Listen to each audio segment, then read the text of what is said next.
Everything must be.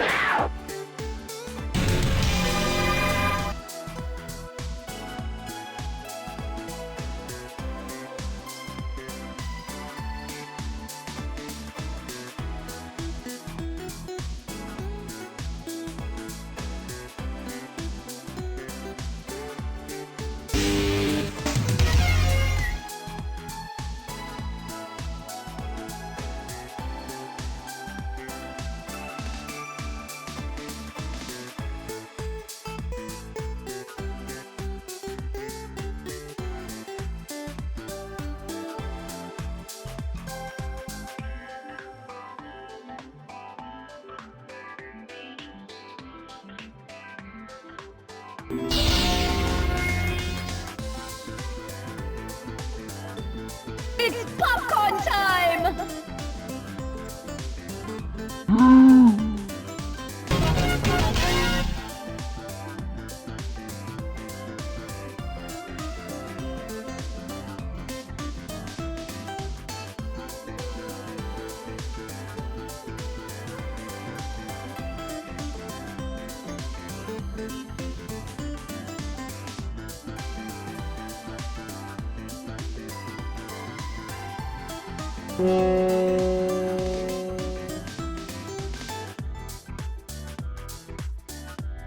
I'm interested in this.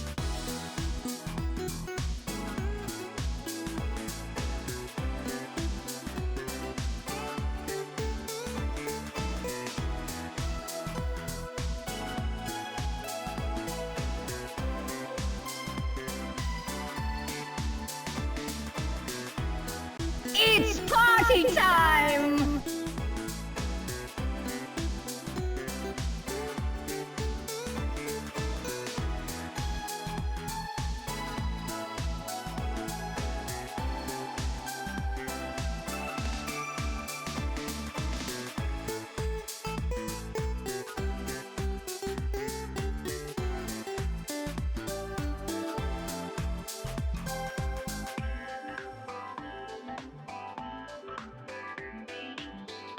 Where's that damn fourth Chaos Emerald?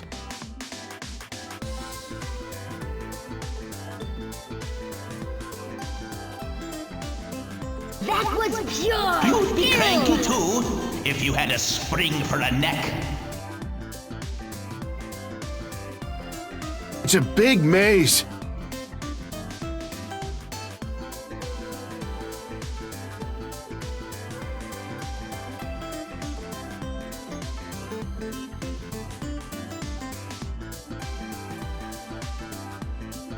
Everything must be.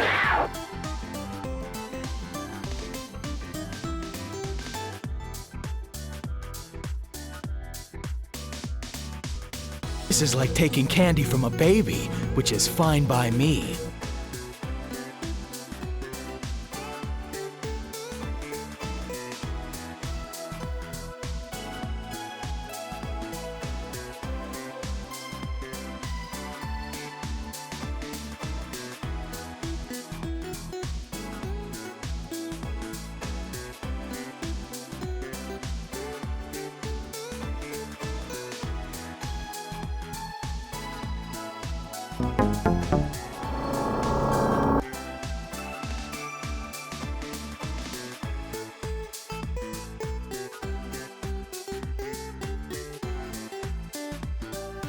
I spill my drink.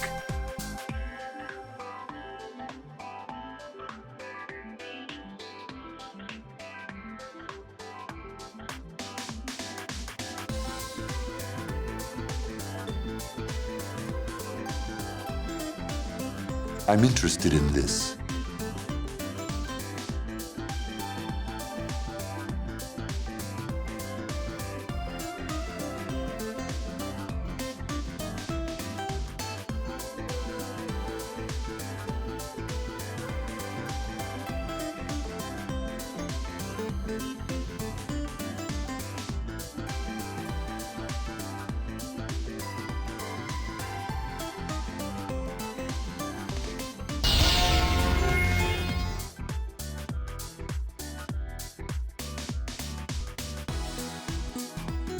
Future.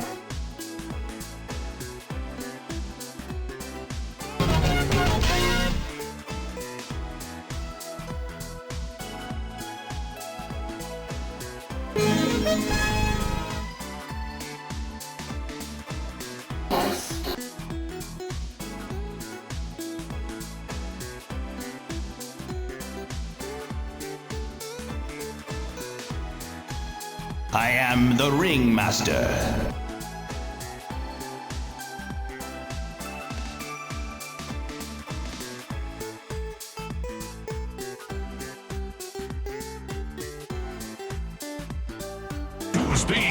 You know what they say? The more the merrier.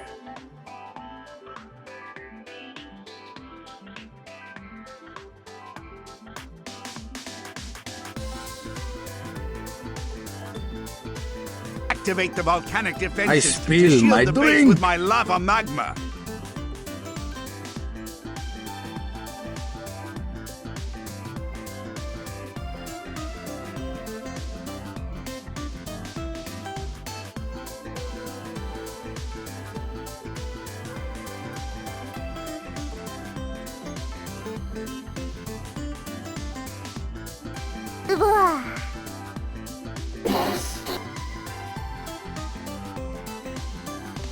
I'm interested in this.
Ah, what's that light? Sorry, I dropped something. Hello! Hello! Hello, everyone! I hope you're all having a lovely day today. That is so many emotes. I can't even keep up with it all. So, today is my big review. Time! Here I am. It's lovely to see all of you. There are so many people here. I don't think I've ever had to say this, but there are so many people here that I can't actually say hello to all of you because there's just so many of you. Like, that's wild. That's absolutely wild. Give me just a moment.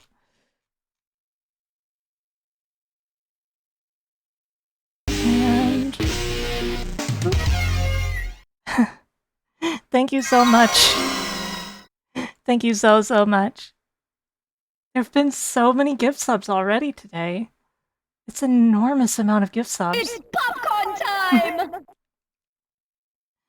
So, for those of you who aren't already familiar with me, I am Saralene, the Magical Catgirl. I play retro games. Well, mostly. I occasionally play things other than retro games. Occasionally. So, for those of you who are familiar with me, For those of you who are familiar with me, I'm really happy to see all of you. Man, the lip sync gets kind of funny whenever I turn my head. Hey, Boogums! Yes. So, you may or may not have noticed, but we did overhaul the room here, too. I feel like I need to turn up the volume on my mic in YouTube Studio or something. It's not always recognizing it. That's weird. You know, so many times you can prepare and prepare and prepare for these things. Thank you for the follow. And then still be caught off guard. That's just how these things go, right?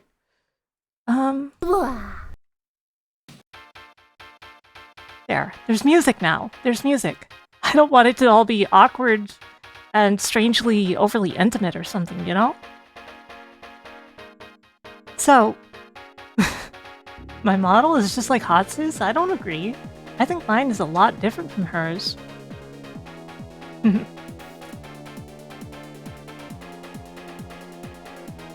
think I just need to make it so that my mouth opens more.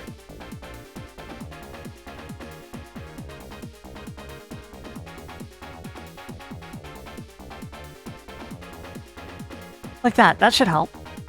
Yeah, that helps considerably. Good. Okay, so I don't have to worry about that anymore. Yes, I am 2D now. I have entered the 2D dimension. That was pure skill! I'm just glad that everyone seems to like it so far. There's a lot to go over, a lot to show you. It's party time! Please look forward to it. I've prepared all of the same information that I did in my last debut, but yeah, the thing is, live 2D calibration is more art than science. It's very difficult sometimes. So there's definitely going to be things that are a little rough, but you know, one thing at a time, right? One thing at a time. So I would like to tell you all first and foremost, this model is by Ray Robinstein, a friend of mine. You see, So, I may not seem like it, but I have a lot of social anxieties.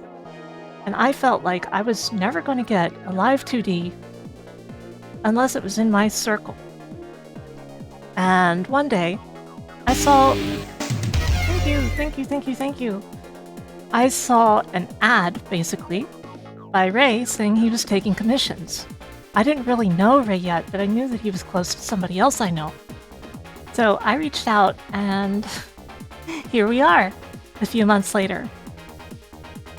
I always wanted a live 2D, but of course, you know, I made my old model myself, and I'm no artist. I'm anything but an artist. I have aphantasia. So I'm just so happy to have something like this now, you know? So, shall we go over here so we can start going over some stuff? Thank you, Greedra, thank you. So, for those of you who are new here, I am Saralene. And yes, that's how that's pronounced. I was born April 24th. I'm 5'4", and I'm a programmer and a translator. Well, by day. I stream retro games, and I've worked on probably some games you've heard of. Like, I've worked on Freedom Planet, I've worked on Trails in the Sky, East, I've worked on Corpse Party, I worked on 100% Orange Juice, and a lot of other stuff.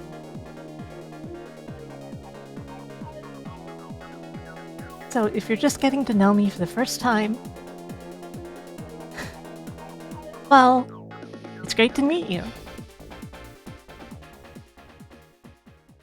As a streamer, my overall goals are running a relaxing stream, teaching my viewers new things, and helping people learn patience because I myself am considered extraordinarily patient. I am also the kind of gamer who wants to show my skills. I may not be top tier, but I'm always working on it. I want to get better and better every time I can. That means a lot to me, you know? In terms of schedule, we have no schedule. I have non-24 sleep-wake disorder. That means my body kinda goes to sleep when it wants, wakes up when it wants. But I like to stream at least 3 times a week if I can, and I still tend to aim for 5 p.m. Eastern Time as my starting time whenever I can. But that can be a little unpredictable. So sometimes I just stream whenever, you know? And it works. My inspirations. Arino and Corone. Those are my biggest inspirations, my role models. You see, thank you so much, Fang. Thank you so much. I hope you have a good time. Thank you for dropping by.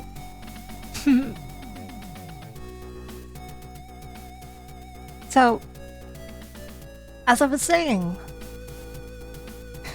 that's right, Indy, it's finally here. As I was saying, I took after Arino as much as I could in life after I discovered Game Center CX.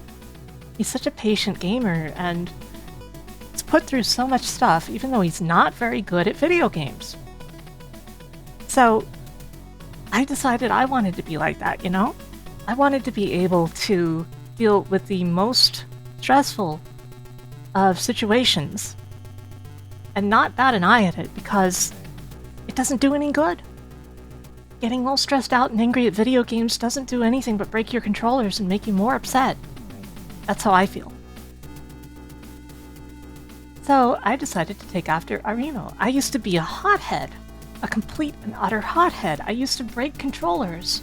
I chewed through a cord of a controller once because I was just so angry. The things I threw, the things I broke, oh brother.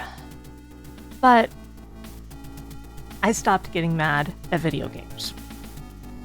And Corone is also a very easy person to be inspired by. She's also pretty patient, she's very fun, and she has so much endurance, just like Arino does. It's probably easy to see why I am so inspired by these two.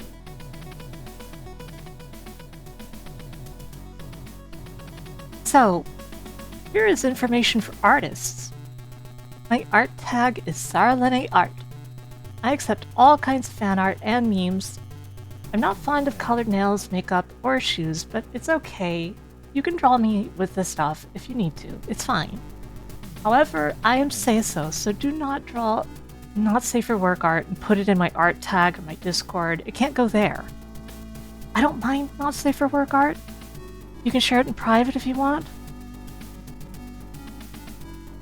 You understand, right?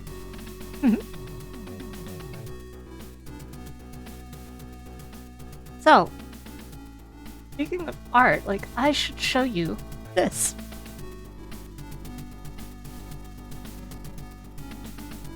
This is my design, and some points of it you might want to see. As you can see, my ribbon on my neck has a nice little star on it, and the ribbon on my tail has a different star on it. You can also see that I have a controller, and notably there are stars in my eyes. There are little stars as well on my skirt. And there's purple shine in my hair.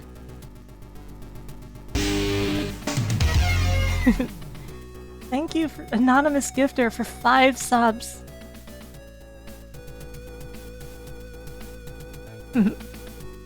Yep, I've got a mole on my left eye.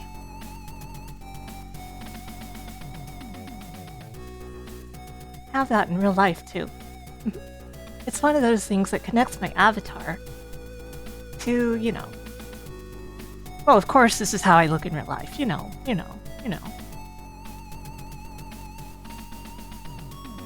So, thank you, Winter, for resubscribing.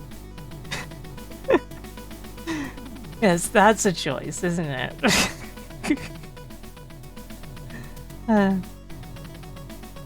So, here's some official artwork for my debut. This was by Endymion, who is a very good artist.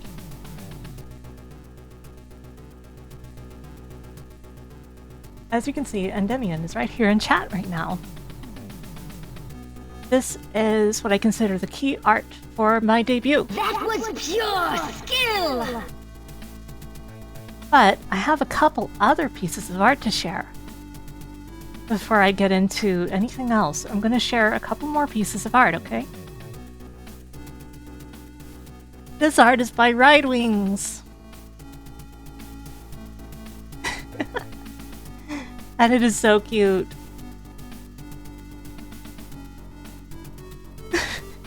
Go!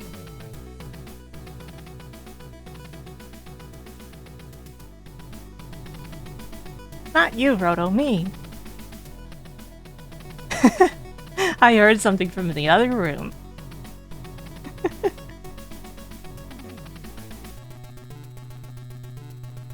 So, I also have this piece from Miss Trash Cat, or MLM Meowmers, where I've apparently gotten strangled in some yarn a bit.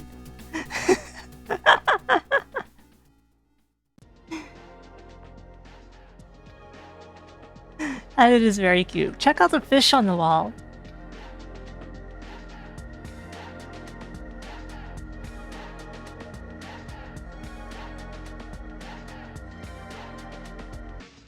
So, in terms of lore, I'm Saralene, the Magical Catgirl. And of course, magical girls fight evil.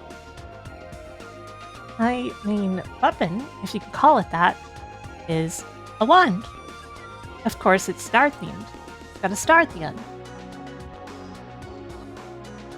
And I can turn it into a magic staff and ride around on it if I want. My magic's also star-themed, and I can jump really high if you scare me. I get stuck in trees sometimes. My nemesis is the great emperor of dogs. Ah, that scoundrel. He thinks the greatest music game ever made is Spice World for PlayStation 1. Can you believe that? Would you even call that a music game? Is that a music game? He and his minions chase me up trees. But I have to keep Catopia safe from them. The very toughest one is his right-hand dog Sebastian, as you can see right there. But all of them are weak to starlight, so it's okay. My lore is just silliness. I don't take it too seriously. I think it's very funny. You know, it's cute. It's cute.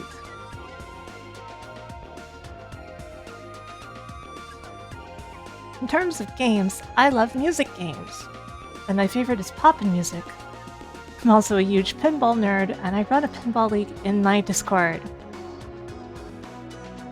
I otherwise have broad tastes, and I like a bit of everything. I really, really like a bit of everything. My favorite game is Live Alive. Most people know that by now. If they've been around for a bit. Thank you, Instigator, thank you. I grew up playing a lot of JRPGs. So many JRPGs. I love games that are tough. I love games that make me try hard. Don't make me play Madden.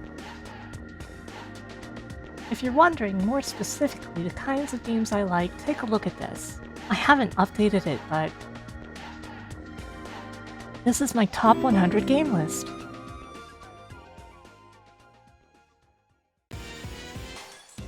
And so with this, you can get some idea of the kinds of games I like.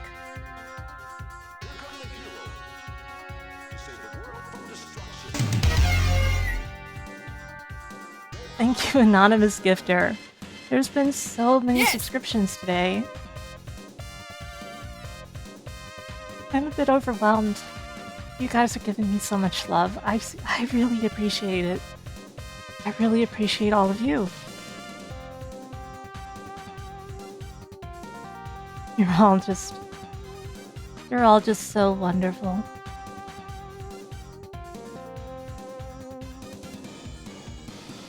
So, lastly, here's a list of some of my favorite anime series. Mermaid Melody, Galgaigar, Madoka, Higurashi, Prayers, Cardcaptor Sakura, Bubblegum Crisis, Superhuman Samurai Cyber Squad Gridman, Ninescape, and Gunbuster. These are all really good anime, if you ask me.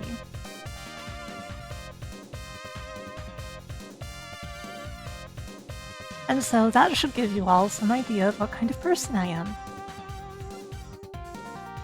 Let me show you some of the other stuff we've prepared for the debut today.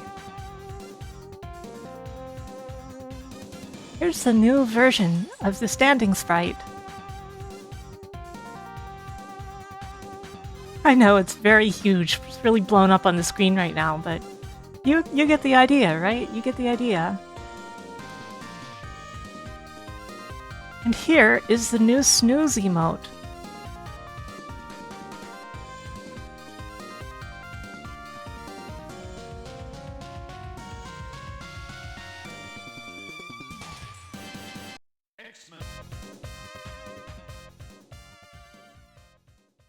So, yeah, I just... Twitch was like, no, you can't do that right now. Okay, it's there, it's there, it's there.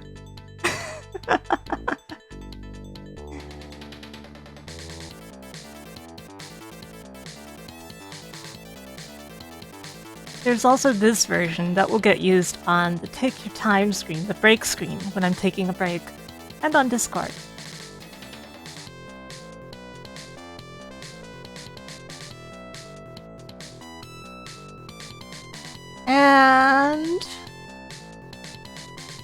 And I hope you guys are hyped.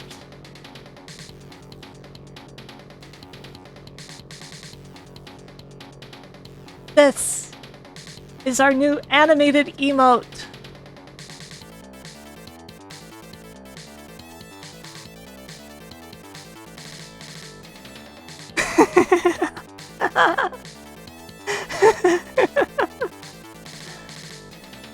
Saralene dance.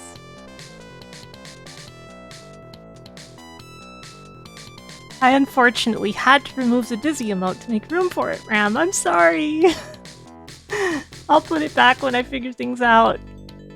But I only have 5 slots right now. This is our new dancing emote. You guys should be able to use it now. It's going through the music pretty well, isn't it?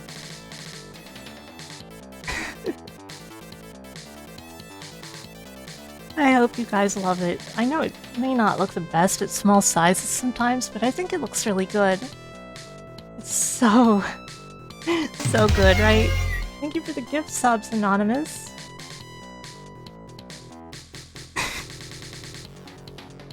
I'm overwhelmed. I'm so happy there are so many people here. I wish I could have said hello to each and every one of you, but there's so many of you. So many of you.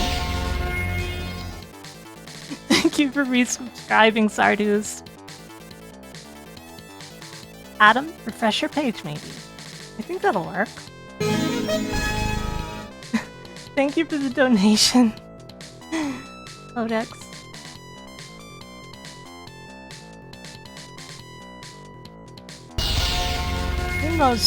If it's not coming even when you refresh, try control refresh. Like control F5. Thank you, Instigator, for giving me 10 subs.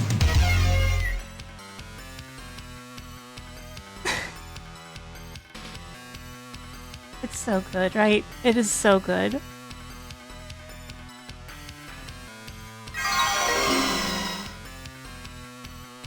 That is weird, Seahorse. Well, it should show up for all of you eventually. I hope. Thank you, Adam, for gifting the sub to Tiff. So, those are the new sprites, the new emotes. I already showed you guys the PNG, but why don't we look over things a little?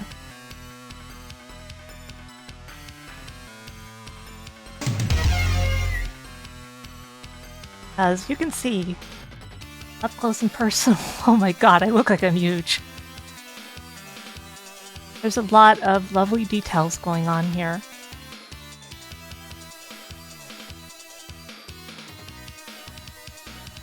With these little ribbons here, there's so many frills. There's frills everywhere. The skirt is really frilly and really cute. And of course, we've got all these ribbons going down the legs. I really hope you guys all appreciate the design. Yeah, that is a very Ray hair swish, isn't it? Oh man, I am so far off my stream deck from the reset. There we go. There we go.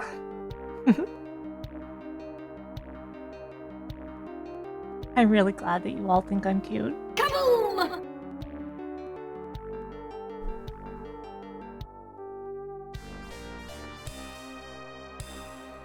So how long have we been at this? About 25 minutes?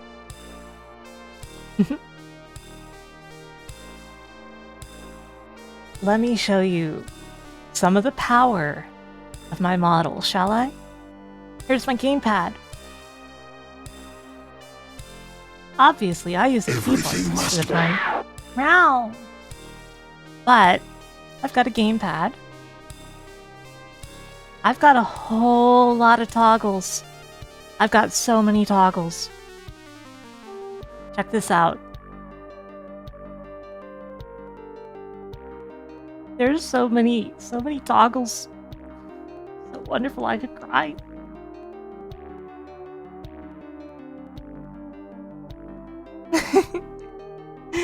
Sorry about that.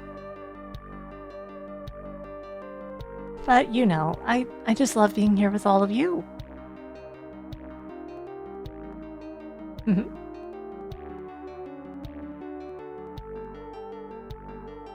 Of course, there could be downsides. What if I'm too cute? What if I'm too cute, huh? Am I too cute? You won't feed me? I've never been fed.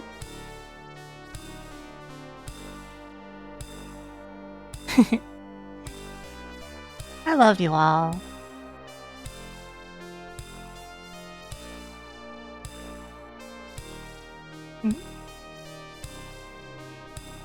And I can also do this.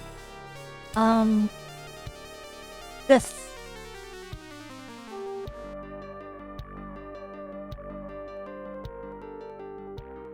Elegant, right?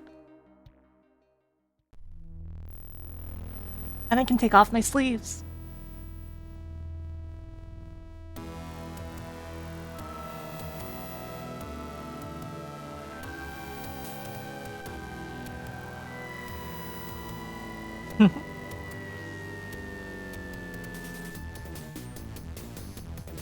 And although it would be tragic to do so, I can do this.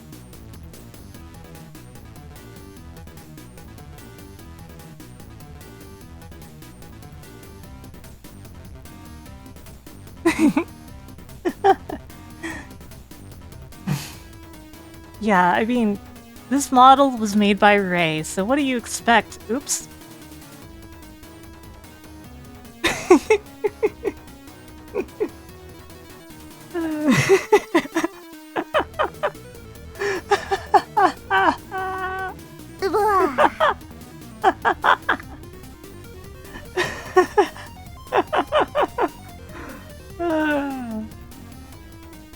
I said, it was made by Ray.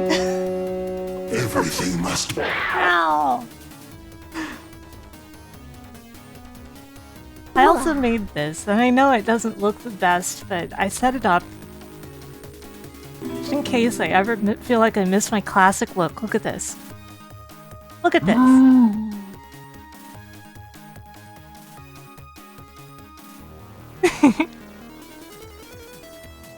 Yup, I can just do this if I want.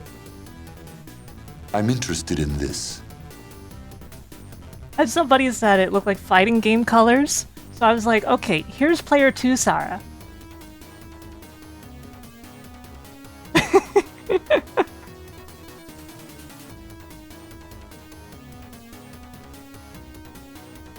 I also made one more palette, but I'm not showing that one off until next month.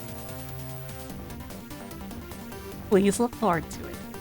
Oh, I also have a big head mode. What if my head was bigger? What if my head was bigger?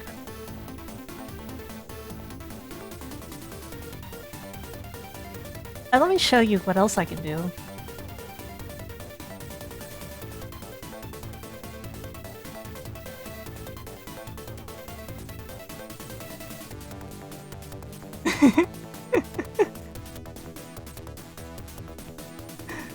Yes! Do you guys love my model? I know that I've still got some things to tweak about the animation, the way it's checking out my face. Calibration in models like this is pretty tough, actually. my drink. Like, I'm finding it tough to calibrate all this stuff because I'm not used to it yet. Being 2D is very new. And, you know, it's something you really have to get used to. Thank you, Rich Crisps. Thank you.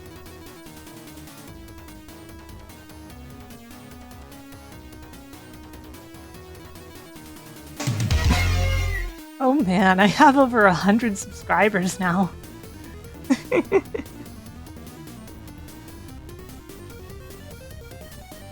But yeah, it's a pretty big deal. This whole thing is a pretty big deal. It's a huge adjustment for me. I know some things might not be perfect at first, but it is definitely going to get better. And I think it seems like you guys already love it, and I'm very relieved about that. A pretty big deal now.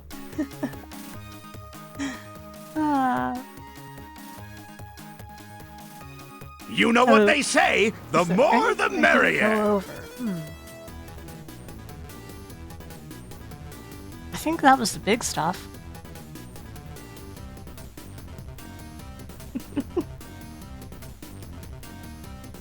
So, I asked all of you to submit questions to RetroSpring. You can find the RetroSpring here, of course. I think it's time we start answering some of these questions, don't you think? By the way, nobody has said anything, I think, but surely you guys noticed that the room got a refresh, right? It's still the same room, but look at it. Come on, you guys have noticed, surely.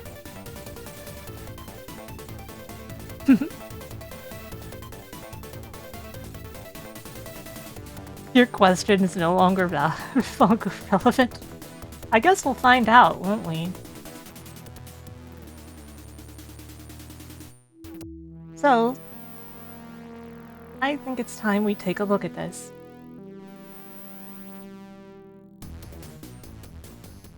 Eltriok asked 10 days ago, where does the Magical Catgirl's magic come from?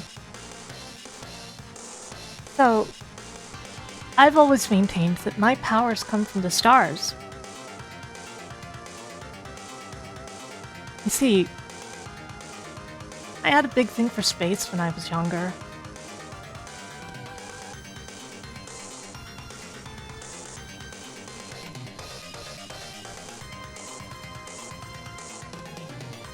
I loved stuff like Star Trek. And just generally loved the idea of going out into space. See, I even had one of those big telescope setups for stargazing. So, I feel a general and natural connection to space and stars. So my power is from the stars. Anonymous Dog Minion asked, "How did you get stuck in a tree? You buffoon, get out of there!" I'm 90% sure this was written by Mr. J. 90% sure. Thank you for the hydration reminder.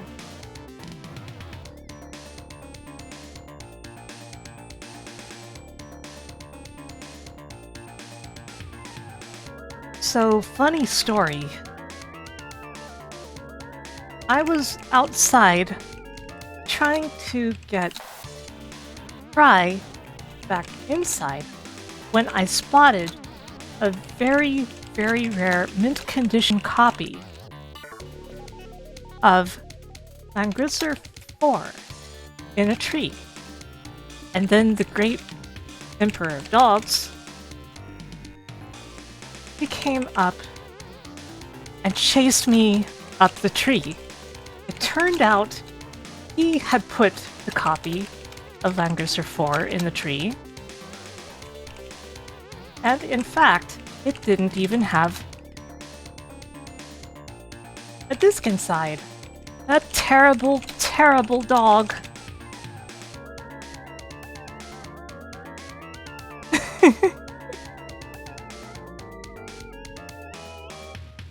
So, who put the Raz in the Razzmatazz?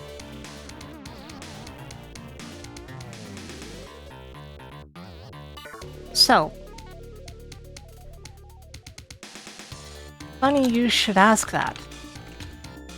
The word razzmatazz most likely came from the term razzle-dazzle, which in kind came from jazz, originally jasm, meaning energy and vigor. It came from all the way back in the late 1980s or so. I guess the president would have been either Harrison or McKinley, right? And the inventor of jazz music may have been Buddy Bolden. So therefore, Buddy Bolden would be the one who put the Raz in Razzmatazz, since it was derived from the word jazz.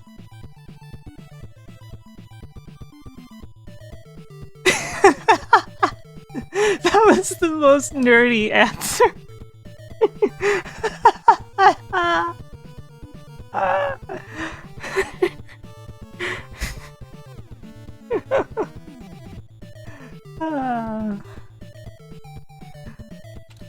My favorite word to say out loud, huh? Well, me. I think I would say it is probably, indubitably.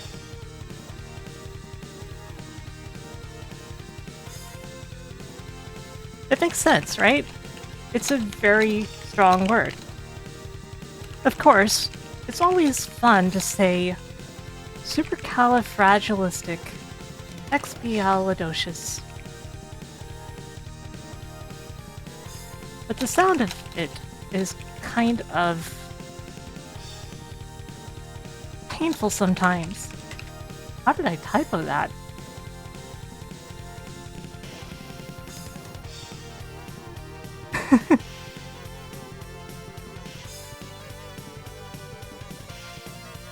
As a tuber enthusiast, I must know.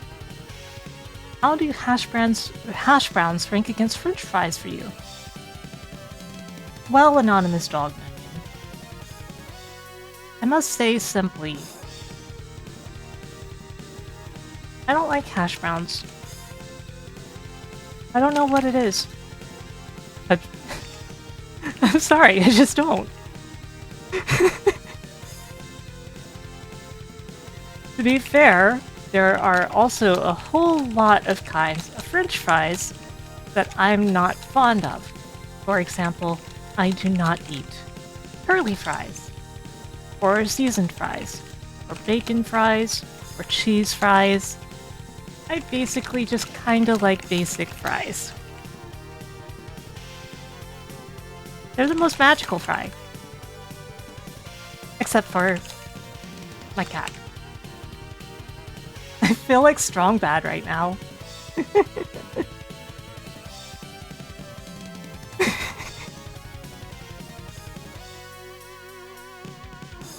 What was the turning point in your life when you decided to quell your gamer rage and embrace calm? Well, I've basically answered this before in different ways. Still a question worth answering. Because, you know, that's always going to be something that people are interested in knowing, right? Right wings, are you serious? That's...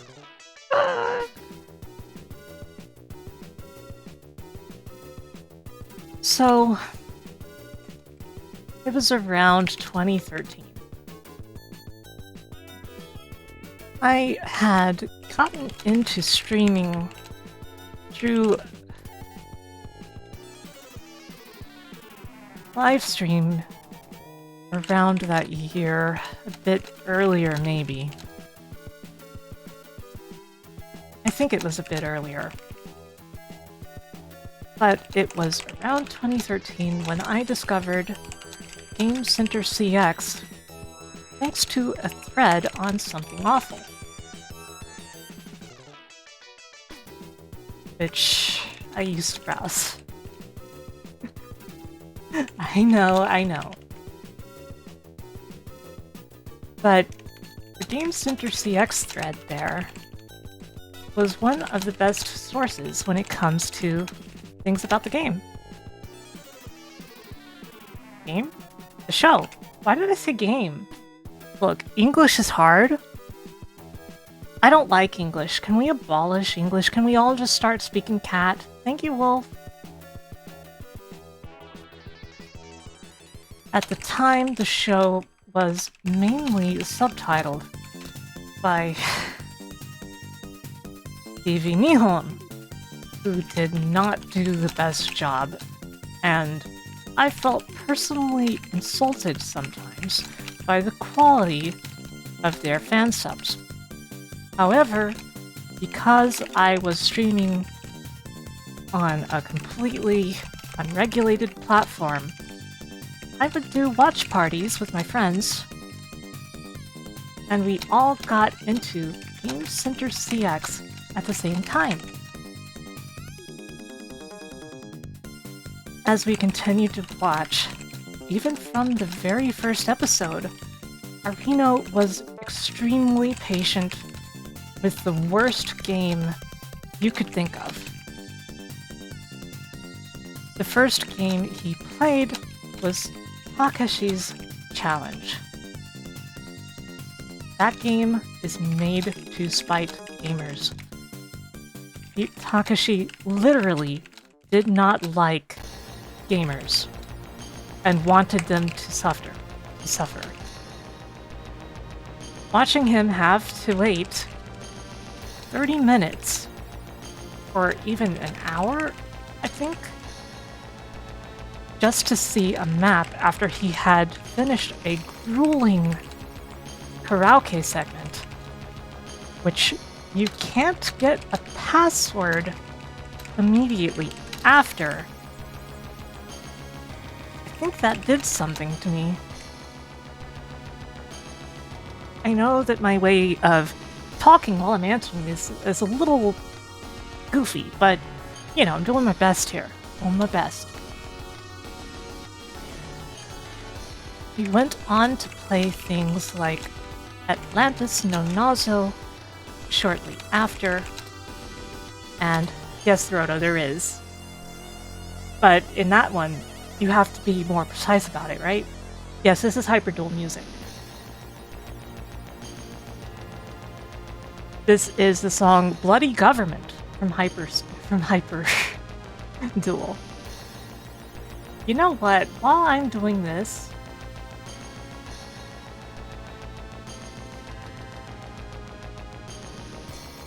why don't I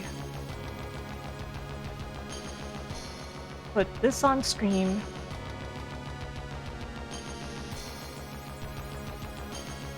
I'll just stick this over here. This is fine, right?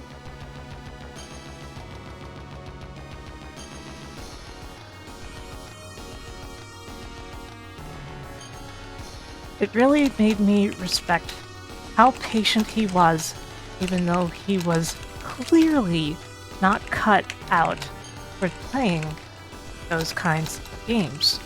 But after hour and hour and hour and grueling hour of playing, he eventually beat them. I realized I'd been looking at gaming all wrong for pretty much my whole life. It was something that I always got really upset about before then. I would get into huge crying fits if I lost at games I thought I was good at. For example, I used to play the Initial D arcade stage game very often and frequently racked up win streaks of over 100. These are practically psychologically designed to make you upset if you lose your win streak, because you get a magical aura on your car, and it goes away if you lose. But after seeing what Areno always went through, I decided it wasn't worth getting upset over games anymore. He remains my main role model to this very day. Whew. Anonymous Dog Minion asked 8 days ago, is a hot dog a sandwich? No, it's a taco. Anonymous Dog Minion asked 8 days ago, being the cat, what do you have most in common with Garfield? Okay. What do I have most in common with Garfield? I sleep far more than most humans that I know.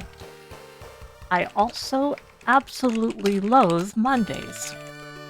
But then again, who doesn't? We all loathe Mondays. This has always been the big thing that makes Garfield so relatable. However, I've never in my life had lasagna.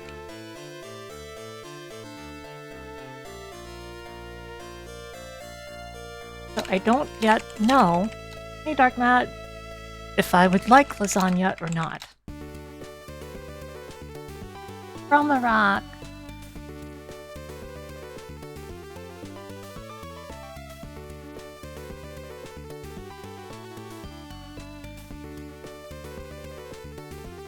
What the? Fry, you were in my room? This whole time? I just watched him go.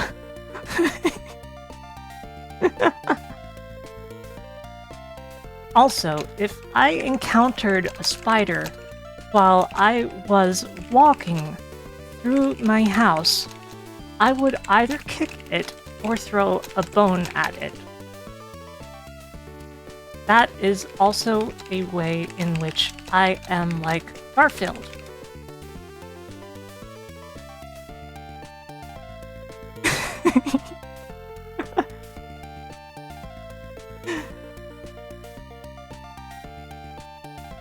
Anonymous Dog Minion asked 8 days ago, what got you into streaming in the first place, and what inspired you to switch to being a VTuber?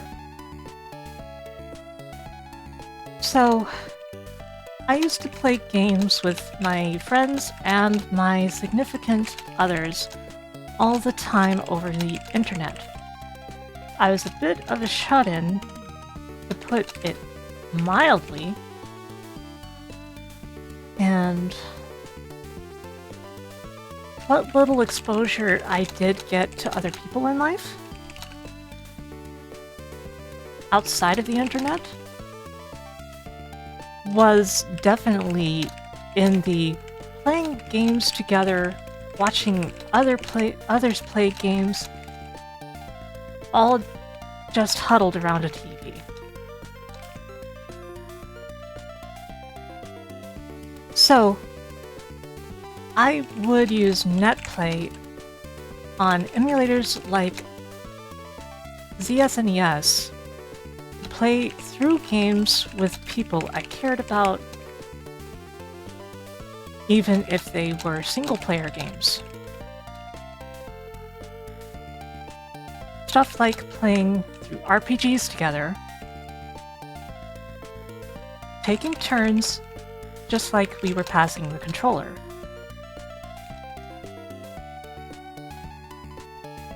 So, eventually, this got to a point where I became frustrated with the fact that I couldn't share every game in my life with people that I cared about.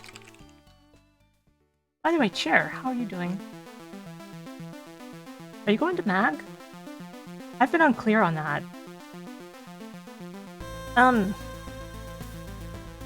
So, when I learned about livestream and programs like Procaster, I felt really happy because I could finally share games with other people that I had been completely unable to show them because they didn't have the means to play it, and there was no way to netplay them together. This made me almost immediately obsessed with streaming.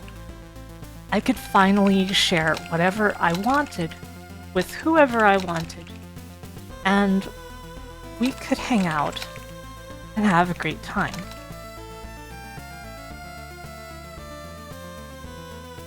Parsec is also an amazing invention for its ability to bring netplay to basically everything.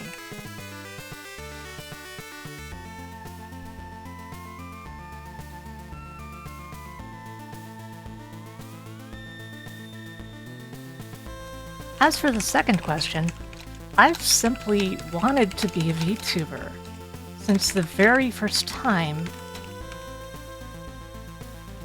I even knew that it was a thing.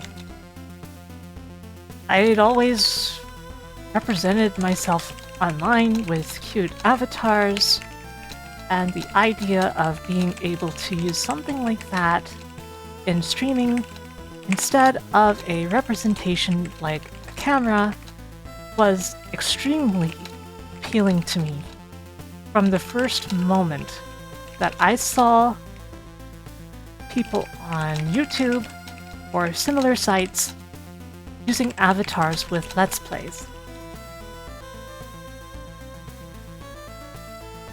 The reason I didn't switch sooner is that I thought I could never do it. I thought, it's something I could never afford, something I couldn't manage doing. And then once I decided that it was something I really wanted to do, well, I am not an artist. So I couldn't do it by myself. And my social disabilities, so to speak, prevented me from approaching people who could make models. I started ultimately when I got fed up with waiting and decided to make my model myself. Even if it was bad, which it wasn't, I guess. Everyone loved Saralene 1.0. They didn't even always notice that I had made my own model.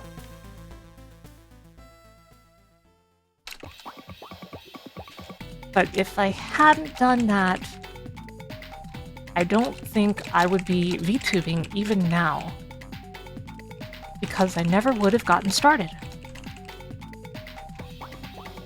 I would have kept waiting and waiting and waiting for someone to learn or to otherwise get the ability to make a model for me. I'm really glad I didn't wait, and I'm really glad that I made Saralene 1.0. I'm gonna miss that old design. It was cute. Are you guys enjoying this? I think it's going pretty well.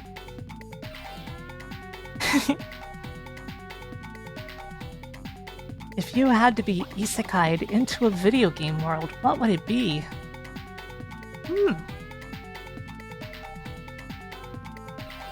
This is a pretty tough question. There are so many interesting video game worlds out there, to be honest. Like, so many. It's just nuts, right? Wouldn't it be funny if I answered this with something like Aerobiz? I would just be facetious saying that, of course, but it would be very funny. Winter, are you a body snatcher? I thought you were a fairy. I didn't know that you stole people's bodies. That's right, Gatorade.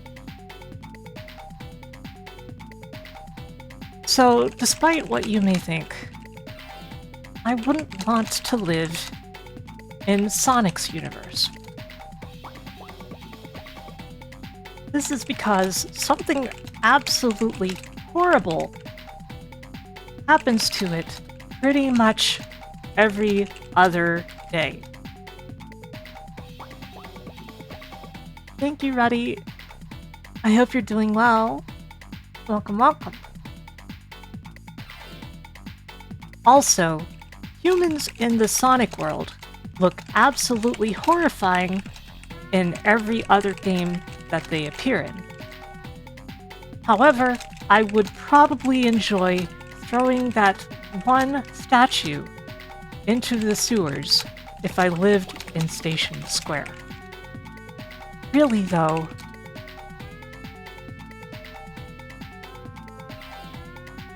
I think I would want to live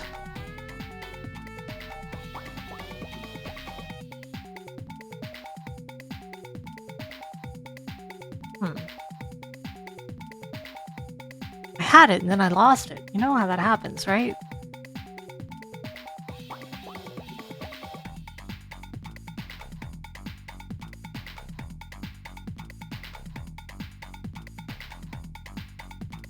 In the world of, honestly, Lunar. It's a very magical world, and while horrible things do happen, they happen at a pretty large gap. And I probably wouldn't be killed in the process of it, even if I lived during one of those times. The various peoples and locations in the Lunar world are all very endearing, and I would like to study at the magic school in vain.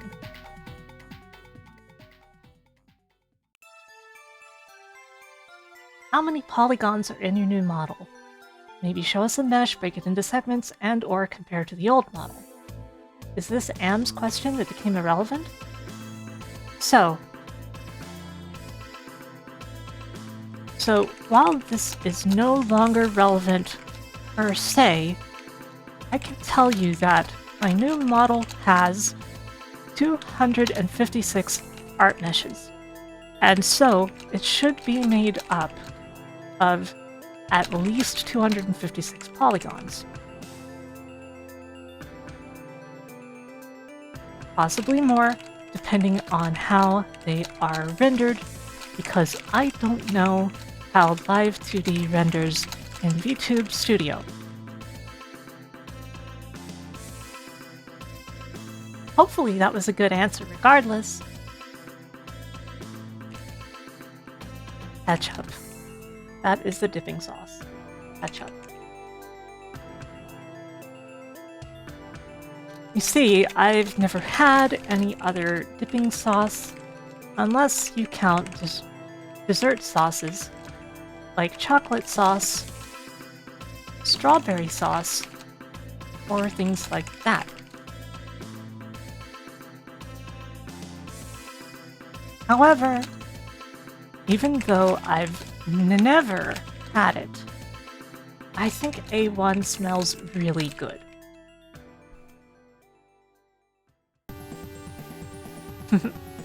Hey, Banis.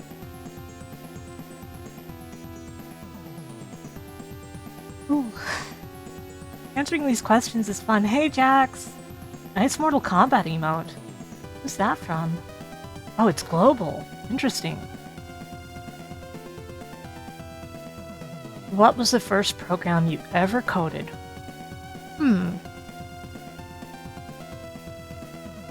So,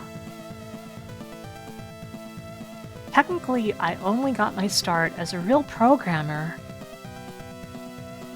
when I was working on my Ragnarok Online server. Before then, I was mostly just making... Why am I not typing this?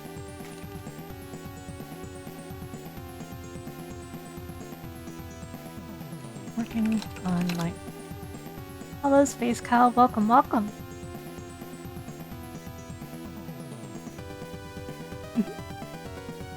I need to smile more while I'm doing this.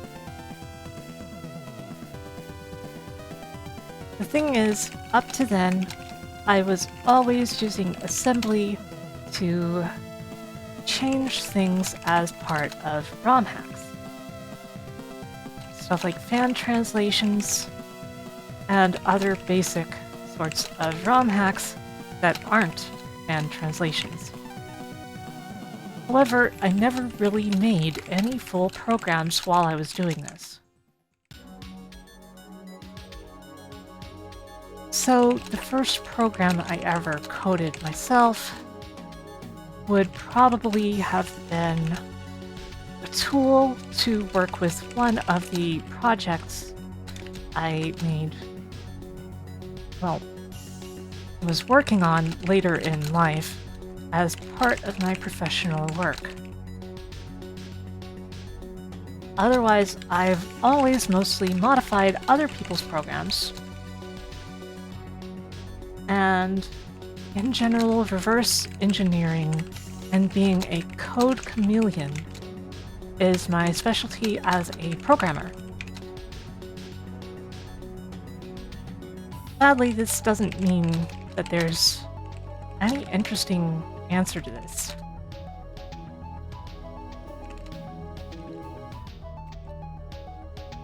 But it's still the case. The first thing I ever did any programming in, like even if we count stuff that isn't really programming, would be for Cadia maps in DragonScript. Code Million. At first I read that as Code Melon.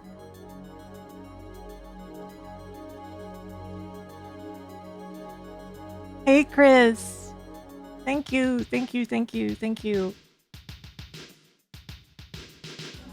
If you had the power to convert a modern game into a Sega Genesis game, what would it be? This is a very interesting question.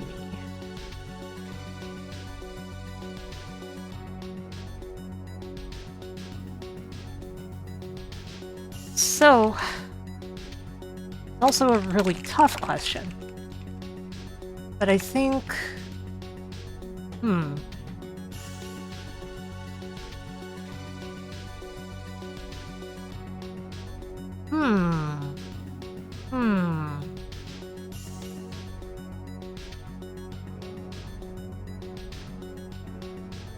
That's a really tough question, but I think I can give a convincing answer if I think about it a little.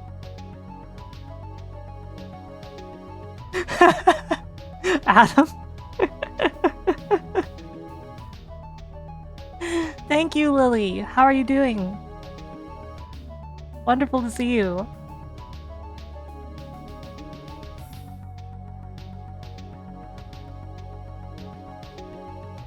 I would choose something that would have to change genres to be converted, because to me that would be more interesting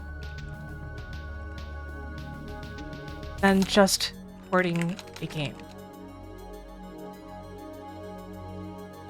So for example, I think Deus Ex would be a super interesting Sega Genesis game. Whether as something like an adventure game, or something like the SNES version of Shadowrun, which I think it would be very cool as. Man, I talk so stilted when I'm typing these. Bomb. What's your favorite video game that you will admit is terrible? If you count ROM hacks, Sonic 3 and Knuckles Cursed by main memory. It's intentionally terrible. Intentionally cursed. And I absolutely love it.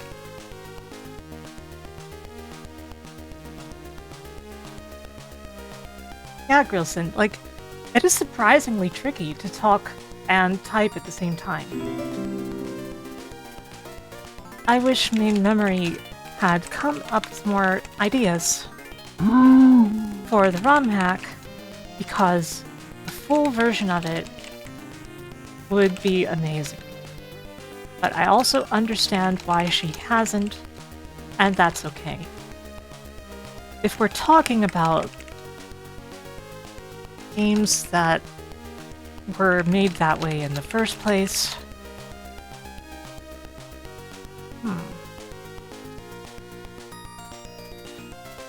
there's quite a few kusoge that I actually think are great. For example, Tale of the Sun is a game I spent an amazing amount of time with. And it is absolutely not a good game. To me, it is in the kamige category of kusoge. It is a really interesting experience. And the music is fantastic. But it is tedious to actually beat, and completely and utterly impenetrable in terms of figuring it out. And I love it. I do. Yes, exactly, Grilson.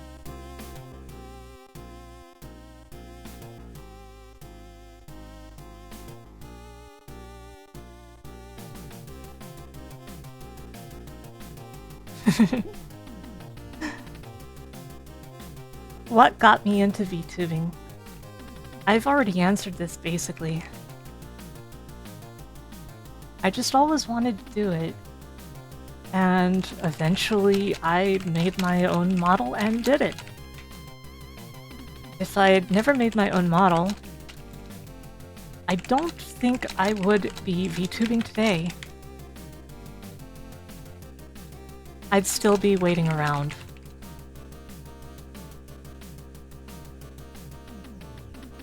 What made you want to get into VTubering? What, again? Did you have any specific inspirations? My biggest inspiration in VTubing is easily Inugane Koroni. I said that completely wrong. What the heck? She's cute, she's patient, she's very funny, and her English is amazing. Mr. J! I meant to say, Lily, I'm really glad you're doing better. I've been watching chat, but like, I'm so focused on what I'm doing at the same time, you know?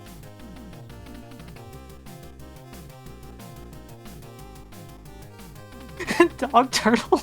True, true. She's the best when it comes to VTubers. You sure can, Claire. Also, only dog I like that much. Well, Margot's okay. She's the dog of a sort, right? And Puppy Dot. Okay, so there's more dogs than just Korone. But she's the best dog. End of story.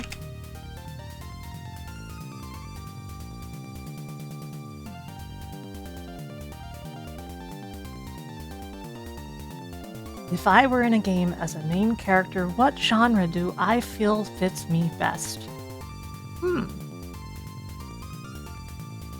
So, I've always figured that for whatever reason, I would be the main character of a vertical shmup. I couldn't tell you why. It would be a cute 'em up, of course.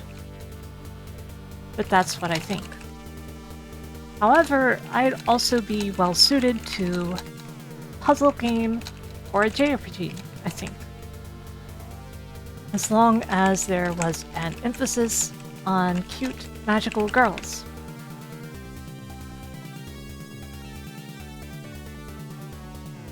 This one's a bit longer, so it kind of goes off the screen. It says, Neo0 asked 7 days ago, so as a Magical Catgirl, what is your RPG class? The magical would imply some sort of magic class, but Catgirl could also imply roguish class. And then there's being an ace programmer, which could be a gadget maker class. Do any of those sound appealing, or would the answer be something else? So,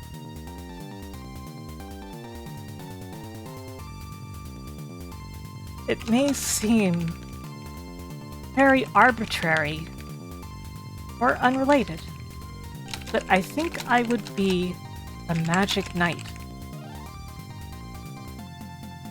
What kind isn't particularly important, but for example, the kind of magic knight that you find in works like Rayearth, or indeed something like a rune knight would be okay too. It's important that the magical side coexists with a more combat-ready side and is still cute together.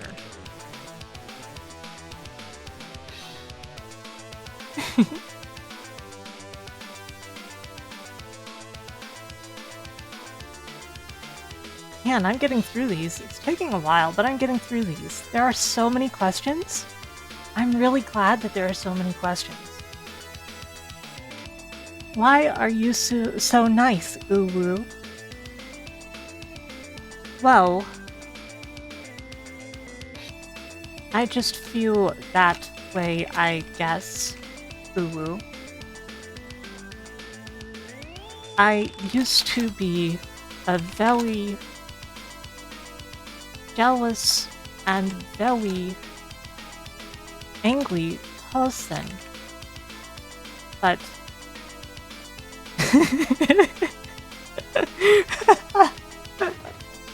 oh man, I'm having so much trouble taking myself seriously typing this. Hello, Vane. Over time,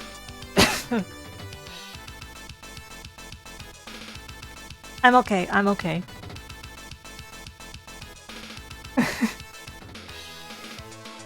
I realized that didn't help anyone. It just made everyone angry, including me. So I just like to be a good person.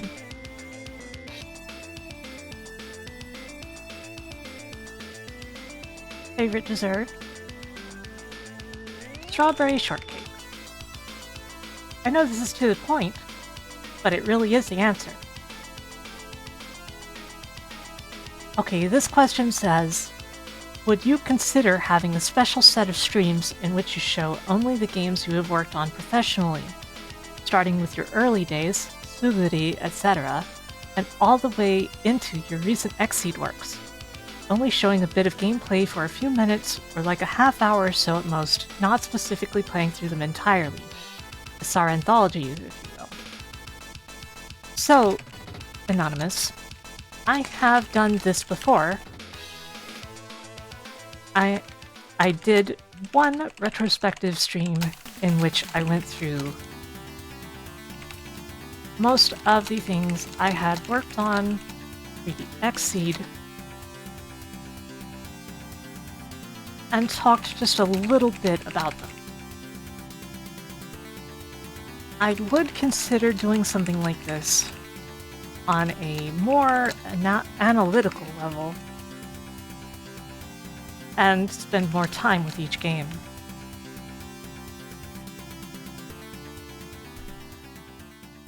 As it stands, I felt kind of embarrassed by the last one I did.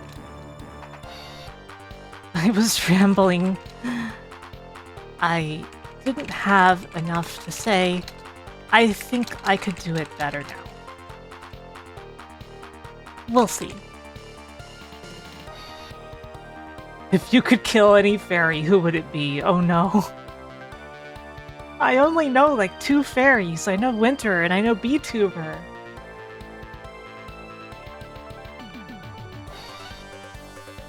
What's your favorite thing about VTubing? Asks Anonymous Dog Minion.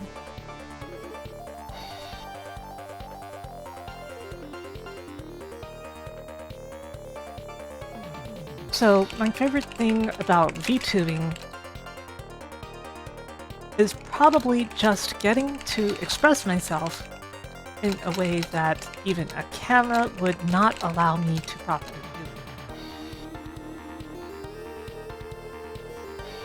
I also love the cute character designs that we all have. And the VTuber community is really wonderful, especially in the retro circle specifically.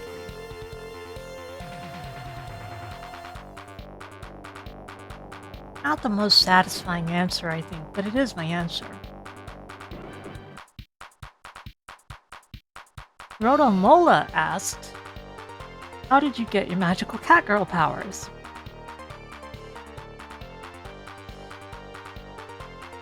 So, one day, a cat came down on a shooting star.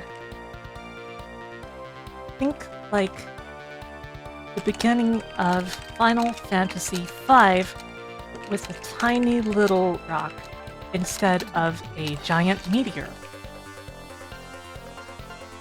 And this cat, I nursed back to health, and it gave me magical powers to fight evil that had also arrived on other shooting stars.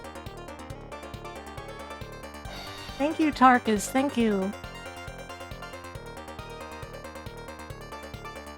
And this is also why my powers are star-related, as they actually came from the stars.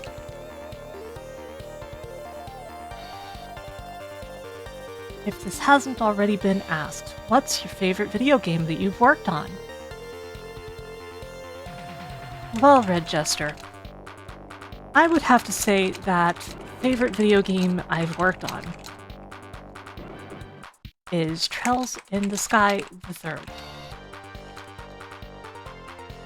You see, for most of the games I've worked on, I was either working mostly by myself, or I was working with a pretty disorganized group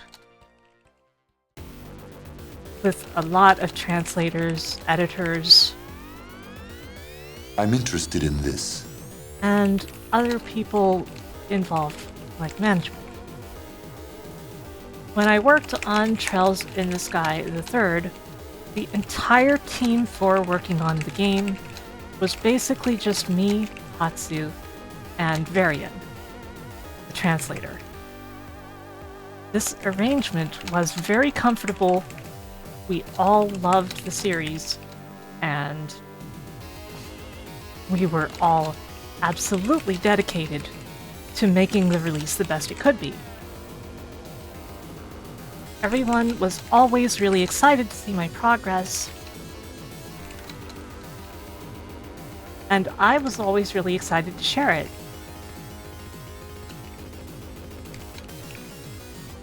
I miss those days, and I miss Hatsu a lot too.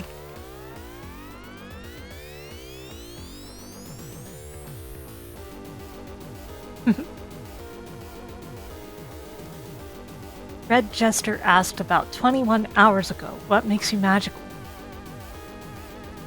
Well, look at me. I'm a magical girl. It's like asking Strong Bad why he's wearing gloves. It's pretty apparent, just by looking, that I'm magical. My magic comes from the stars. And of course, magic is magic. The stars make me magical. Magic makes me magical. Being sweet and cute makes me magical. Magical. I just like saying that word.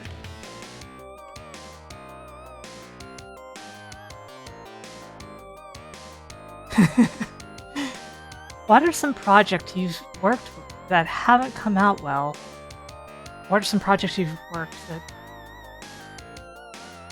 Camera's a little off, but that's okay. For example, Kusoge. If you're okay with it and able to talk about them, of course.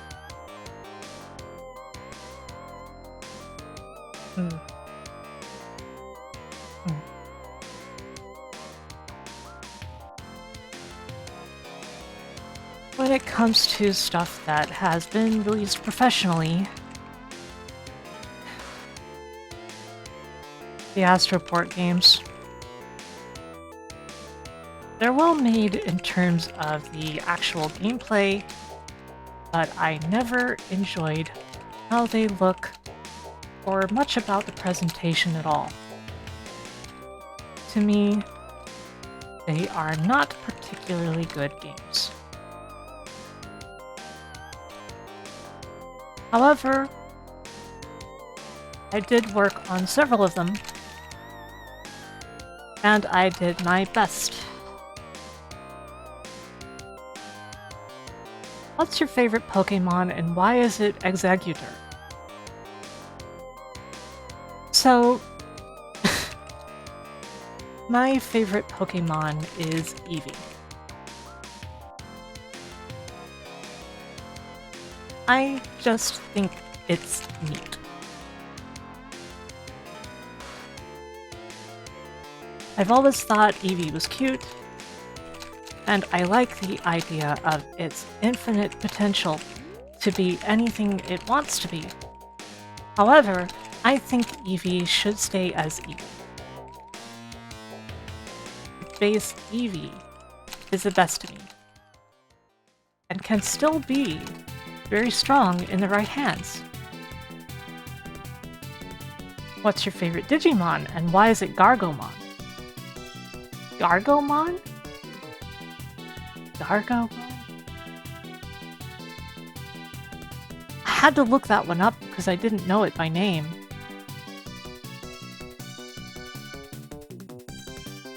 which is very funny.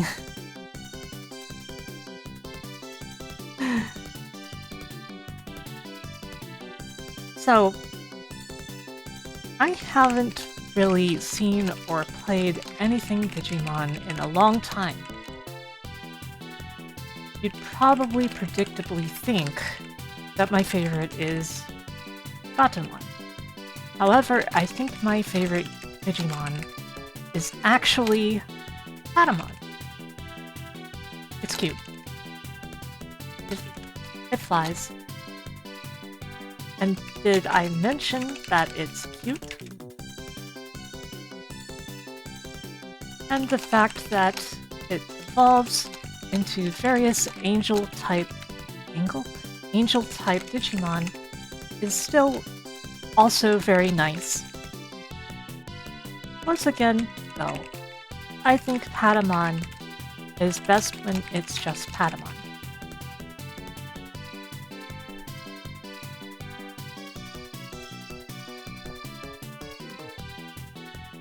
When localizing games, what is the biggest stretch you've made in terms of literal versus paraphrasing? Or localizing to be more language or location appropriate? Man, you know, that's a really tough one. There was some stuff in Bunny Must Die where I had to translate things at a real stretch, I think.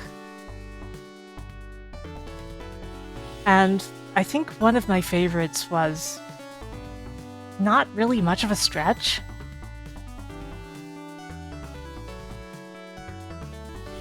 In general, it's hard to answer this question because I don't really remember every little thing that I've translated outside of things that really stuck with me as good choices. I think what I will do is tell you about the time that I translated something in Bunny Must Die. A couple different occasions come to mind.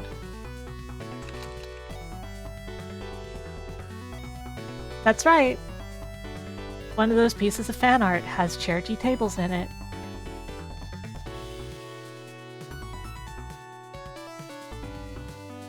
So, for example,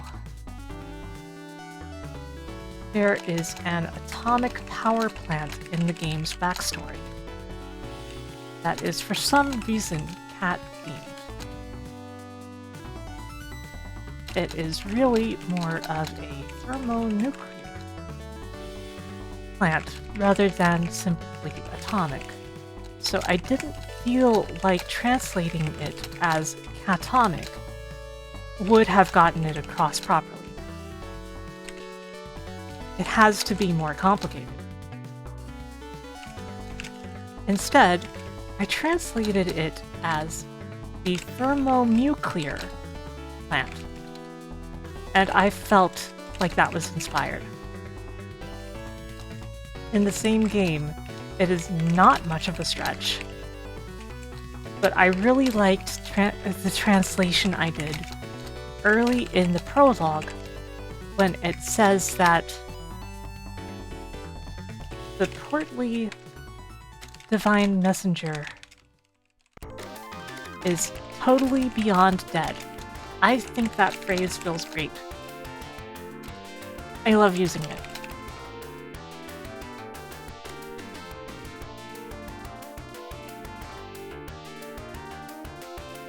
Probably a stupid question, but have you ever copied code from one project to another to save time? Okay, so usually you can't do this much. The engines for games will be entirely different. And you won't be .I? .L? .L? It's not quite .level. Thank you, Anonymous. So the engines for games will be entirely different and you won't be able to reuse much from different engines. However, if there is something you use a lot that isn't part of the engine itself, for example, the code you use for achievement systems, you can reuse that. Almost all of my projects use the same basic code for achievements. Whether it is on Steam, or GOG, or any other service. I have also been able to reuse code when working on games that used the same engines, such as Trails in the Sky and Trails in the... I stopped suddenly when I typo. Sky's second chapter and Trails in the Sky the third. Most of my changes could be reused between these games.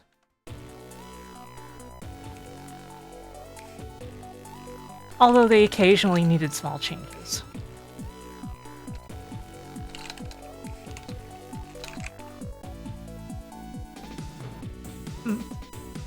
I hope these are going pretty well to you guys.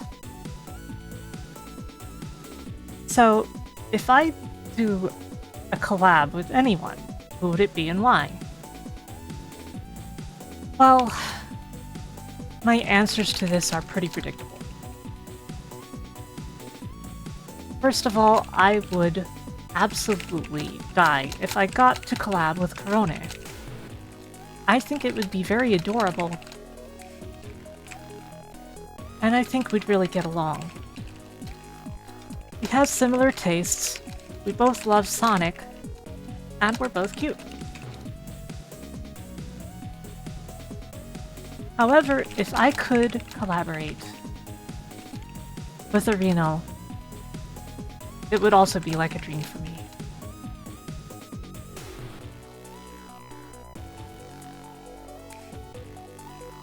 If I could be on Game Center CX in any capacity someday, I could die happy after that. Without a doubt.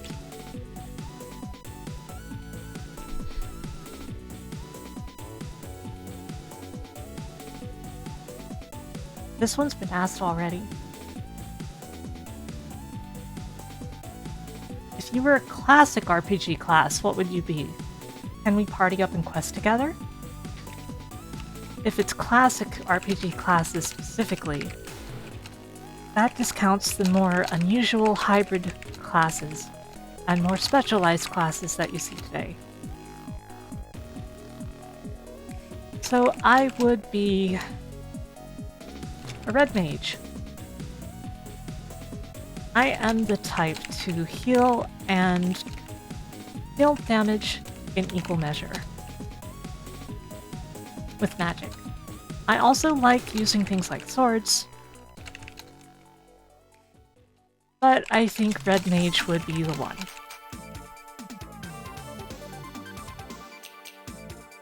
What kind of ice cream do you like? Honestly, I love chocolate ice cream.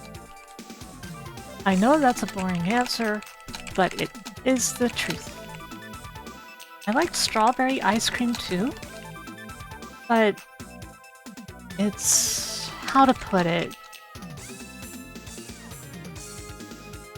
I can have some chocolate ice cream anytime and it doesn't feel like any trouble. If I'm going to have strawberry, it feels like more work to get through it. So I love strawberry ice cream, but chocolate is a much easier go-to. In terms of more specific desserts involving ice cream, I really like drumsticks. I've had more drumsticks in my life than probably most people, discounting, of course, Frodo having chicken drumsticks.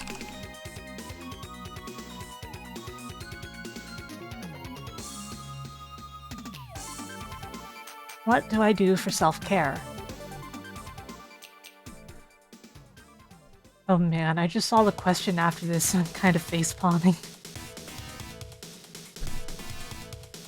So, self-care is a broad term and very important in general. The biggest thing for me is trying to keep my living space, especially the parts that I'm constantly looking at, fairly clear. I believe in the adage, clean room, clean mind. And for me, the less sensory input that I'm getting at any given time, the more mental bandwidth I have for everything else.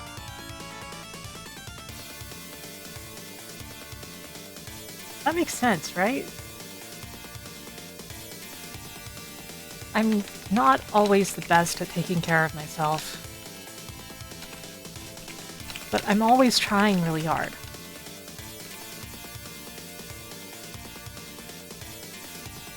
I think keeping things neat and orderly, especially the things that you constantly have to deal with, will make the rest of life a lot easier on you. And reduce the amount of distractions you have. It's impossible to focus on anything if you are constantly getting too much sensory input from your mere surroundings. So please keep your room clean, even if you don't do anything else for yourself. Anonymous Dog Minion asked, "Are you and Frodo married?" What? What? No. Listen. Guys are okay, right? And Frodo's not even a guy. Frodo's non-binary, but the fact is, girls are my favorite guy, okay? I like cute girls the most. Frodo is, however, my dear friend, and a very useful companion who helps me very much, and I am blessed to have them in my life.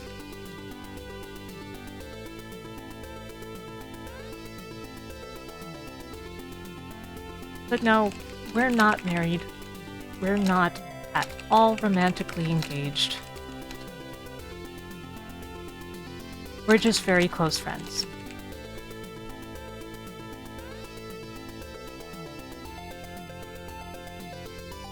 So, how about that tree you're stuck in? At the moment, I'm actually in my room typing this in front of a live audience.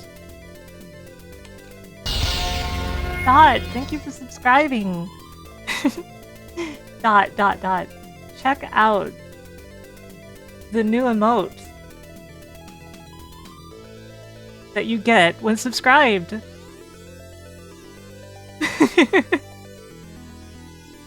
It's so good. So anyway, but the fact is, they did have to call the fire department. And the fire department did what they did best. They burned the tree down so that I could get down. It's okay, this happens a lot. It's all routine.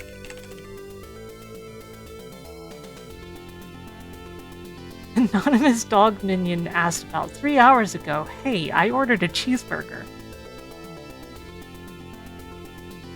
Sir, this isn't a Wendy's. I didn't take your cheeseburger. That was the other Catgirl. Thank you, Neo Zero, for gifting a sub to Digital Basic. I understand that my mail sometimes gets delivered to them, and vice versa, but I believe you have the wrong Catgirl this time.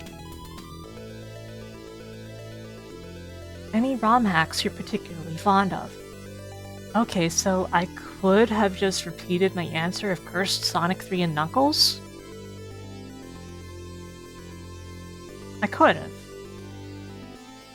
But,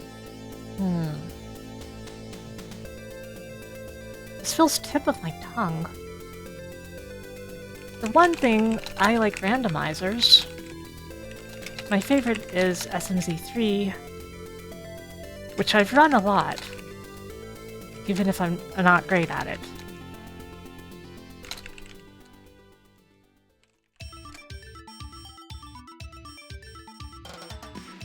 But I really like total conversion ROM hacks as well. That's right, Dot. I've got a lot of really good music in this playlist, I gotta say.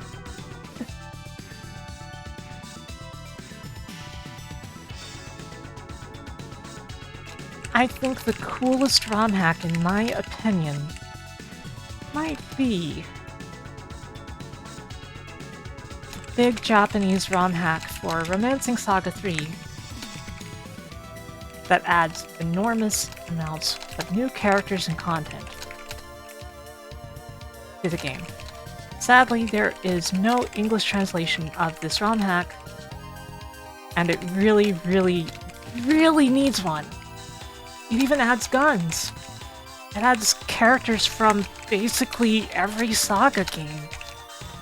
It's amazing, it has good music, it's well made, and it's not English at all.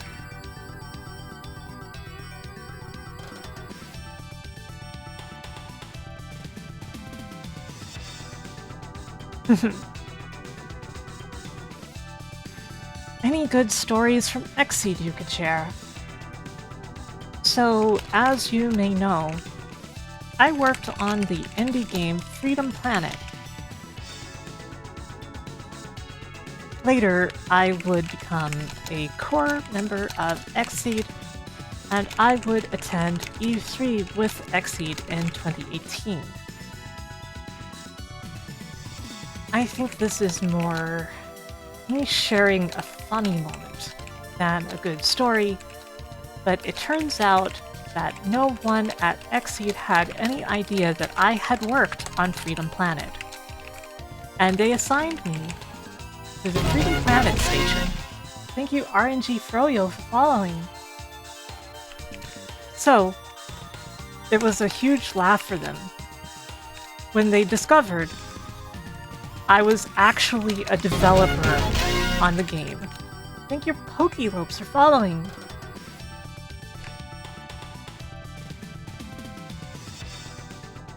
It was hilarious that they had never noticed, even though they were publishing the game. So that made E3 2018 very memorable for me in a very funny way. Thank you, both of you. You're trapped in a horror facility with Roto.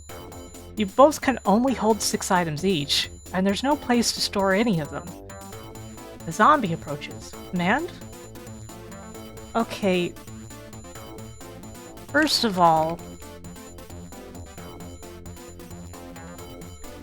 just because Roto is approaching me does not make him one of the zombies. Second of all, calling someone a zombie is rude. However, thank you, Anonymous Gifter, for gifting us up to Lily.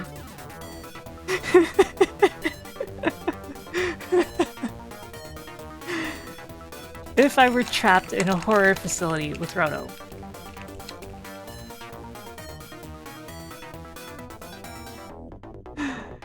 the first thing I would have to do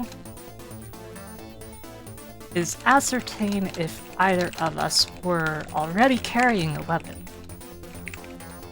And if it's a knife, I would have to determine if it hits more than once per slice.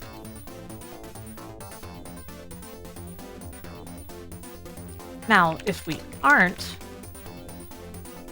I think what I would do is try to be very nice to the zombies and see if that prevents them from attacking us. However, Frodo tends to be very hungry for meat, and now I'm kind of seeing your point. Maybe Frodo is a zombie? Maybe not? No, that's rude, but Frodo does really like meat.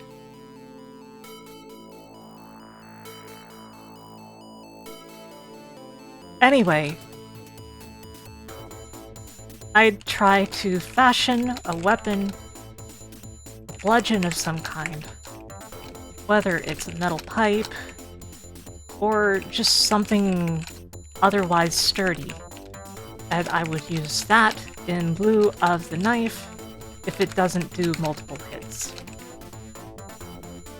When we finally get guns, I would definitely use a shotgun. Or a sniper rifle if we're in a more open area.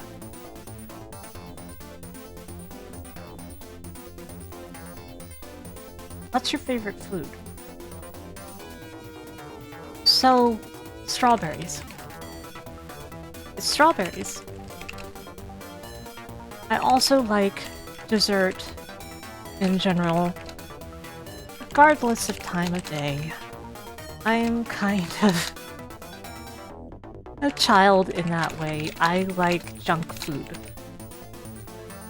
Part of this is just that it's the kinds of food I don't have any reservations at all about. And part of this is just that I have a sweet tooth. But strawberries are definitely the top for me. Thank you, Gigaboots, for gifting 5 subs. How are you doing, Dan?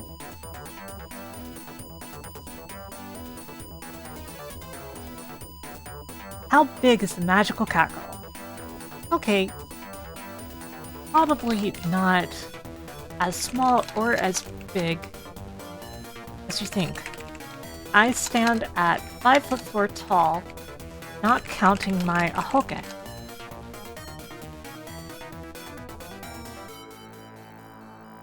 I am not going to tell you something like my bust size.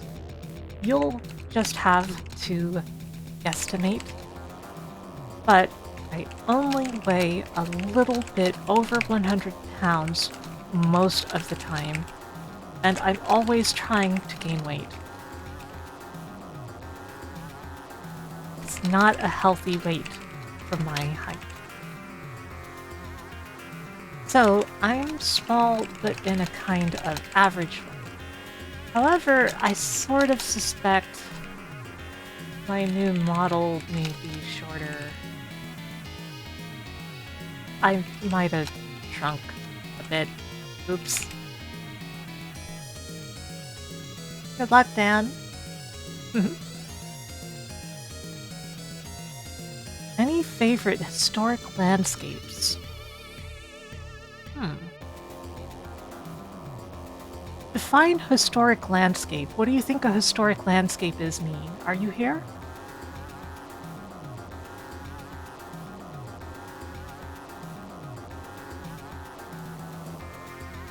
So...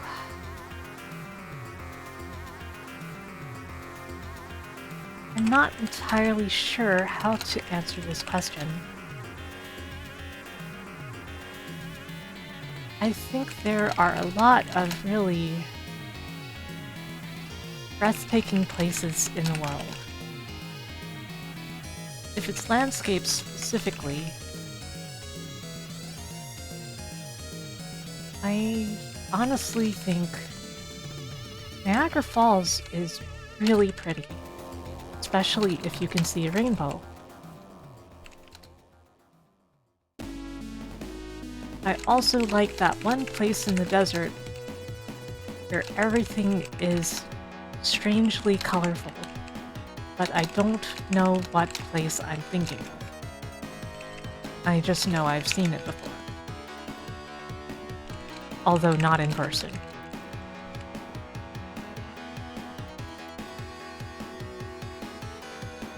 Yeah, I think so.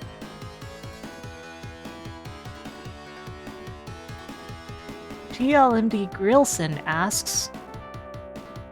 Whoa, captions, what? Okay. What's your favorite kind of cat, besides yourself, of course? Maine Coon. They're huge and they are very cute. They're the most dog-like cat in terms of size, but they are still very much cats in every other way. I think they are wonderful.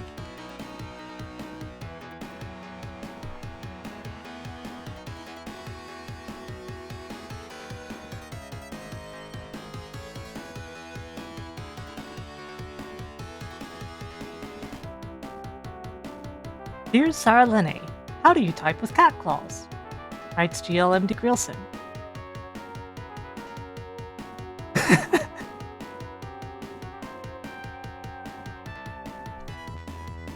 So, funny story. I bite my nails.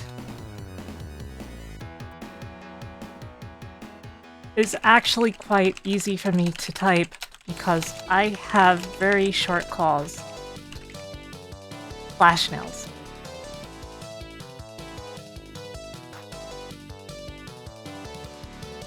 And that's just how it is. Sorry.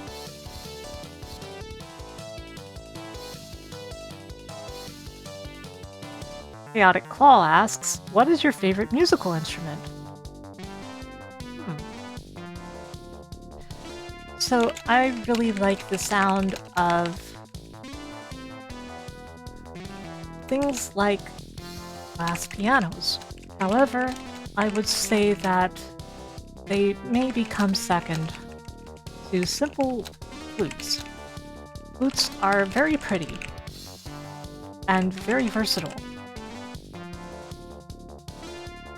I like synthetic music. Synths are wonderful, but I don't count synths as musical instruments. That would be keyboards. So I'm gonna have to go with flute.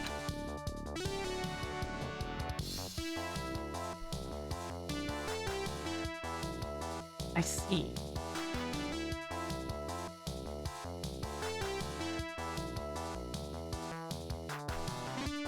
Fry the Cat asked about 3 hours ago this.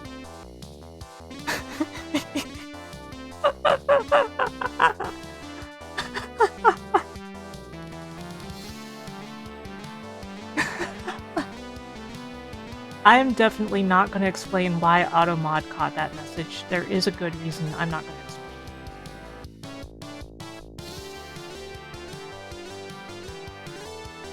You are already fed. You have an automatic feeder. Please come back to my room and lay on my bed.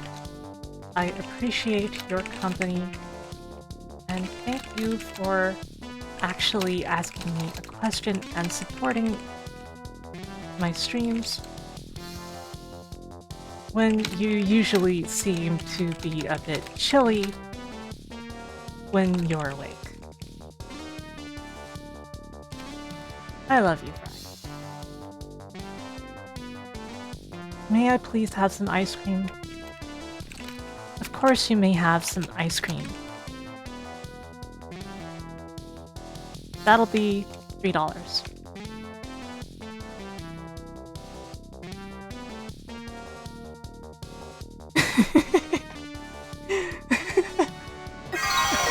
Thank you, Sheriff,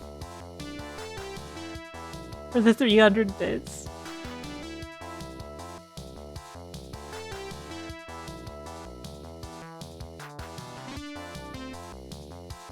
My favorite Sailor Scout is Sailor Saturn. I think she's very cute, very interesting, and I really liked Sailor Moon S.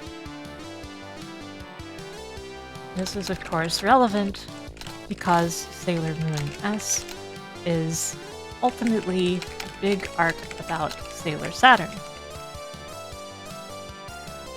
She's a really cool villain and a really cool Sailor Scout.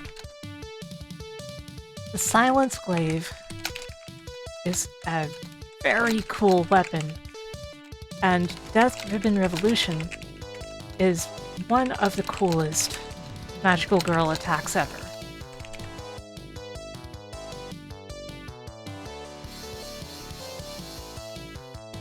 Where'd you get the tail ribbon?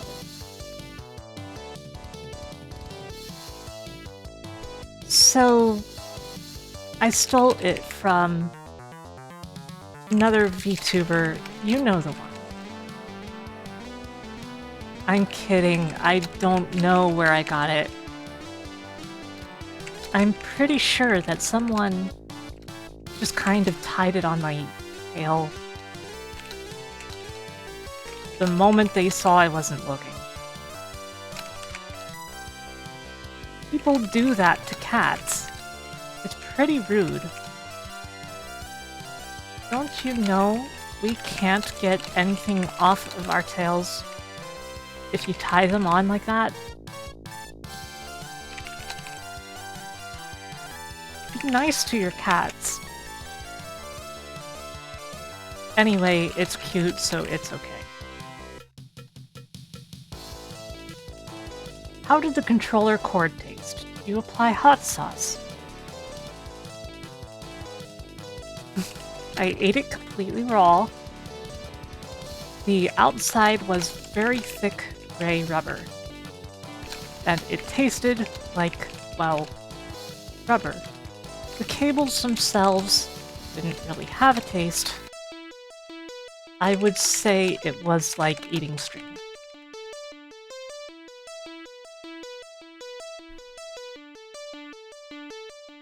I spill my drink. That's your last question, I see.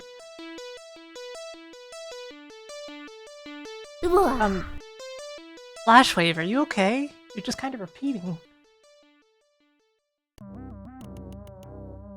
That's better. It was not appealing in any way, unfortunately.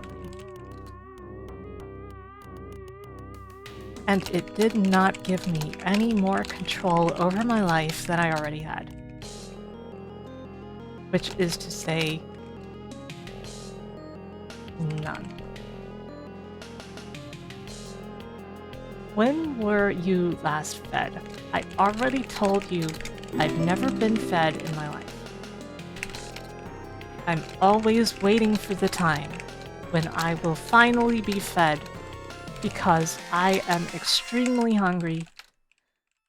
And please ignore the French fries in the trash because I have seriously never been fed and I need to be fed, please. Thank you.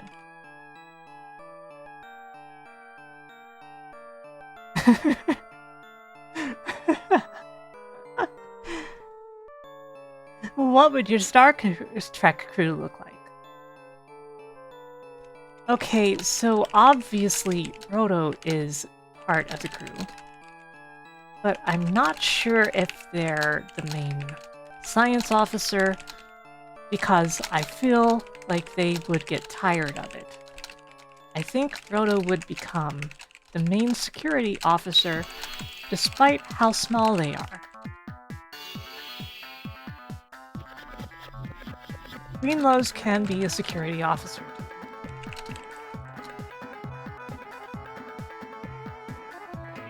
Mireille, I have never been fed by anyone. It's very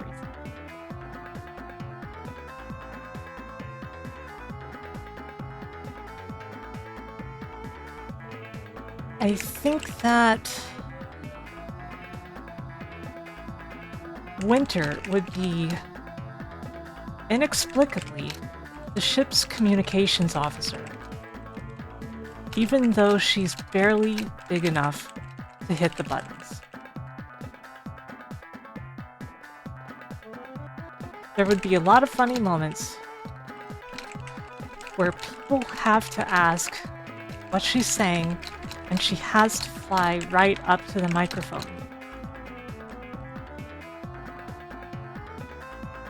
Why do I not just have a smaller ship? Look, I can't help it.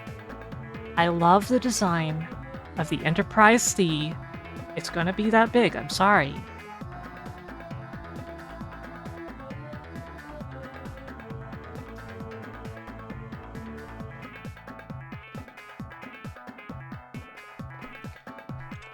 So, other than that, I'm sure most of my crew would be VTubers, because of course. Question is, how many of them would actually be able to fit into their seats, as many of them might not be able to even reach it.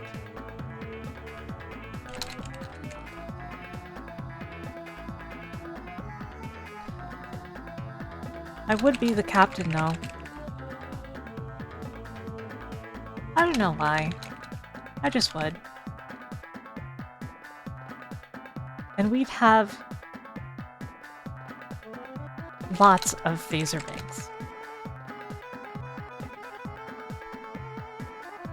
Well, Fernea, did you know that the Enterprise D actually has basically an entire lab of, like, dolphins? It's never once shown in the series, but did you know that?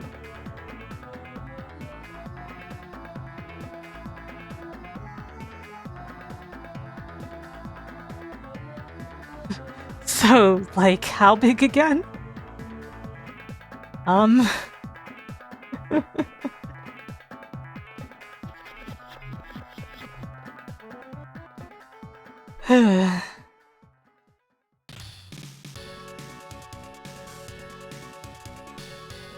Well, I'm about 0.8 catgirls tall. Okay. So where is your not safe for work art? You already know where, if you're asking this. I'm not gonna tell you. Draw it yourself.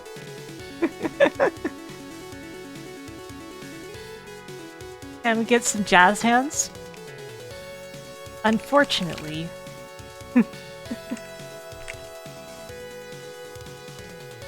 I can't do jazz hands like this.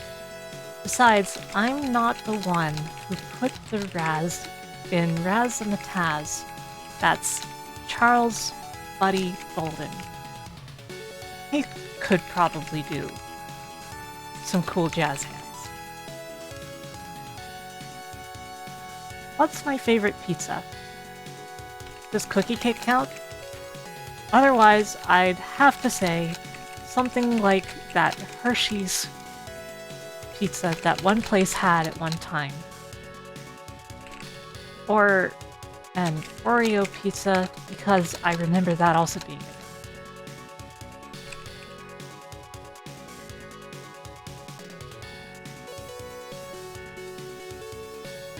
I've never had a real pizza per se. I've only had some nibbles, and I didn't like it. Wish I could have pizza. But eating disorders suck.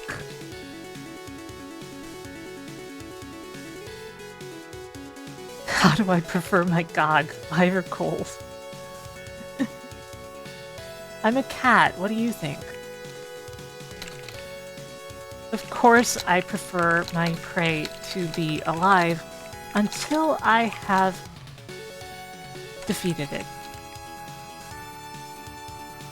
So I would defeat it, then I would eat it.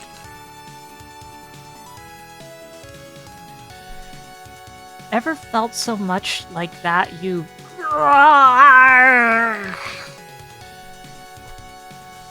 No, can't say that I have.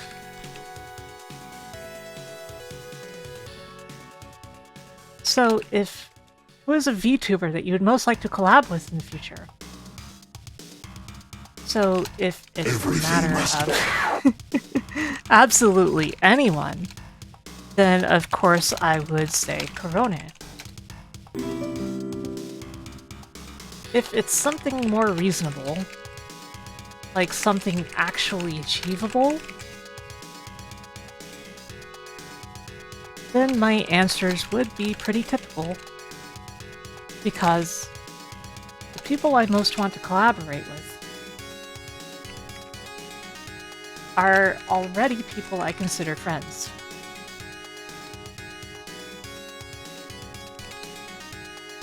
Like Pop and Start.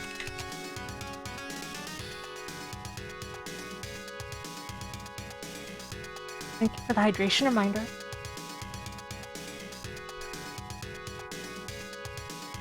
What sort of programming languages are you familiar with? GLMD Grilson. So, whatever I need. I've used C, C++, Java, Python, Ruby, Basic. I've used Orland, Delphi. I've had to work with, of course, Hot Soup Processor, the worst programming language I've ever seen. I think I'm adaptable. I think if you put me... Not exactly Grilson. They had their own languages as well, and Delphi's was terrible to work with. I think if you put me in front of some code, and I have to work with it, I won't have a problem adapting to the language. I've also worked on various kinds of assembly, including, of course, x86, also things like MIPS and ARM.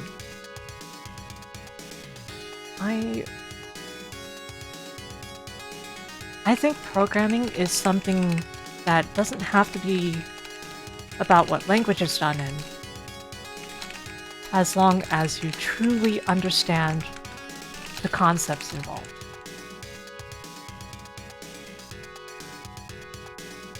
Do you read any comics?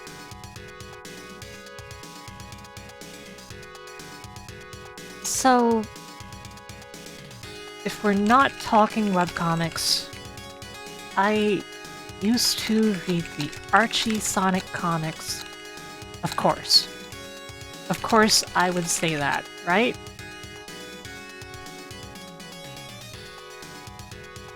But I also like Marvel comics quite a bit. And my favorite Marvel run would be the Superior Spider-Man. When it comes to DC, my favorite is Red Sun. I think it is a very interesting take on the Superman mythology and really tells you who Superman is as a person.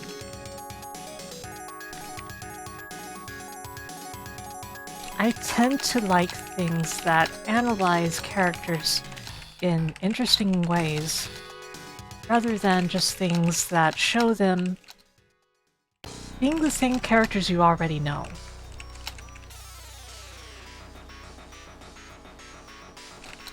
I also am absolutely frustrated when comics revert everything to how it's known to be. For example, making Dr. Octopus into Dr. Octopus again is to me a terrible decision.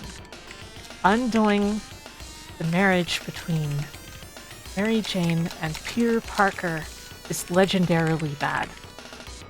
If you want to read a cool one-shot,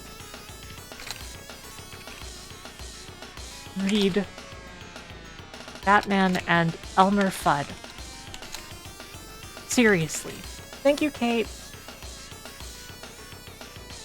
This comic is a way better one than it deserves to be. Both the comedic half and the serious half.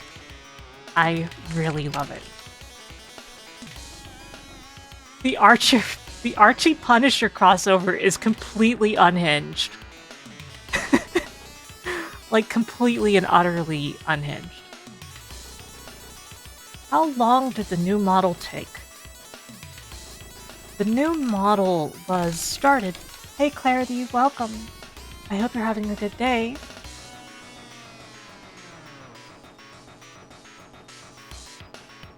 Yeah, Instigator. Like, it has the Elmer Fudd one has both really good humor and really funny things and really serious things, but then you have like Punisher and Archie, and it's just like, what the heck were they thinking? It's like a completely serious take on what they would do if Punisher existed in Archie. Like, just stone cold. Bafflingly serious. It's really dire, but like, in a way of, this is amazing that this exists, you know? The new model was started only a few months ago. I think it was like the very end of May. And the model has been basically done for about a month or something like that. Ray works well, and Ray works pretty fast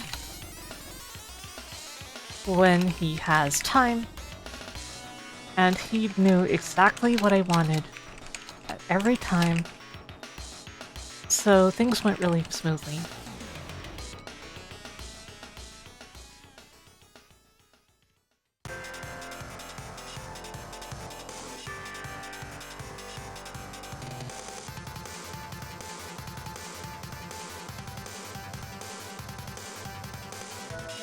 What are your favorite magical girls, and what makes them the cutest?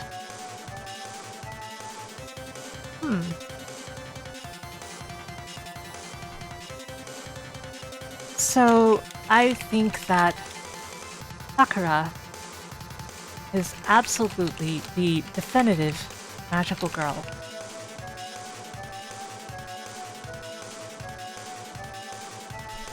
She is very cute, and basically everything about her immediately calls magical girls to mind.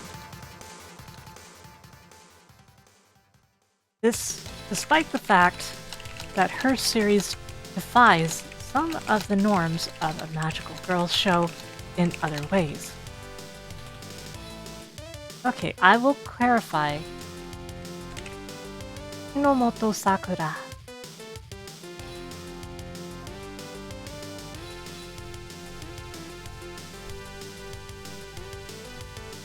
In general, Clamp's art style is some of the most shoujo stuff you will ever see, and it's very easy to associate Sakura with cute colors like pink. Her abilities and the way her stories play out suit her extremely well, and all of it is very much like a girl in elementary school, just like you would expect. So everything down to how she handles the situations that she is presented with is very cute to me.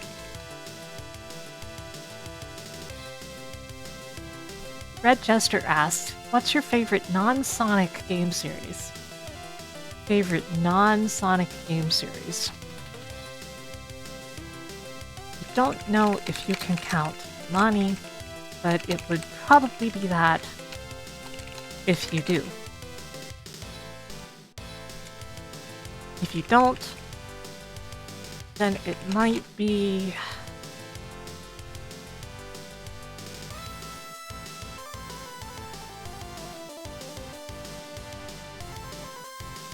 This is actually kind of tough. It's like, it's not Mega Man. I like Mega Man a lot. Some Mega Man games are high on my list, but,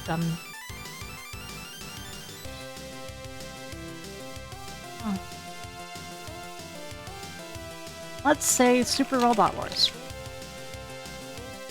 Because I love robot anime. I have seen a lot of robot anime, and that makes Super Robot Wars very special to me.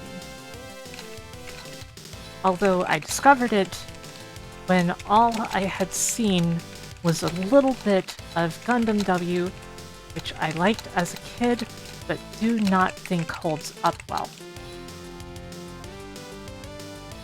Now, I've seen many of the series that are typically represented in an SRW game, and it's easy to see how much attention to detail is put into the games. I think this makes them very special.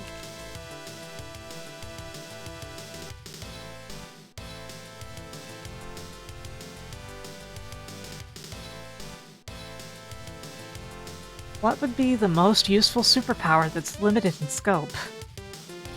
Asking me some riddles here, huh? Asking me riddles, basically. But, seriously, let's see.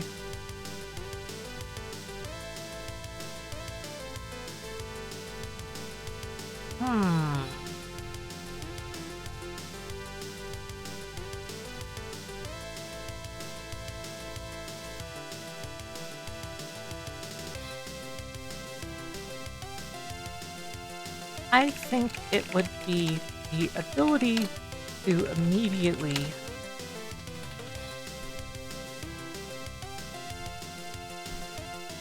fulfill your or someone else's nutritional needs in an instant.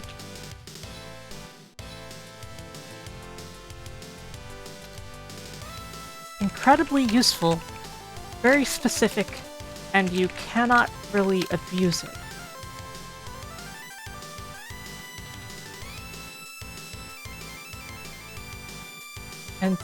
And yet, it also has absolutely no utility besides what it is.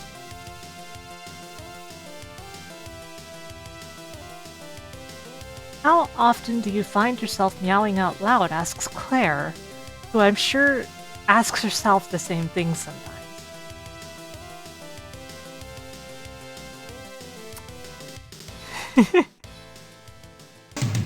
Thank you, Clarity, for paying it forward, gifting a sub.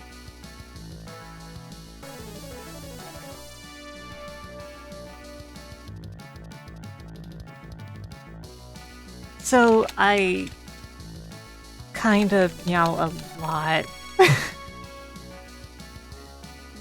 I don't even really think about it anymore. I think it's a habit I started developing as a dumb kid, and it just kind of stuck around and still is there today.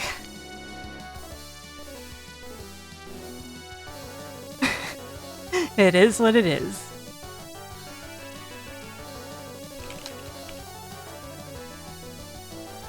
So, Bang, Marry, Kill, Sonic, Knuckles, Mighty. Oh my lord. I wasn't expecting a question like this.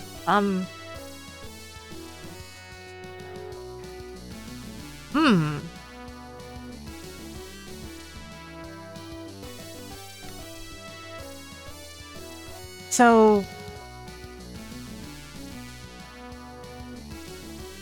I think it would have to be... Why are you asking me this?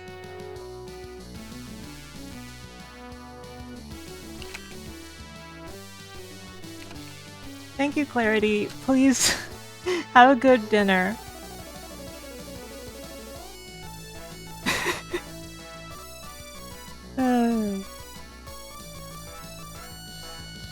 Dang mighty. Marry Sonic. And kill Knuckles. Because I like Knuckles. But if someone says something convincing enough to him, he will punch me in the face.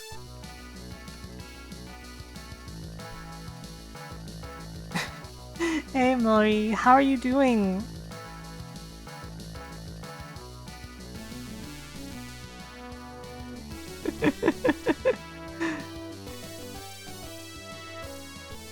So, what's your history with fighting games?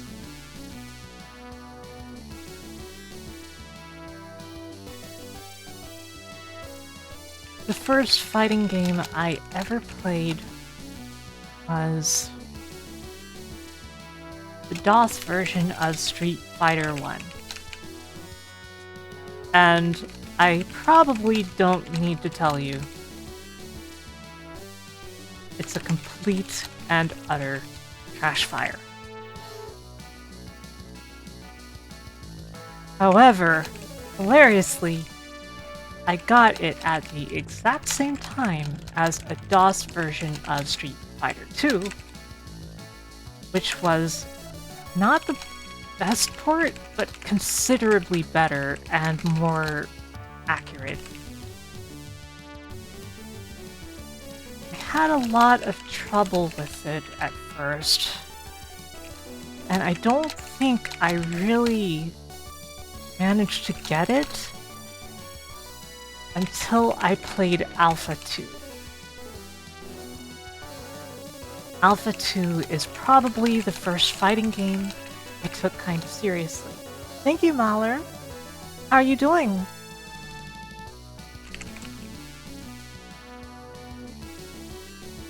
However, Capcom Fighters didn't manage to truly catch me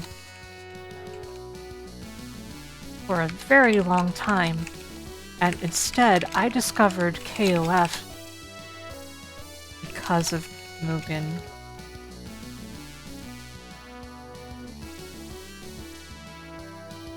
And then I got a copy of King of Fighters 99 for Dreamcast that was actually KOF 98.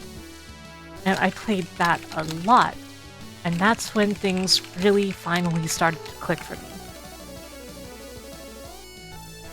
Turns out I really love SNK style fighting games.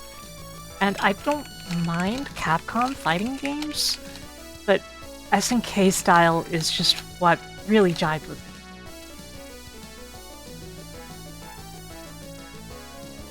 I have spent the most time in Garo Mark of the Wolves, and I was a Ronbot player, definitely tournament level, for a long time.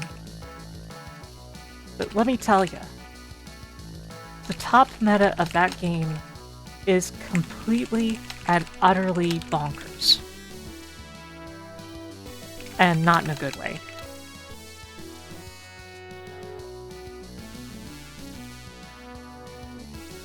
I knew there'd be more questions.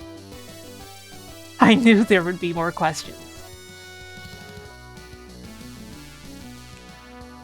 If Osaka-chan borrowed your twin tails, would she be able to fly with them? Okay, so you mean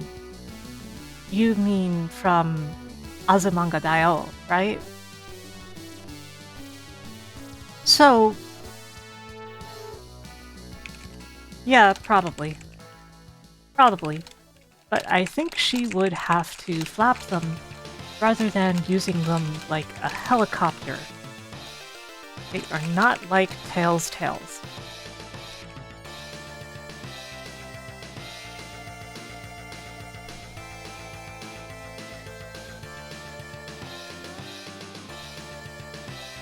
Oh no! another dog trying to chase me up a tree.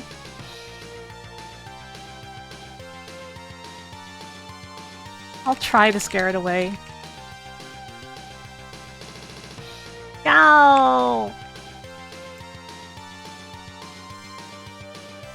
Thank you, Danny, for resubscribing, and thank you for calling me cute.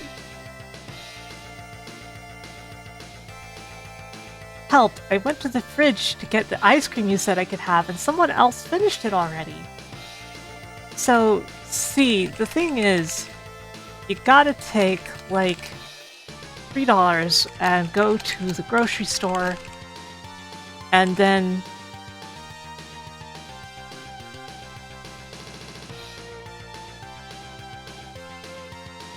you bribe the person at the door so they don't see you leave with it.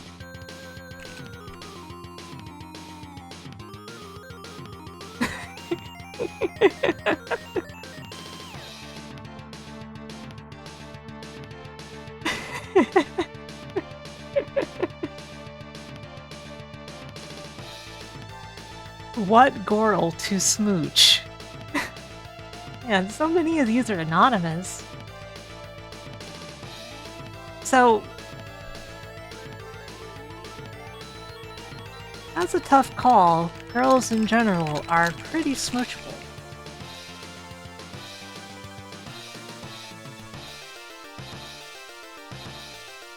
If the girl is cute enough, she might be my type. I tend to prefer cute over glamorous, and I tend to prefer feminine over tomboyish, but I'm a little flexible. If someone is very funny, I think that in itself might make them smoochable. It's not just what's on the outside. Too many people overly value what's on the outside. Cuteness comes from within.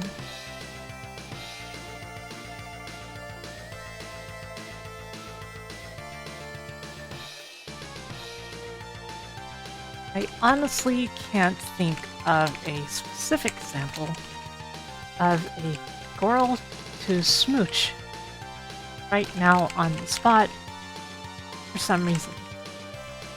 But there's plenty out there, and I think girls are just wonderful.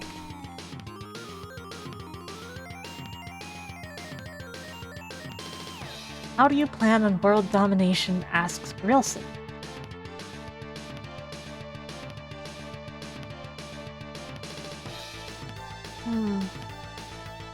Cats.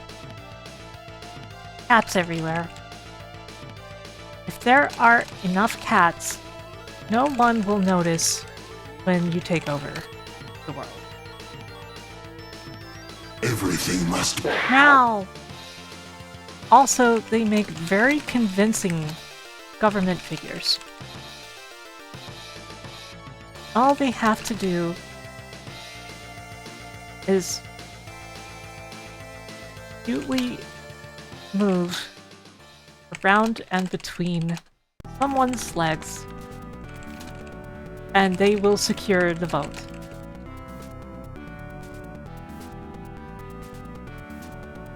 Thank you, Wes. You know what they say, the more the merrier.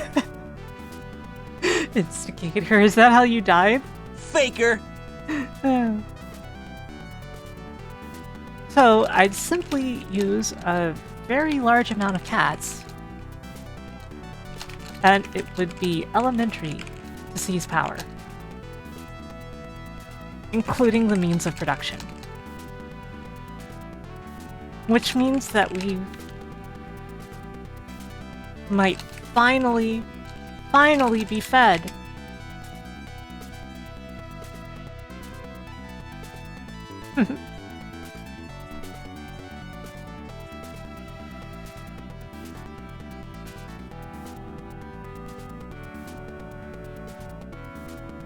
Favorite robot master? Well, they didn't add honey. So that was a huge mistake on their part. Meaning we're pretty much left with Chargeman. Chargeman is my favorite robot master for a very simple and childish reason. Growing up, I always loved trains. And I still kind of think they're cool. I think anyone who says they grew out of liking trains is just trying too hard to convince themselves. Hello, Alula.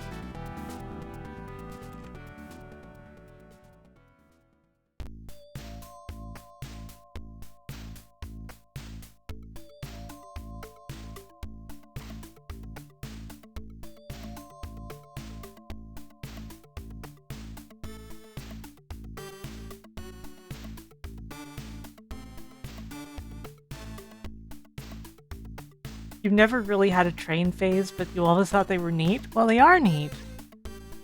What can I say? They are. Do you push the big red button? So, it was just a couple of days ago when we had to eject Dan and Bob video games tragically from the airlock, along with Spaceman Spiff. So, yes. It's been pushed. It had to be done. They were aliens, and I mean the kind that were going to eat us all. I'd gladly welcome any other kind.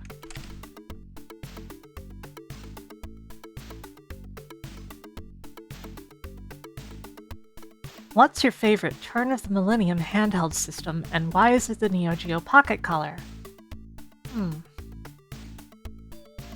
So, turn of the millennium is pretty specific.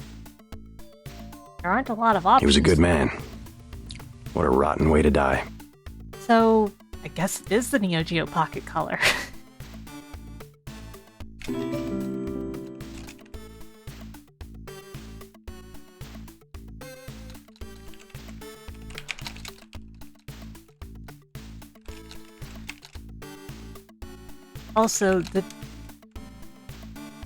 Also, the general idea of connectivity with Dreamcast games was really cool. Even if it didn't really matter and wasn't really that practical.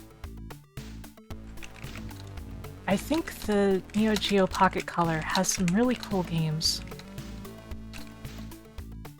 including one of the strangest Sonic games, and some very good SNK games. However, it's one of the few systems that I wanted and never owned. The WonderSwan is also pretty cool, but doesn't have as many cool games. Except for stuff like Dicing Night, period. What the? Why is this pre-filled with one of my previous answers completely unrelated?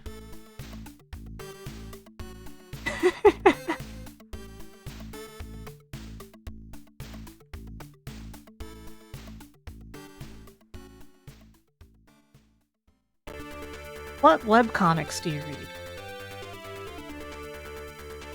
Basically, I don't read webcomics anymore. It's not that I don't like them.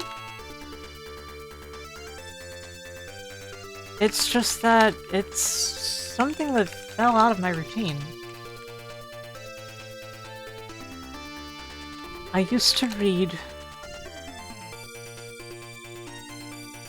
Infest when it wasn't what it is now. I also read MS Paint Adventures when it was actually running, before it became a huge meme because of Homestuck. Beyond that, I was a reader of EverCrest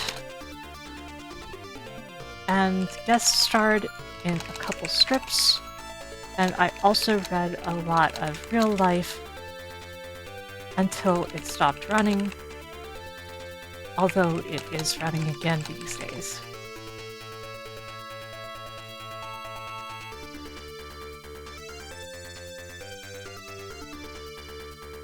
Okay, so we've measured you in Imperial and in Catgirls, but how tall are you in Smoots? What's it? The Smoot is a non-standard humorous unit of length created as part of an MIT fraternity pledge to Lambda Chi Alpha by Oliver R. Smoot, who in October '58 laid down repeatedly on the Harbor Bridge by Boston and Cambridge, Massachusetts, so that his fraternity brothers could use his height to measure the length of the bridge.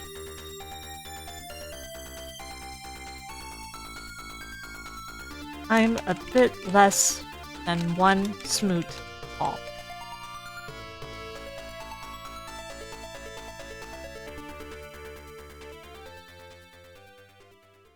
I'm going to cut off the window for questions pretty soon.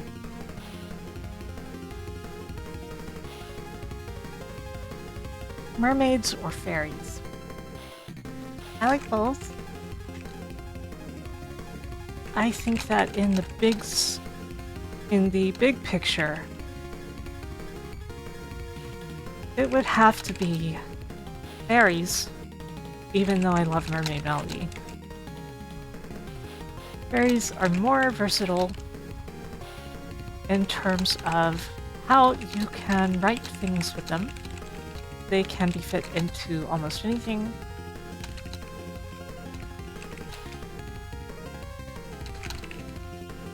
And, in general, they are very cute.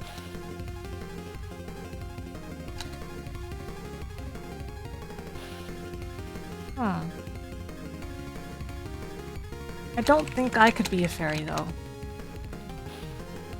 Even though some of my friends are fairies.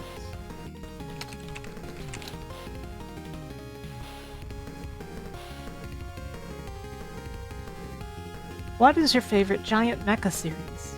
And robotics notes counts. Well, are you talking like anime series, game series? Because I told you already. I told you already the game series. It would have to be Super Robot Wars, although that's kind of cheating, right? But when it comes to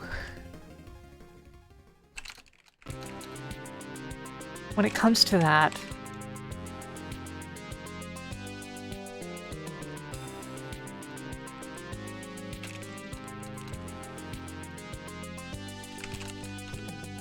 it would definitely be the King of Braves, Gal Gaigar. I deeply love plenty of series with smaller mecha, like Bubblegum Crisis, with its hard suits, but in terms of giant robots, Gal Gaigar is amazing. It starts out kind of unassuming, but there's just so much sincerity to it. So much stylistic flair as well. And it really has a good overall message about, of course, bravery.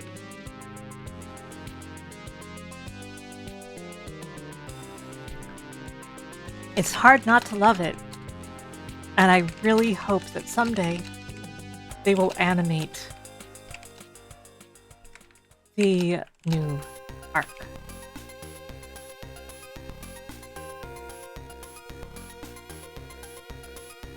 Nadesco's great too. So, we know about dogs, but what are your thoughts about birds? Or not birds, but maybe bird adjacent? Well, they're very appealing to chase. And I like to look at them from my window. However, I would not like to be picked up by a giant bird. I think that would be terrifying.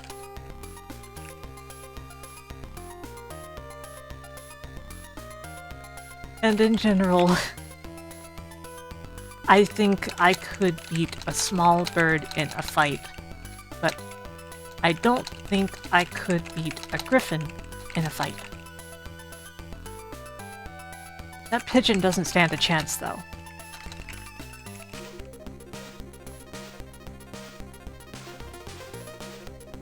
Odds of getting a Mega Man channel in the Discord?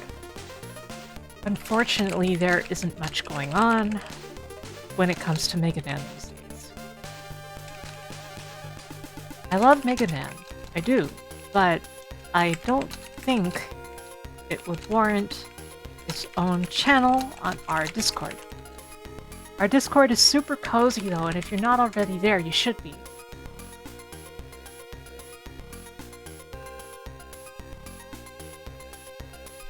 This is nothing against it. And if there were a lot of Mega Man news, maybe this would change. I adore your background and emotes. Can you tell me more about this work that goes into making your streams happen? Oh.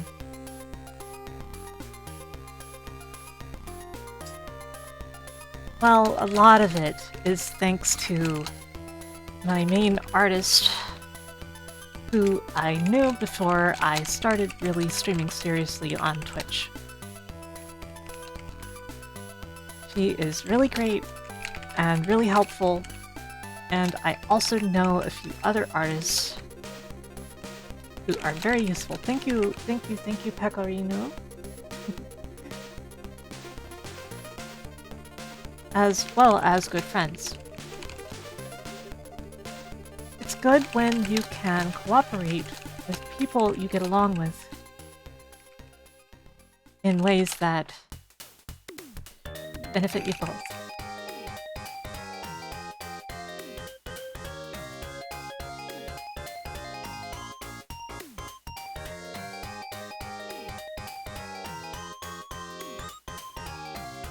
Let me...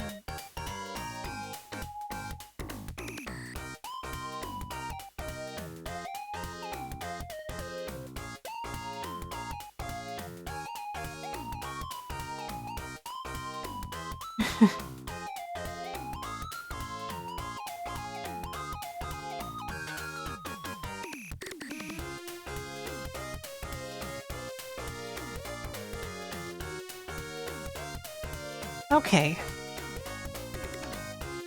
I think the hype is kind of dying down because I've spent so long answering questions. What is your favorite invincibility power-up? Thanks for the hydration reminder. But don't worry, we'll get to games soon. I'm cutting off the ability to... I'm cutting off the window for asking questions like right now, okay? So like, once I refresh this, and we're through all the questions, done.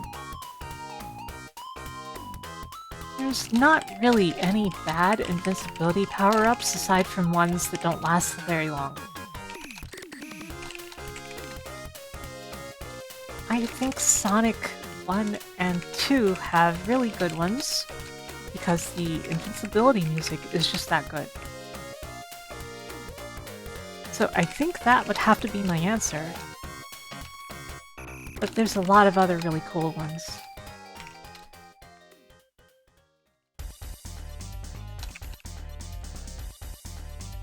Freedom Planets is good too. Refreshing, and there we go. How cute do you have to be for a smooch? Asking for a friend. Well...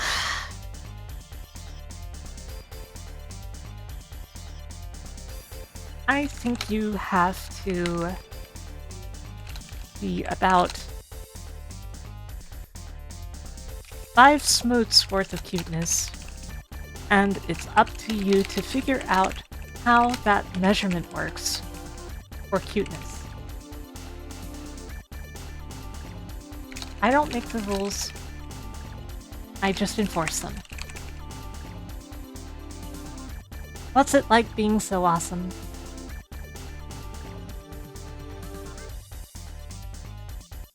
Well, I'm glad that this question didn't end in I am a vampire and, because I don't want the person asking this to be a dead vampire.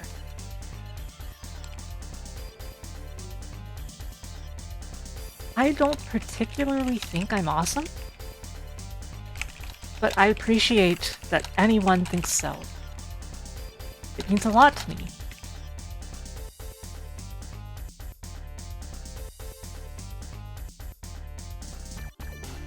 Per square smoot.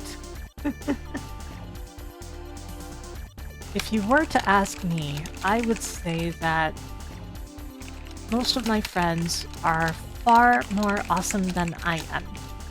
People like Jan video games, or Dot Level, or Voxandra, or Fang, or any of them really. They're all very awesome people, and I am blessed to be friends with any of them. I will continue to aspire to be as awesome as they are. Because that's all I can do.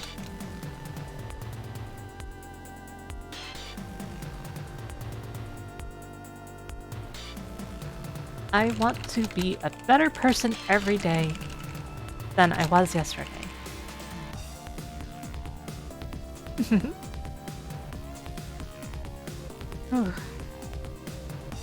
And that's that.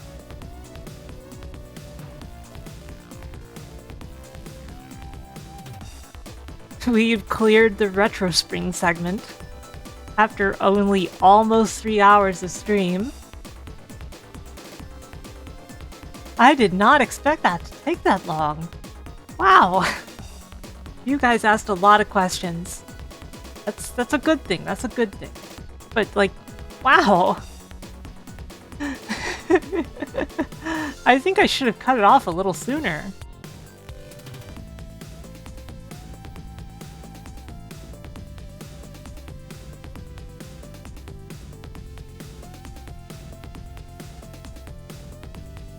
So, how about video games? Do you guys like video games?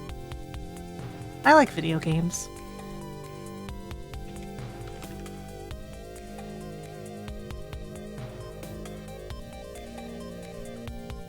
You miss video games? Roto, didn't you play video games just last night? So why don't we play some video games? We can't just spend the whole stream doing this, right?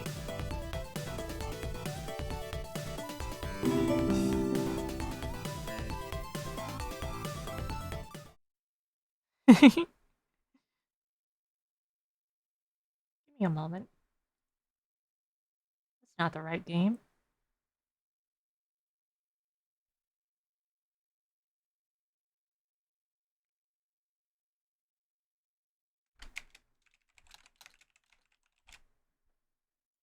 Why is it muted?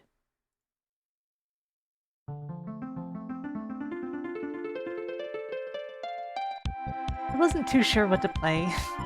So I'll just play whatever feels right, you know?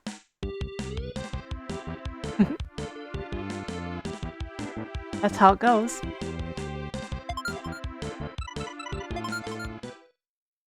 Digi's been playing this recently? How's he been doing?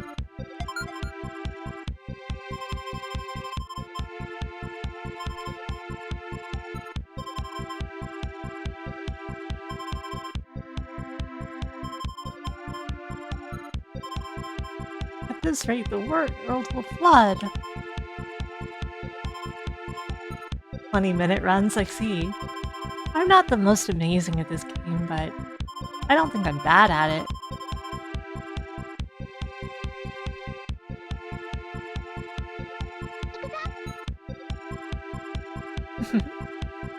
Take care, Kate.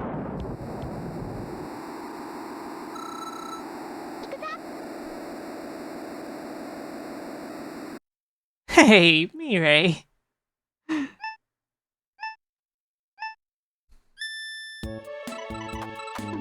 Let's see. I'm probably a little out of it because it's been a bit. We'll see.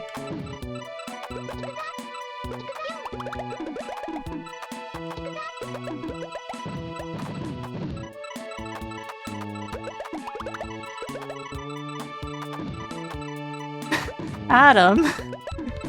Be nice to Pennyphone. It never did anything to you. That I know of.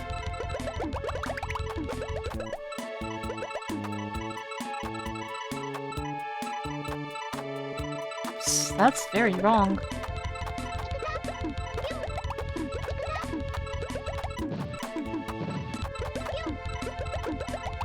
The main thing about puzzle games is that while you're playing them, it's harder to watch chat, but it's not impossible.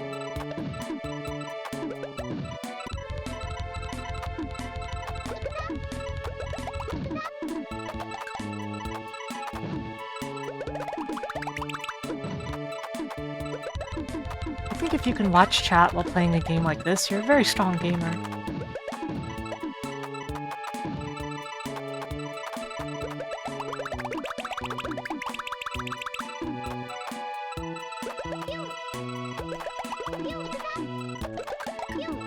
Uh-oh. Here it comes.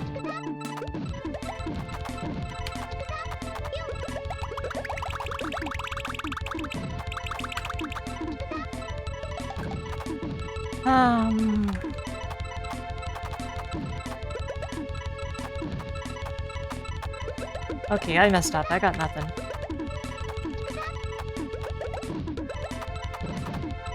Whew.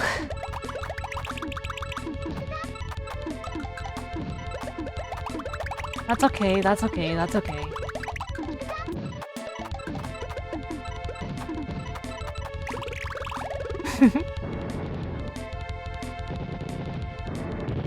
What if we modded Roto into Panel de Pon?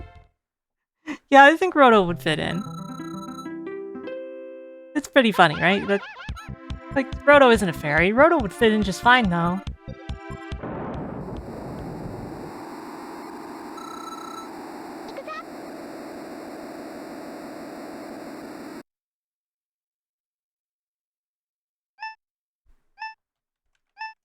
Well, you don't have to be good at the game to be a character in the game, do you? There's no rule about that, is there?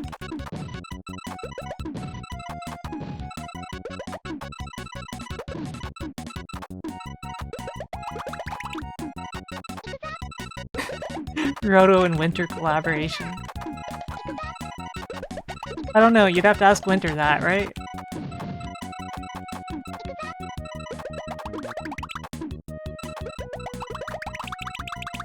I already said you're not a fairy, yeah. Uh-oh.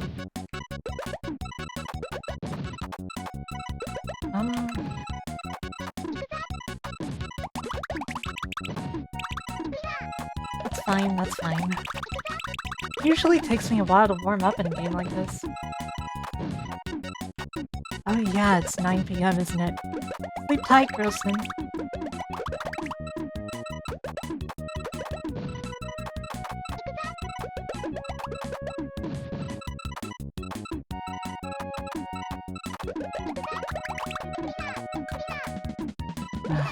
Here we go again.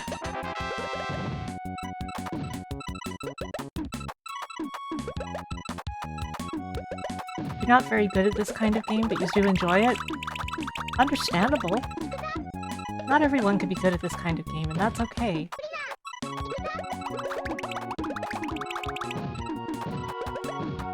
There are multiple Sailor Moon puzzle games. But one of them is, one of them is basically a clone of Tetris 2.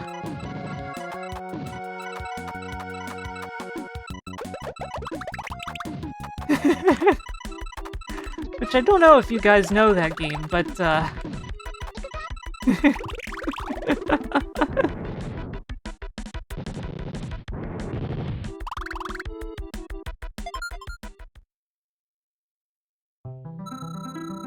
all these notifications. Or just other people's stream notifications.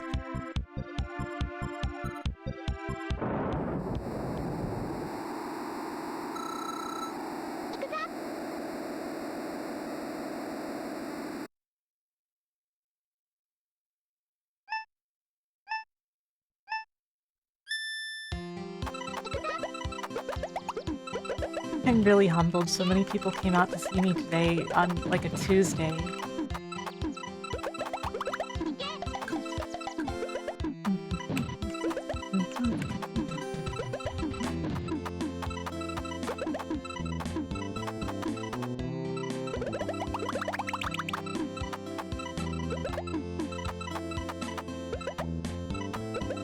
Pick Ross. The Pick Ross. I don't know if I should pick Ross. Is he good?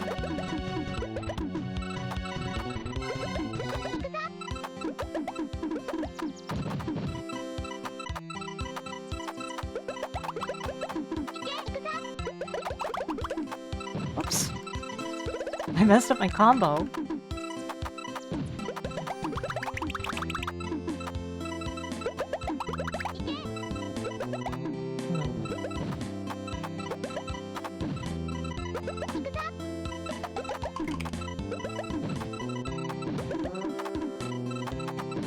You'd watch Bob Ross draw Gal Geigar? So would I. I mean, who wouldn't watch that?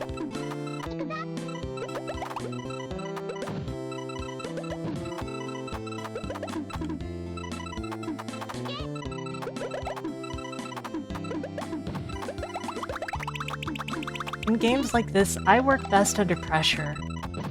So when things are just going chill, I'm like, eh. Like, this isn't tough enough. I need Diana to turn it up here.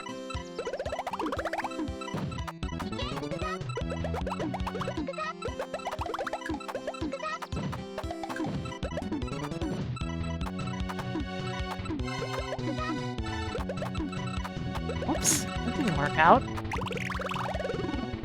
Well, it worked out well enough, I guess.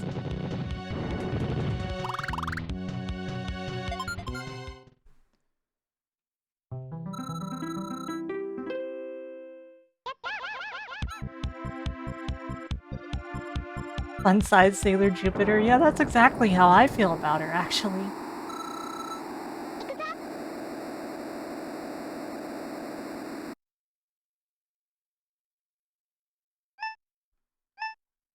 Okay. Hey, Knives Knight. How are you?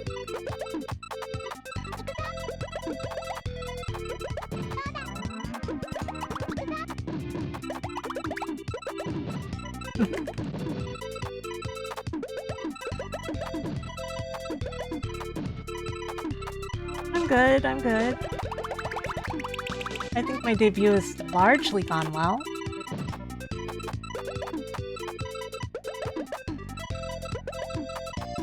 Even the hype died down after, you know, a few hours.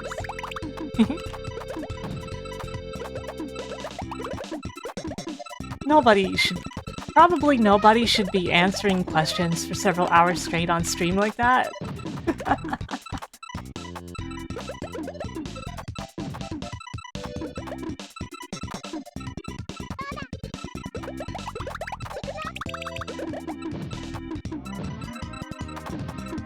Pressure's on now. I need that pressure. Like I said, I work best under pressure in games like these.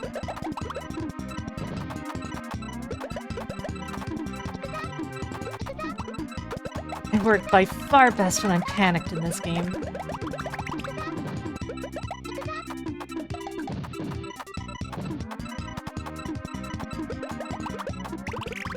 There we go.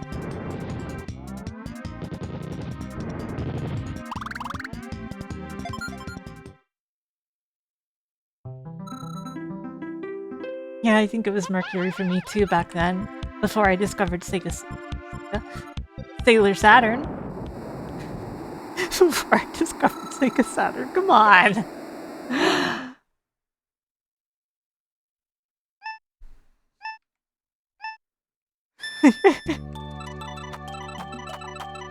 I love this song. Don't really care about the panic version of it though. I mean, it's good too, but...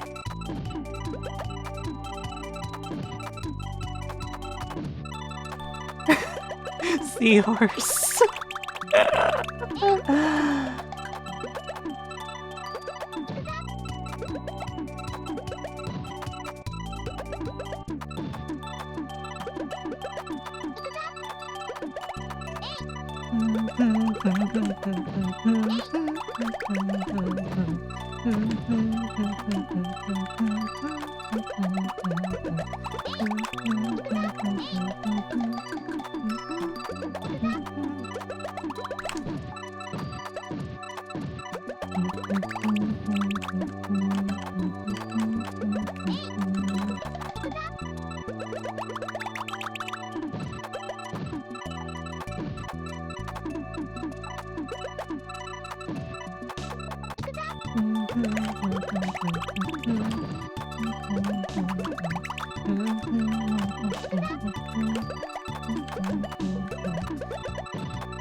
I was about to be like, excuse me, I think you mean Amy, and I completely blanked on her Deke name.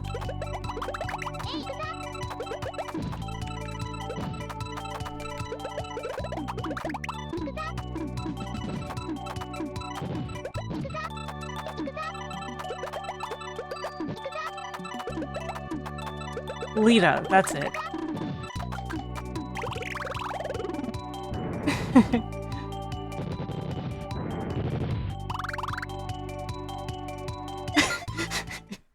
And Jerryu used add permitted term, you're lesbians. Automod, please.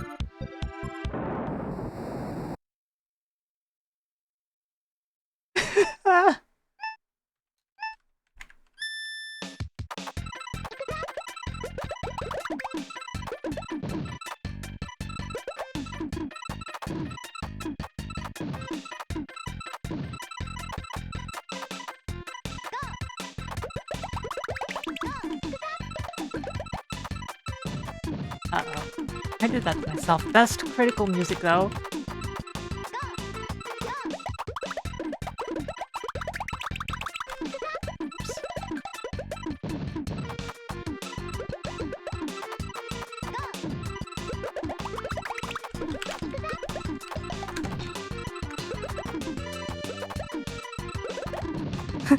Whip it. I never even thought about that.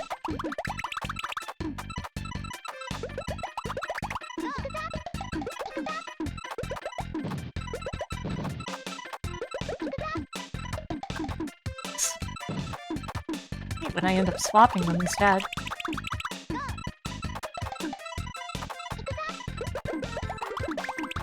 Yeah, she does a little.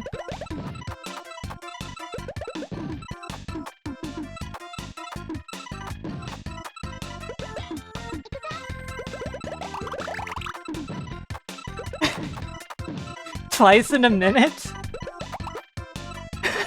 What the Automod, please?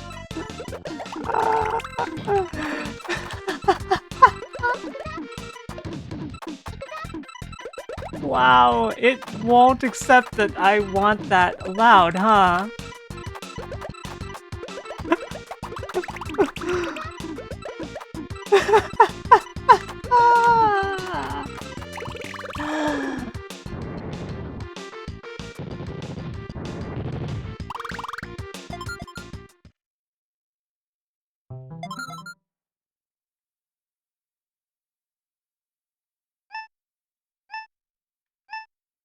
Automod is a Decepticon!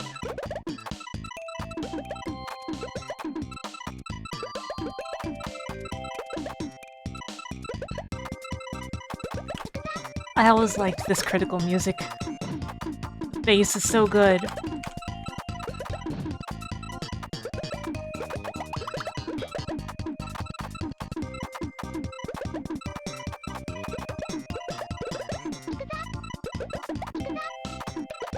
Oops, that didn't work out.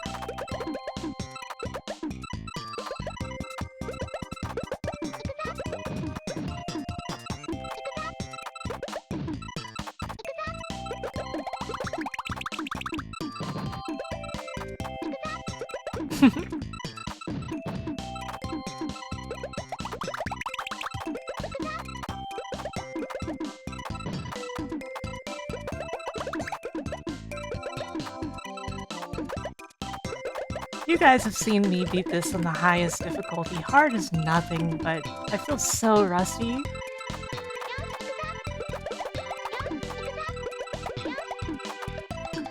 So, I used to think that she said meowsh, meowsh, meowsh.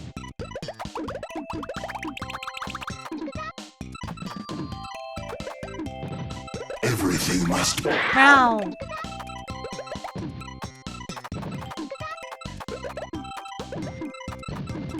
I've beaten super hard tons of times, including with the best ending, which requires that you not continue. And not lose... Well, you know, not lose any fairies, rather. It's not about continuing... Well... Wait, no, it is about continuing. You can lose fairies as long as you don't continue as Lip. That's how it works.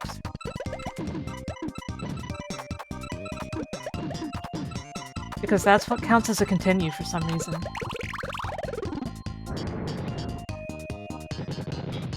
And then Lip is like, I'm the queen? Haha, I'm the queen. And then the game just stops on that strangely ominous note. That's the super hard ending. The once you see super hard ending.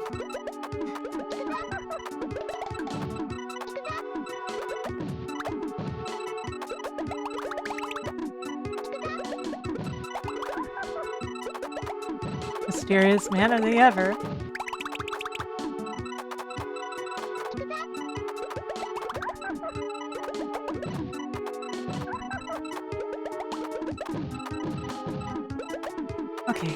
Okay.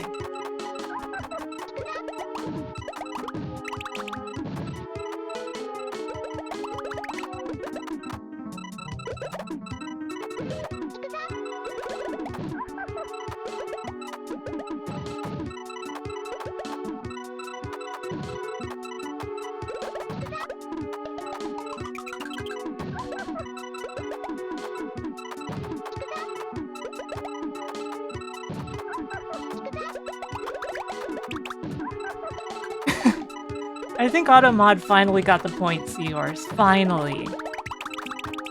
So we don't have to hide your lesbians anymore.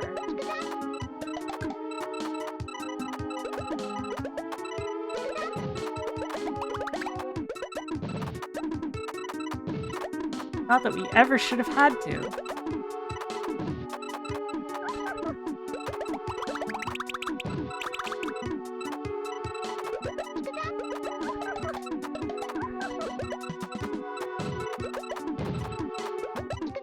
Okay, here we go.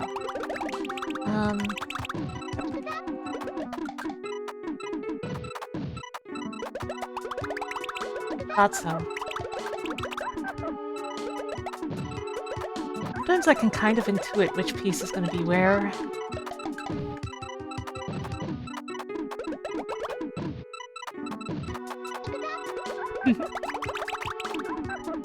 Girls, girls, girls, girls, girls, girls, girls, girls, girls, girls, girls, girls, girls, girls, girls, girls, girls, girls.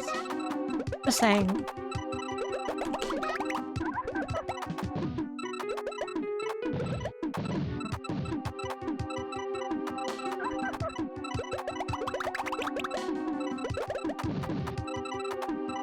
Uh-oh.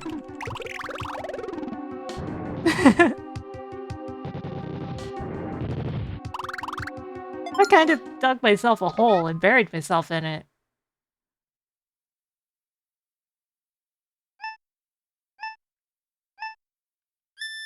By the way, there's a button code that lets you use the fairies before the final confrontations start, so that you don't have to eat, like, a continue if you lose on one of these. I don't remember off the top of my head what the button code is, but it exists.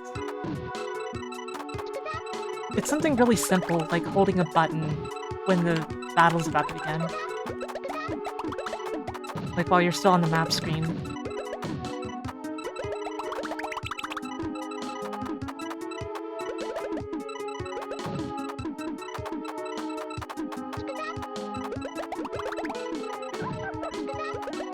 There we go.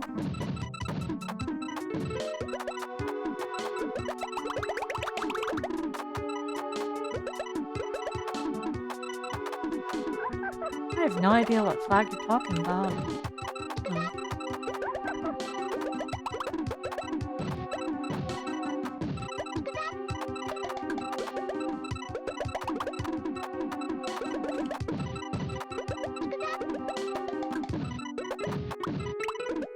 Ah, I see.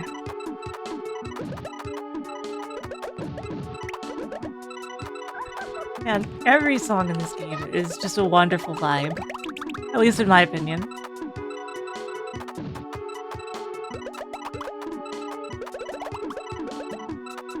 Even the Thanatos theme is a vibe of some kind. That at least somebody here is bound to feel now and then.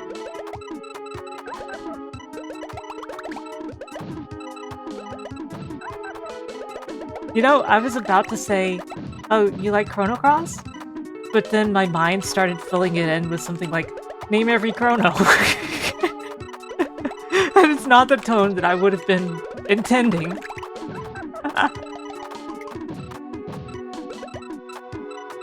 Name every cross, oh no!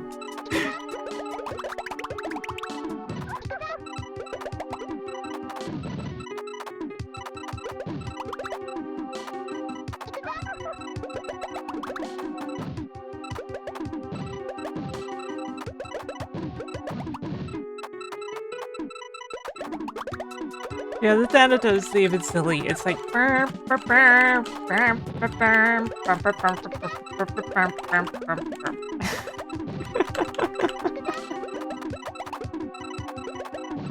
it's threatening, but in a big band kind of way. That's a very strange sentence I just said, but it's accurate, I swear.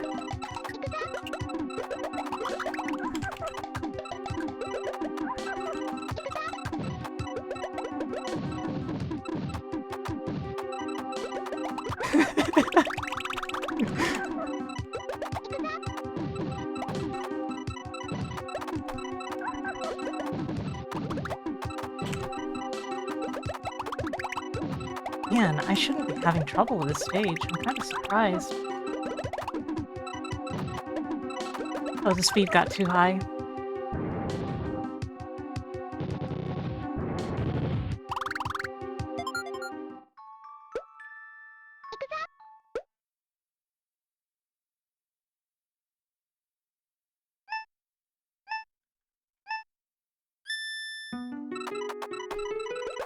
It's okay, I can do it. Like I said, I've beaten super hard. I've also beaten violence hard. Don't you just love that difficulty name? Violence hard? Like, you'd think V hard would stand for very hard, but no, it stands for violence hard. Which is kind of what I just did to her.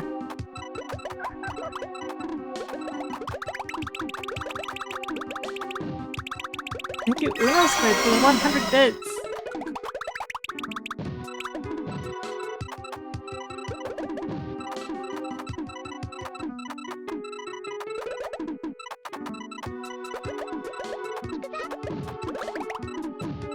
It didn't do too much to her, sadly, but... can't win them all. What do you... I want to win them all. I want to be the very best like no one ever was.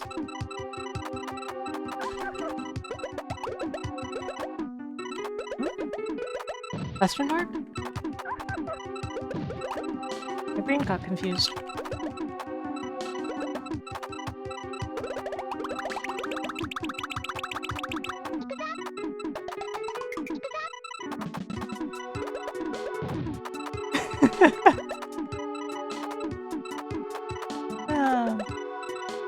You know, Razly's name is actually supposed to be Lazuli?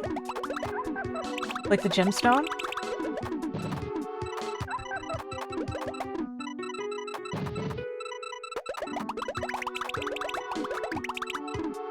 Yep.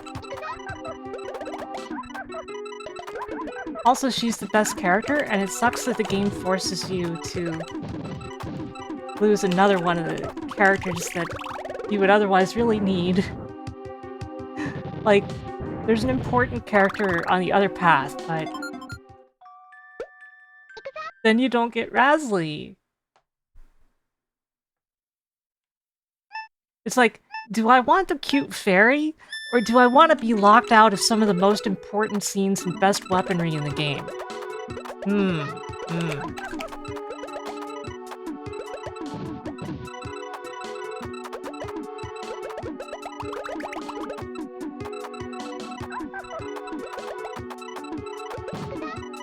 Like, I really like Chrono Cross, but I think that's one of the dumbest things they ever did.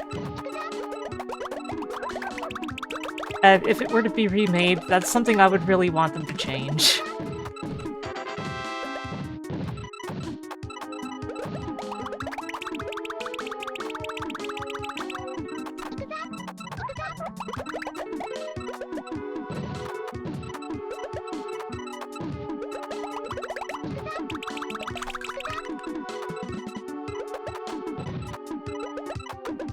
Like, you can't blame me on that one, right?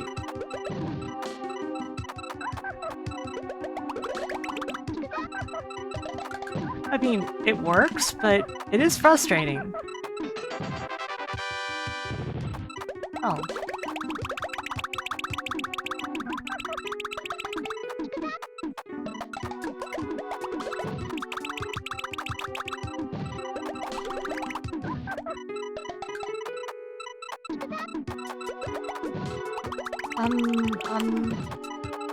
Here. And this.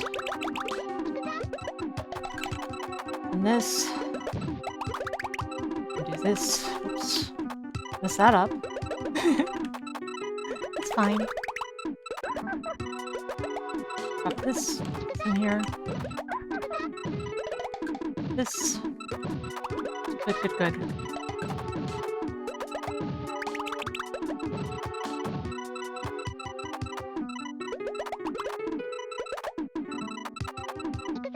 You know, like, thematically it works, but as a modern gamer, I don't have time to play a game a minimum of 3 times. I wish I did.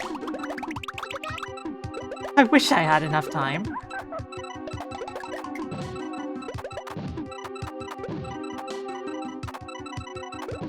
Like, I kind of miss doing that stuff.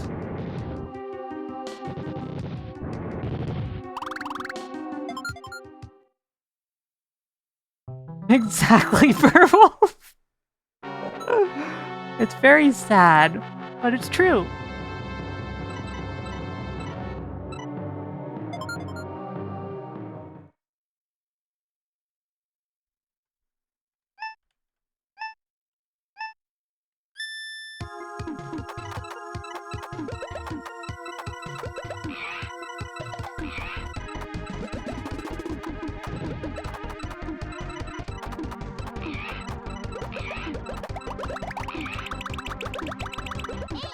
Got some Tommy gun or something going on in here.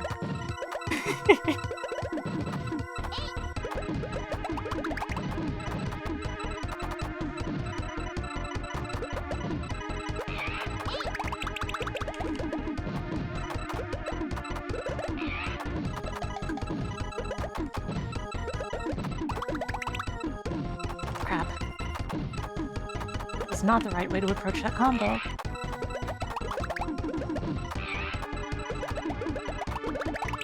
Man cow, me too. By far, me too.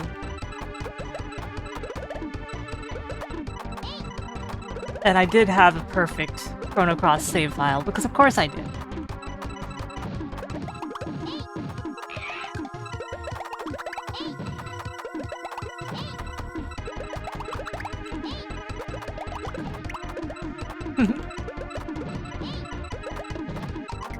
Oops, wrong place.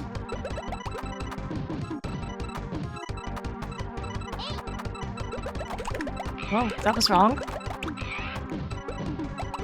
Okay, here it comes. Here comes the pain.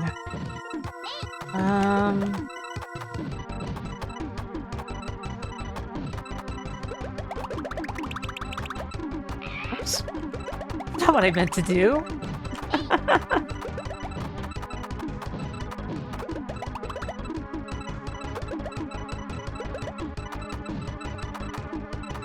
It's not the one from Chrono Trigger, it's a different one. Of similar model.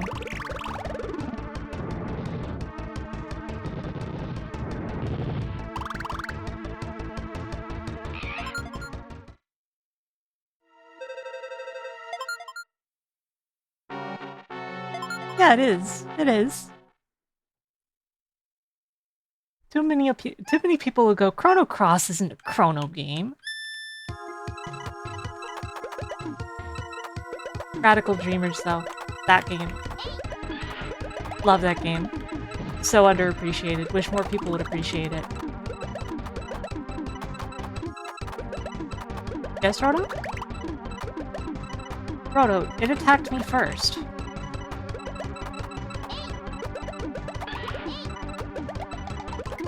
It was not a good dragon.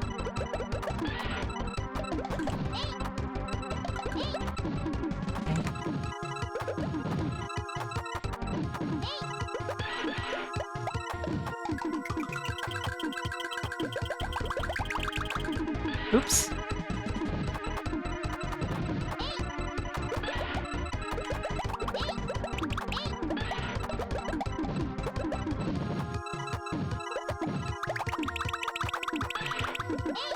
There we go.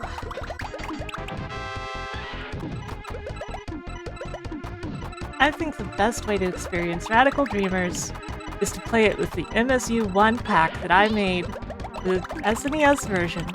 Shameless advertisement here, people. I'm allowed to advertise. It's my own channel.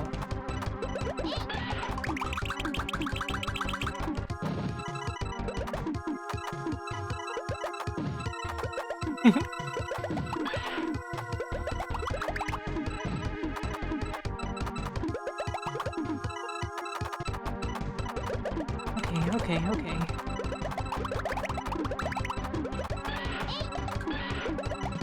This is... Oh.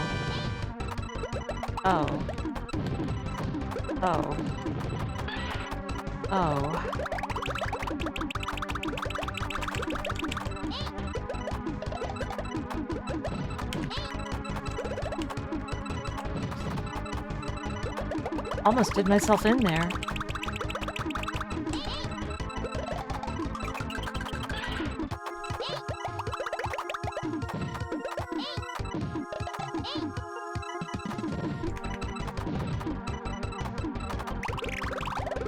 Yeah, I always do best when the pressure's on.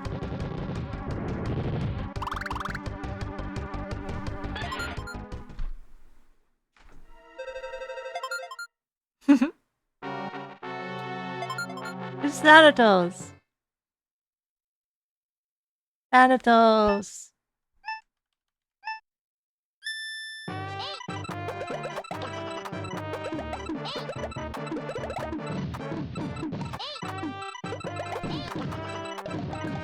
The song is like big band, but in a threatening way, like I said.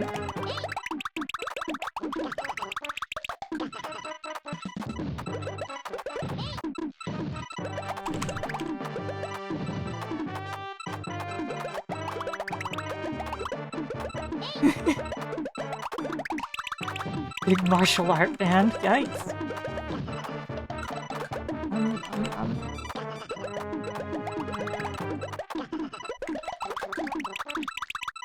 Crap.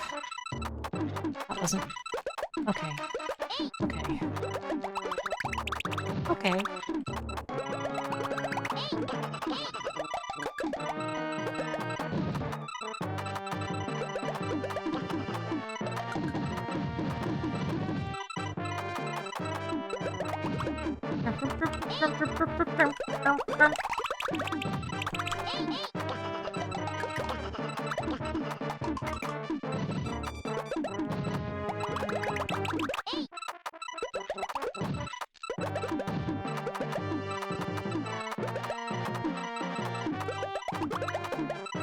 And that drum is the same one that's in a bunch of Chrono Trigger songs.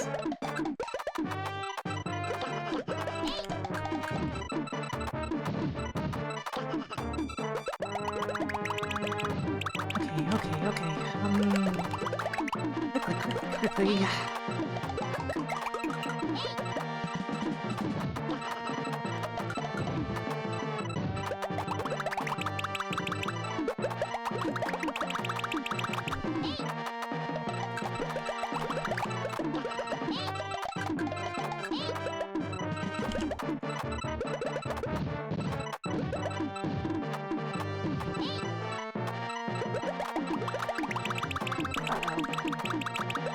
Just get a little bit off the top.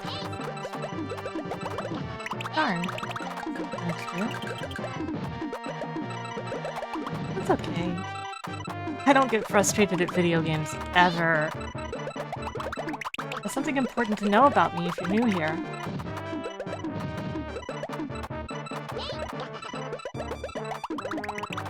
And if I make a mistake, it's fine. Like a happy little accident, you know?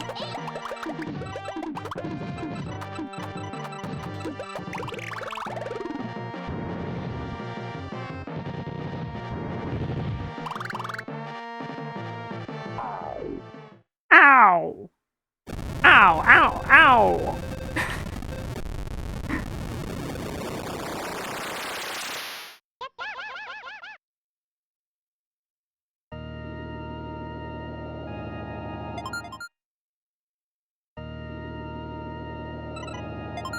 Inkazal?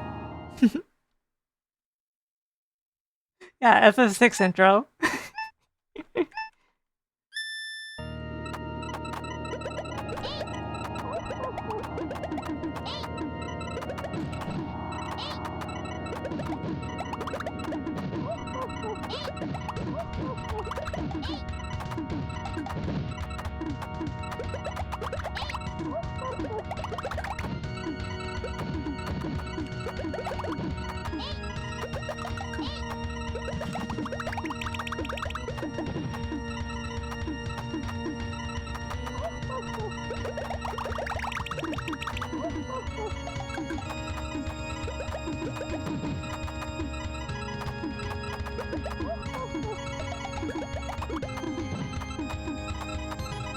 Okay.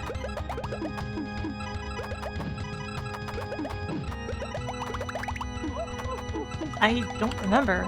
I think maybe... Panapon is something I'm not completely an expert on, I'm just good at it.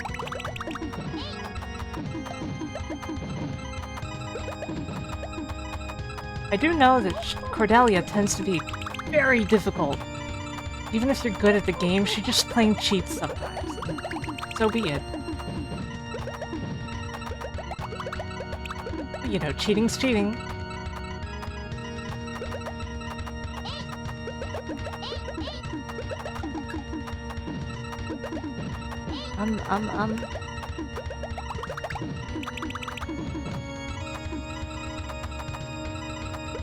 Right.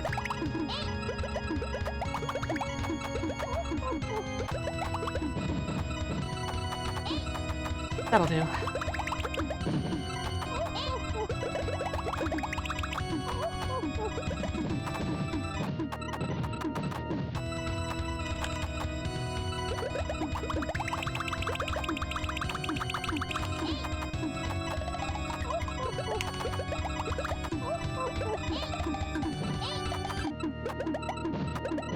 There we go. Not that hard to survive a moment like this. Just, you gotta be calm, you know?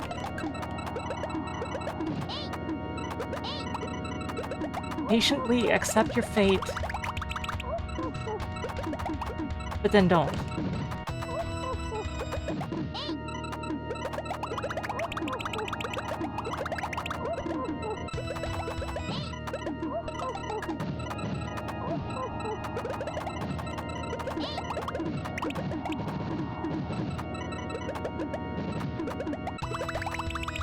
I've used one, continue. Hey Felly! How are you?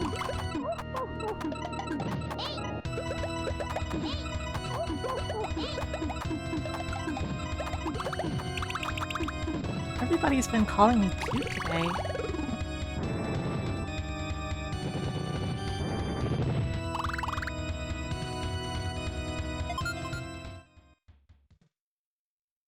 I used 2 continues, I think. 2. Fine. Can't always win perfectly.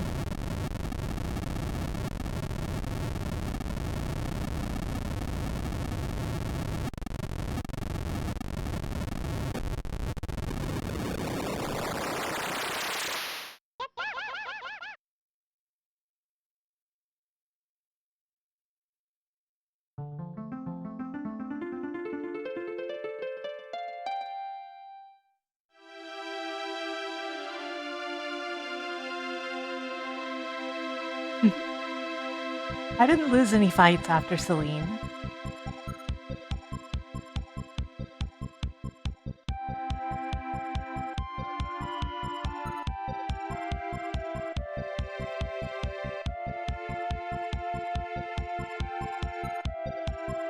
The transition is so unnatural.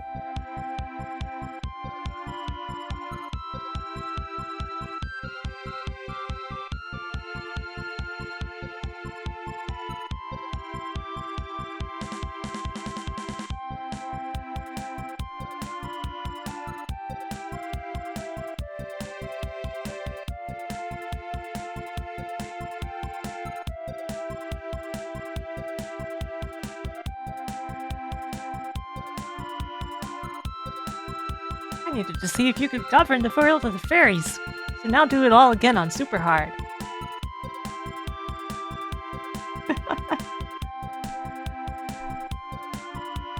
That's how this works, right? It was all a test, and people could have died.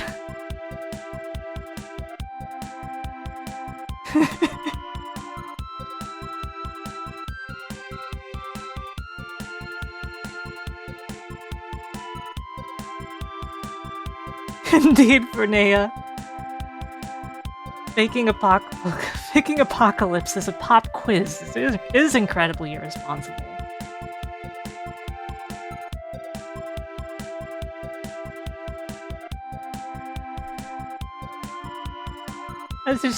Then Lip goes, "No! I have to beat the game on the highest difficulty! I can't be queen yet!" And if you beat it on super hard, she's like, "No! I need to beat the game without continuing!" It's so weird. But in a funny way.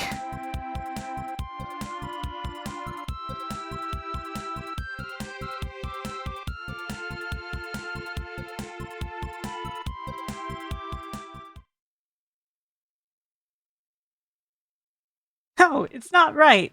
I must keep on going. I must get better at panel de pon. I wish to see the very last end. Whether there is another fairy, there's not. Not in this one. I cannot use any continues. I don't care how many times I have to restart.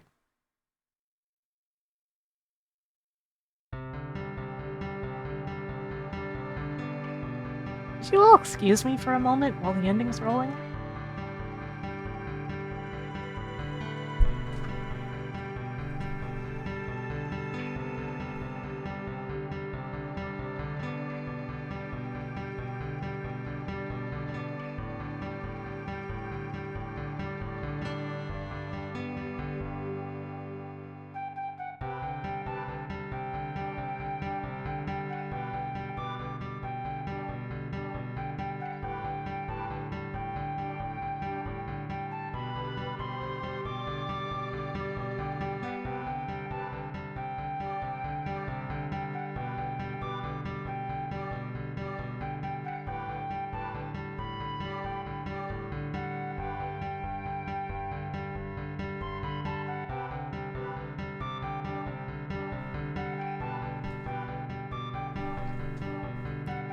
Hi!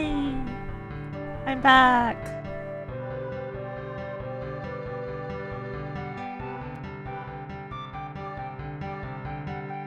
Yeah, Renee, it's basically that, except she also goes like, haha, I'm the queen, haha. Like, it's kind of ominous. Thank you, Luna.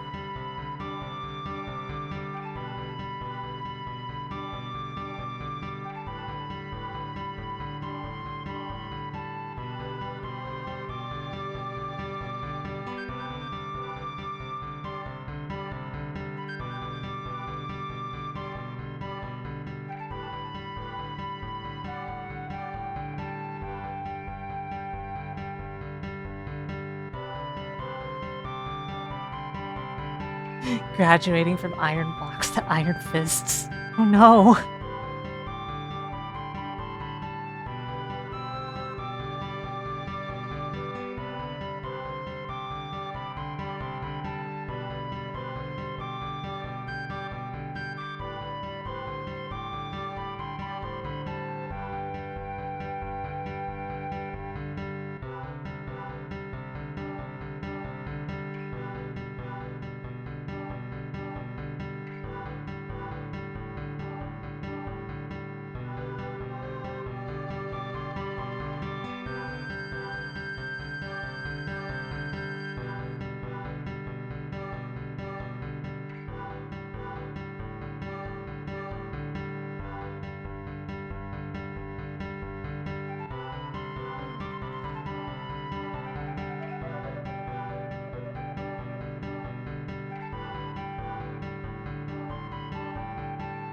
Man, what do I feel like doing now?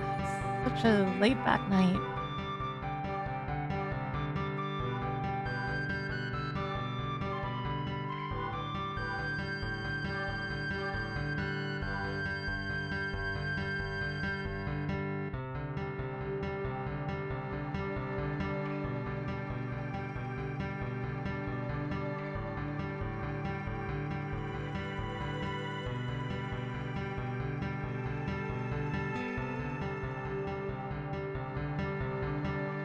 No, no.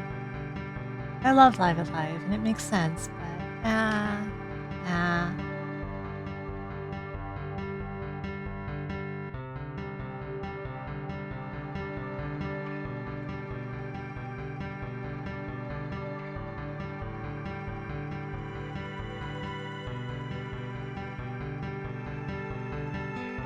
Chrono Cross speedrun to Wrestling.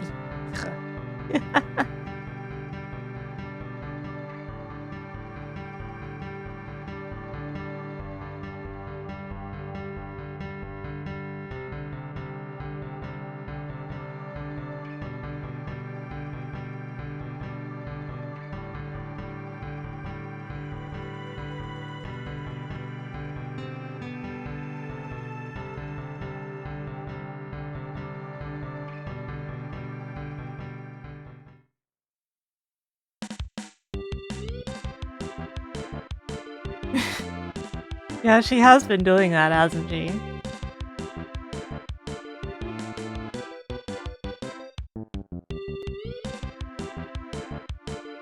The enemies become much stronger. You know it's not lying. Super hard, but violence hard in these games really are very tough difficulties.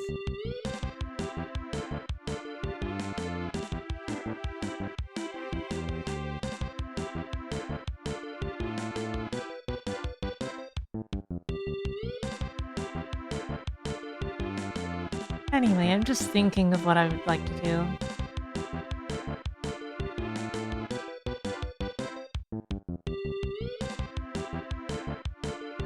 Nice to do stuff that stands alone well on a night like this, you know? By the way, guys, I bit my tongue again. My tongue's been sore this whole time. Pretty darn sore. But I'm doing well through it. But that's funny, isn't it? That's...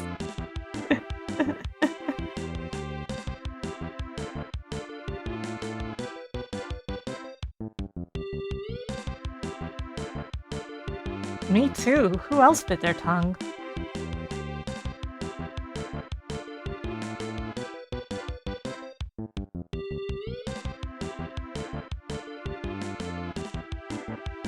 Me, it's like right at the tip, which is pretty bad.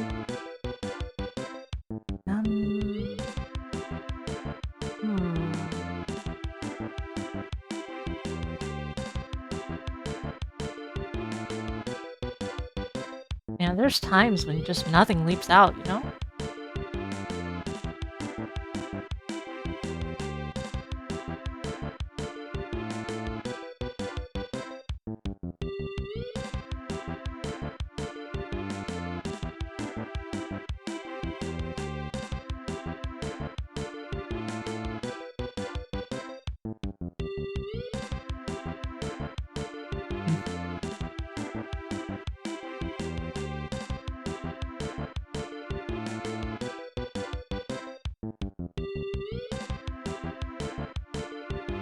I think I know. Sorry for keeping you guys waiting, though.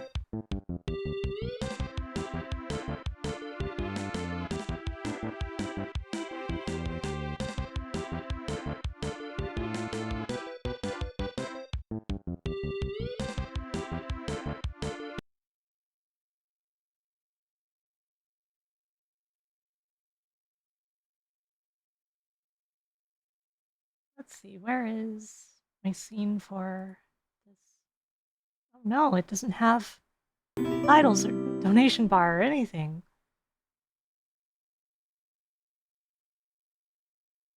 I gotta update some of these scenes that haven't been used in a long time.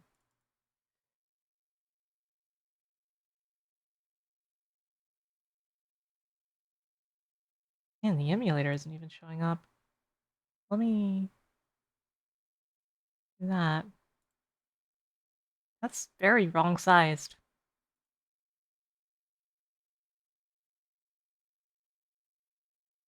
Just a moment, just a moment.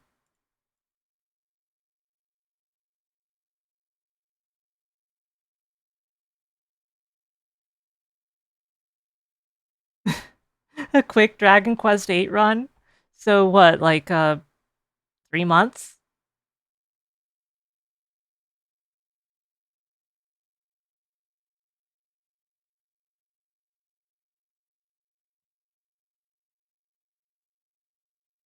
It's not sizing the window correctly for me. Oh, emulator crashed. Scooting in my chair.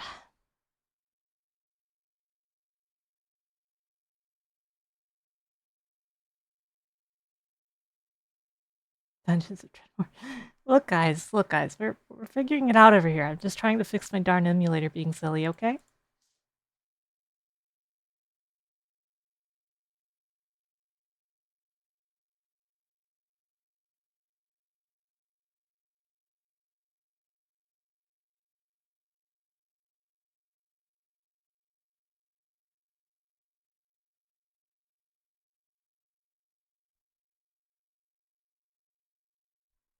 Let's see, is this set to integer scaling? Yes, it is.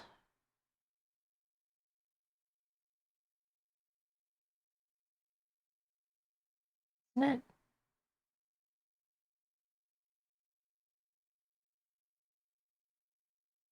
Yeah.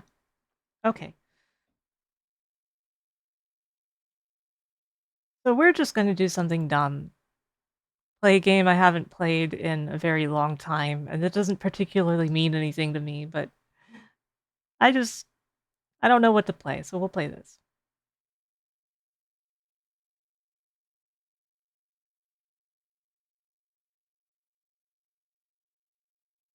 It's not a bad idea. It's not a bad idea at all.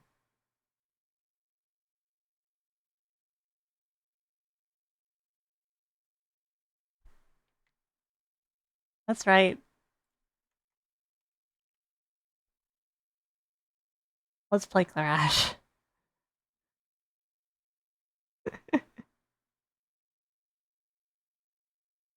And is the widescreen hack on? It shouldn't be.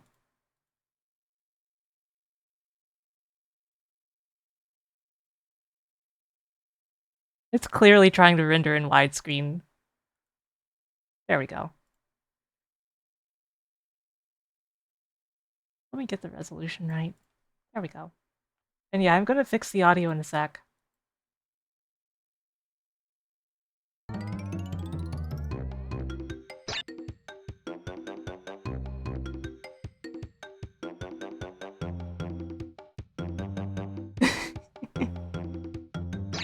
I don't know if this will be any fun. We'll see. I haven't played it in a very, very long time.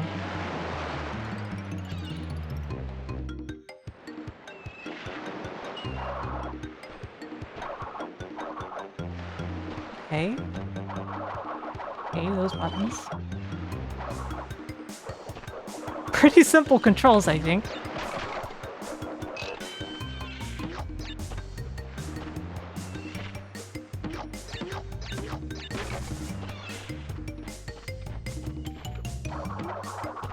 This might be the kind of game that I need to use a gamepad for. What have I got?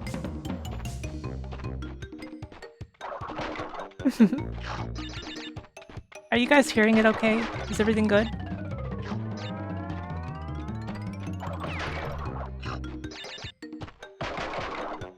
What have I got?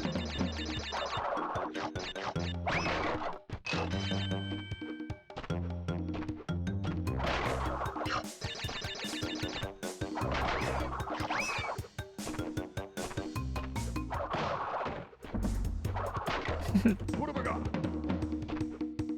It is pretty silly, isn't it? Oh right, this is invincibility. Yori, thank you for the raid. Hello, raiders.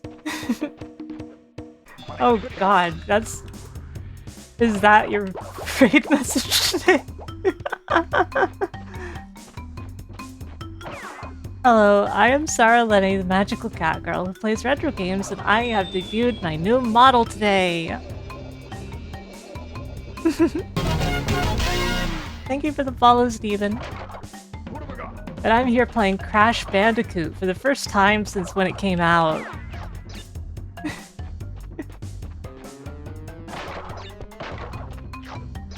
Yoi, what were you up to?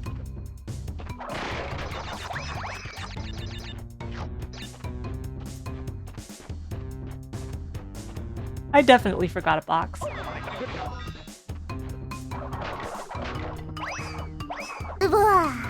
I don't have much experience with Crash Bandicoot games. I just couldn't come up with anything I wanted to play, so I'm like, oh, I'll play Crash Bandicoot.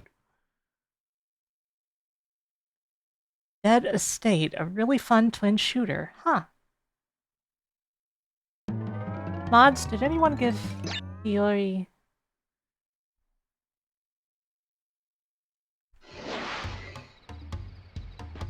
Just making sure. I haven't been keeping up with chat as well today.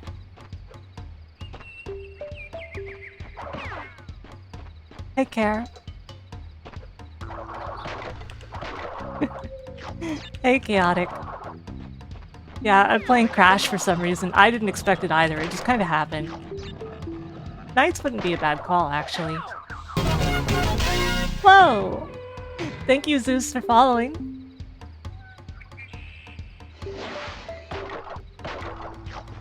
I sure do like pinball. I love pinball.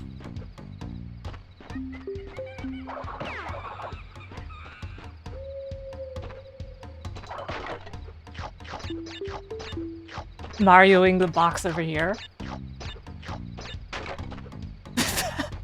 Oh no, the box broke.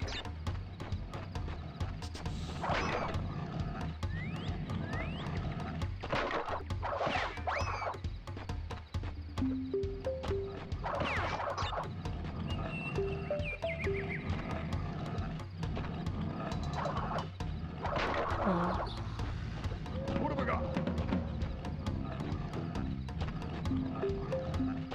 Bubble with Anon mode? Huh. Hello, Zeus. Okay, Jax, so... what you're going to want to do is... don't play Sonic Pinball Party. It's not a good pinball game. It was clearly made by somebody who thought they understood the concept of pinball, but they had played barely any pinball. I'm being harsh on it. Like, I know some people like it, and that's fine, but... that is how I feel about the game, unfortunately. I deserved that. I deserved getting blown up.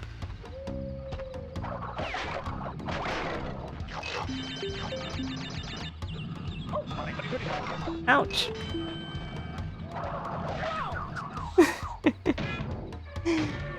Whoa! Man, I'm dying on the second level. That's not very... There's just the third. Not very encouraging, right?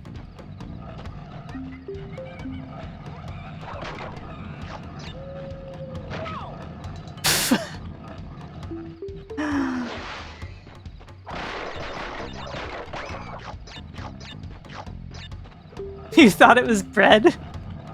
You thought it was bread.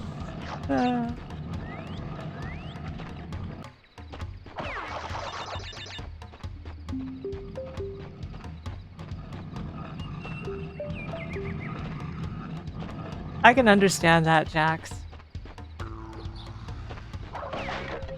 Maybe I will clear Pinball's Party someday myself, but I found that game to be really repetitive.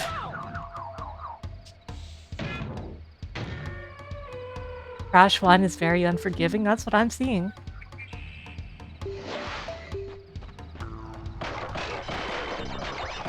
Honestly, I might just play Knights instead.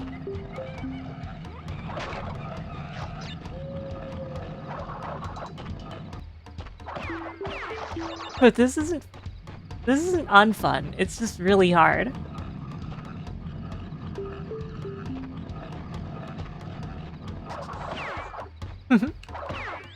This is the only Crash game I ever played. I played it as a kid when it was new. I'm kind of dating myself saying that though.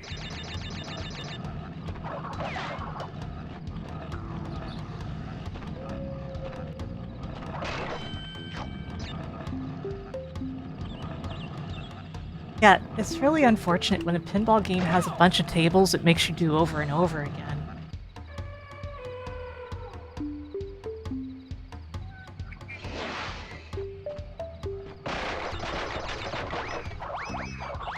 You don't know what's harder, this or Panel de Pon on highest difficulty? Well, the difference is I've beaten one of those.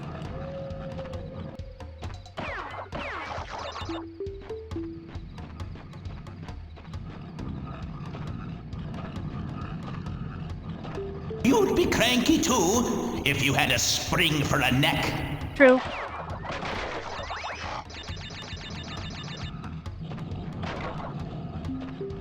That's an opinion I see a lot, Cal.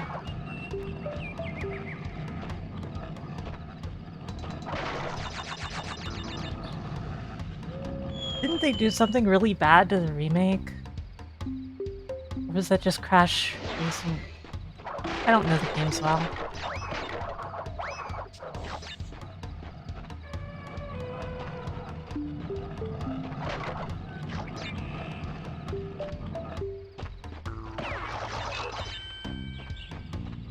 They loaded it with microtransactions. Yeah, that's what I thought.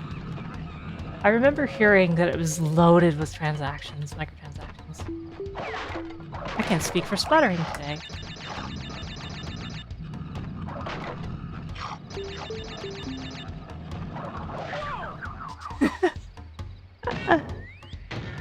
Okay, you know what? I'm interested in playing through Crash, but I don't think this is the day for it. Give me a moment, okay?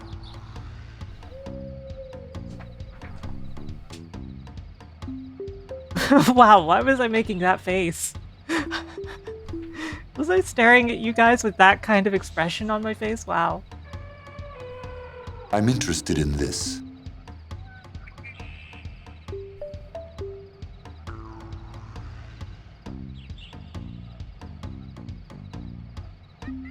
I'm plugging in my gamepad.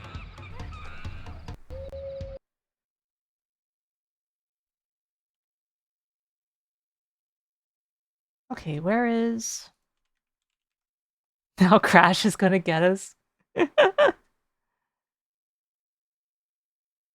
I think Crash already got us all a long time ago. Game configuration.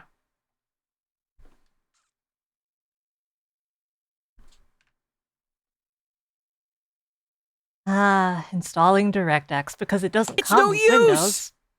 It comes with Windows.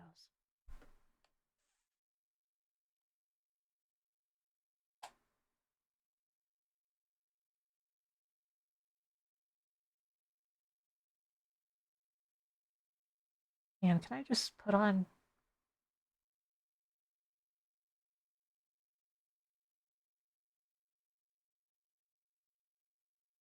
one of these? There. I put on music in the meantime. Also, this label as well.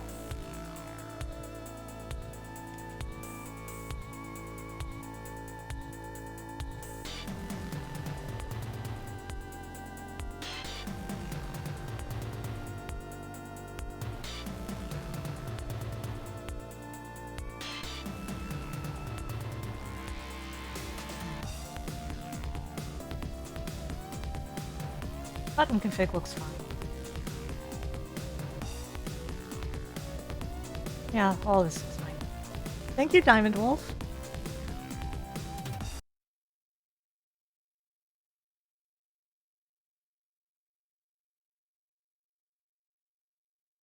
Where's the game capture? There it is.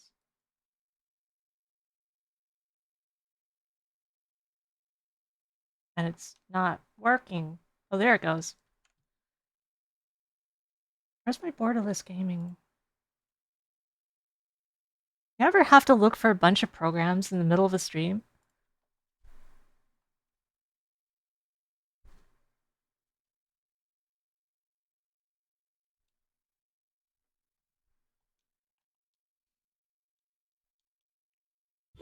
Sega.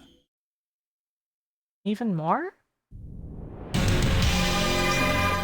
Thank you, Karn, for the raid. Welcome, everyone.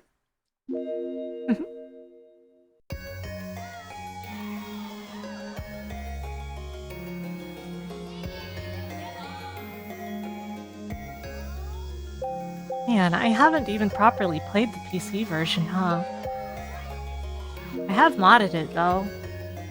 With recent mods.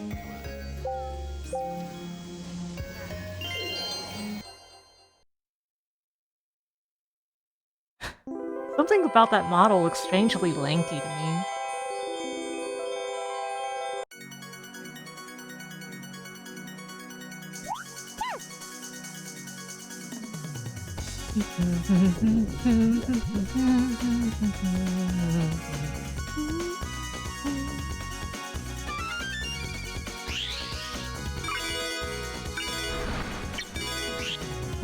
Oops.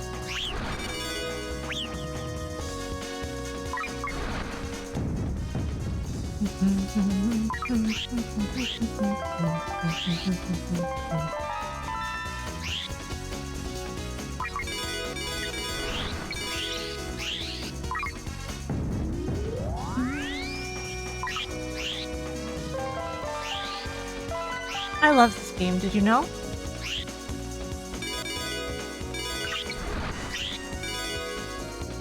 It's just unfortunate the game kind of becomes a time-wasting simulator in some regards.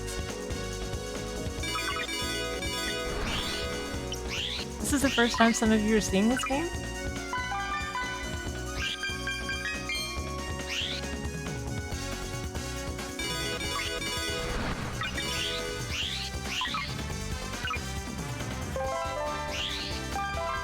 Because you see, if you want the best ranks, it behooves you to actually spend time just grabbing a ton of orbs and doing a bunch of tricks and stuff, instead of actually going to the thing as soon as you can.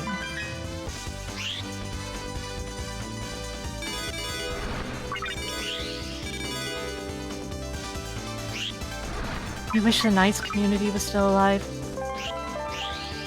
Well, you know, when it comes to being a Knights fan,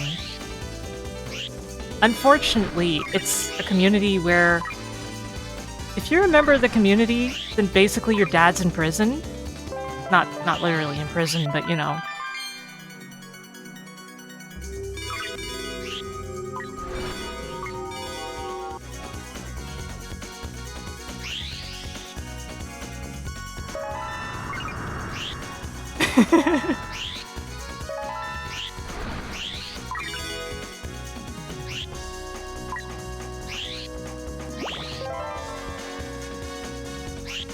Right, there's this up here.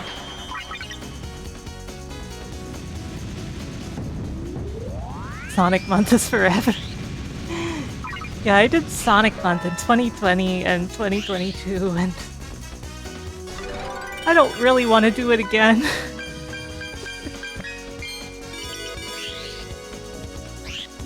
I love Sonic, but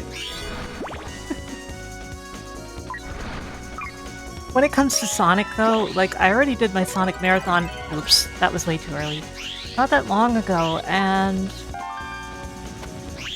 I will be on Gigaboot's channel for a Sonic Marathon as a guest host very soon. I think that's this weekend. Going well, Moth. How are you?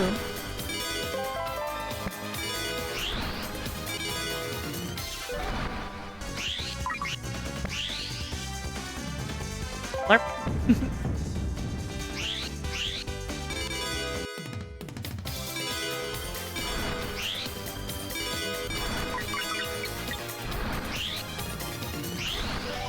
So I'll explain the mechanics here.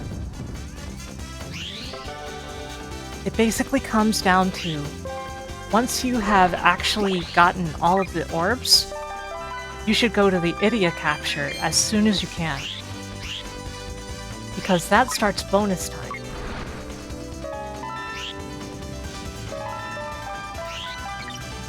And then during bonus time, that's when you get your actual points that really matter. So it behooves you to start bonus time as soon as you can instead of waiting.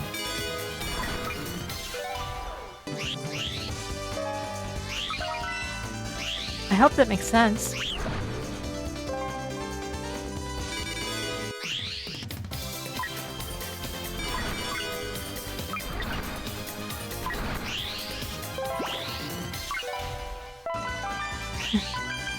I am sorry to all the raiders who came in seeing me playing Crash and they're like, oh, Crash! And then I'm like, oh, I'm switching games to Knights. But Knights is great, I swear. Uh-oh. I gotta hurry. I'm dead. I'm dead. Funny thing is, this can happen, and you can still get an A rank if you're really lucky. Oh no, all my orbs fell in the water.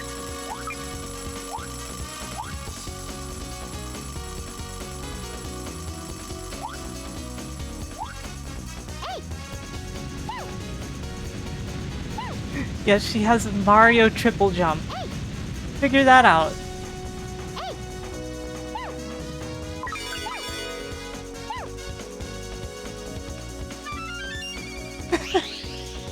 That's an F. Because I didn't have any orbs.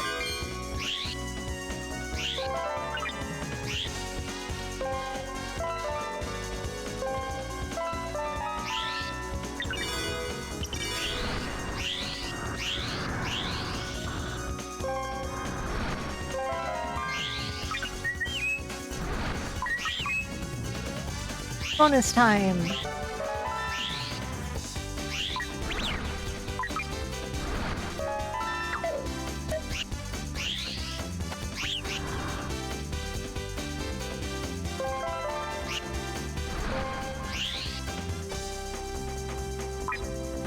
I do think I want to make a day of playing Crash, though. Just not now.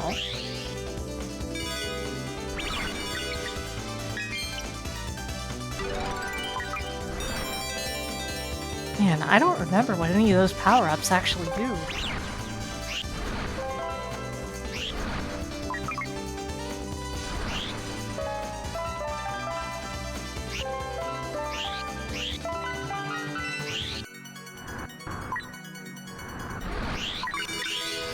Knights is really, really good, but people just never learned to appreciate it properly. It's one of those kinds of games. Part of the problem is it doesn't explain itself.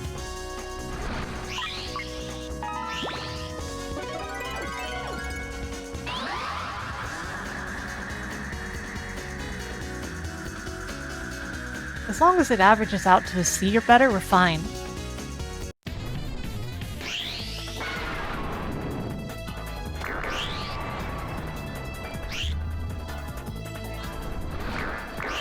I used to listen to the CD of this game in my CD player. It had the boss songs and a couple other songs, but it didn't have the level songs because those are sequenced. Which makes sense because there's a really complex system at play with the music. Well, not that complex, but like, depending on the moods of the artificial life in each stage, music changes. And it changes in like 5 different segments. So there's countless combinations. You definitely are special for being here during the special event, Raw.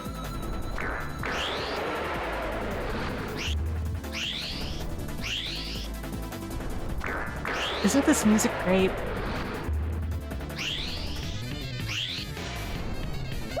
Oh.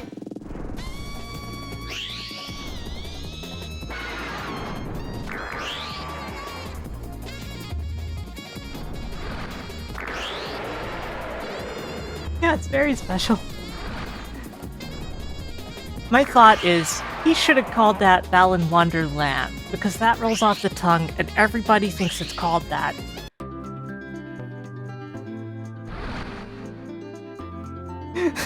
Balan Wonder World, just such an odd thing to say.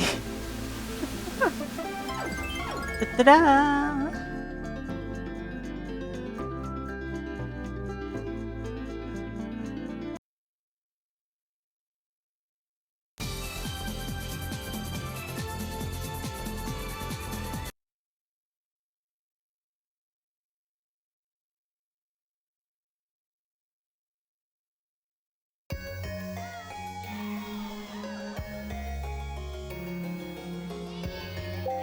And with that, we unlock the next stream.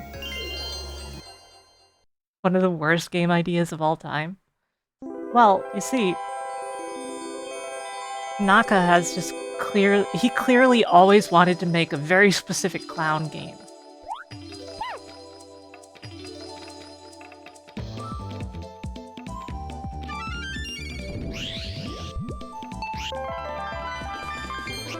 There was even stuff like that, clown-themed fighting game that Sega was trying to make at one point. And recently we saw some art of it, and honestly, it's terrifying if you ask me.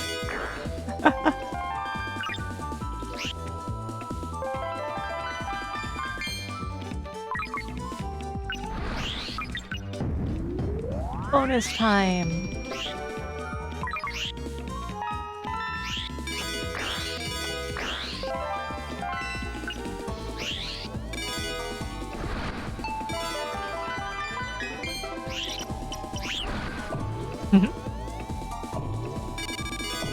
Bong, bong.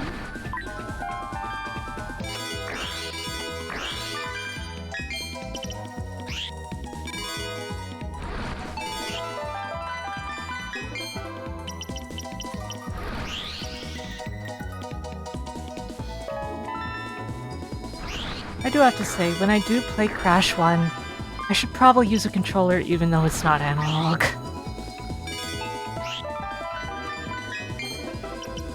That seems like the kind of game that just confuses you if you use anything else.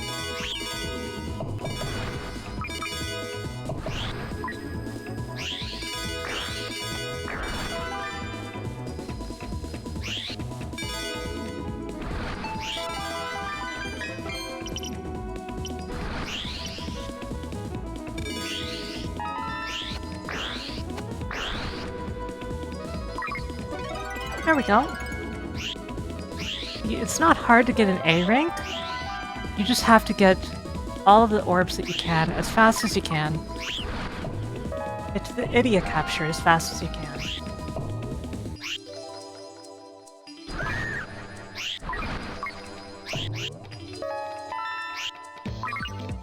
In Stick Canyon, yeah, it's pretty hard.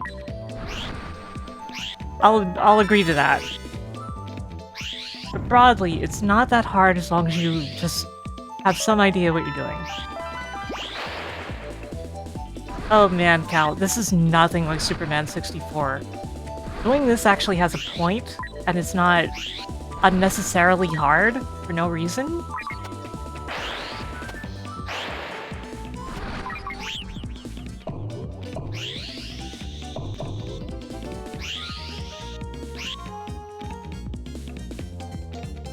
Like, sure, there may be some very, very, very basic resemblance on some simple level.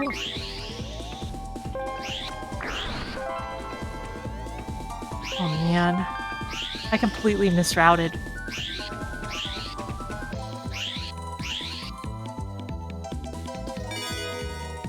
Where the heck is that idiot capture again? I thought it was right here.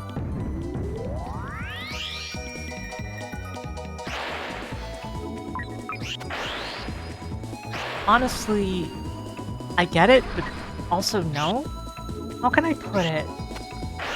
Superman 64 is basically just making you fly through a series of rings, and if you miss one, it punishes you really hard for it.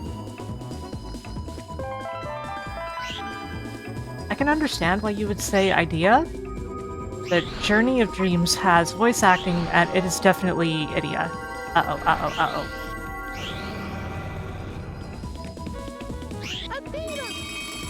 Like, just turn slightly, Knights. Turn slightly. You don't have to go through all this.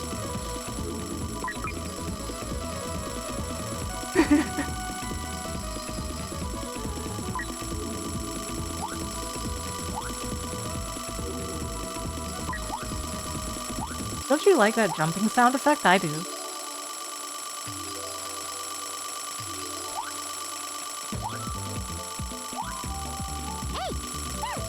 Oh no.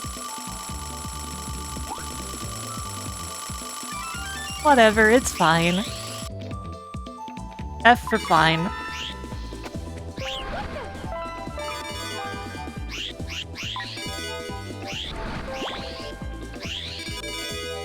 I'm Tiny Knights. Who redeemed many knights?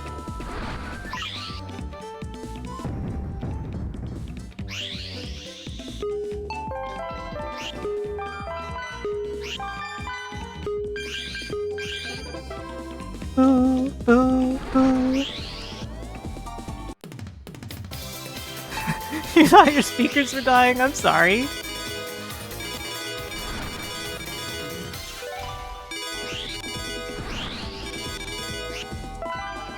That room has more of a point if you've already gotten the idiot capture.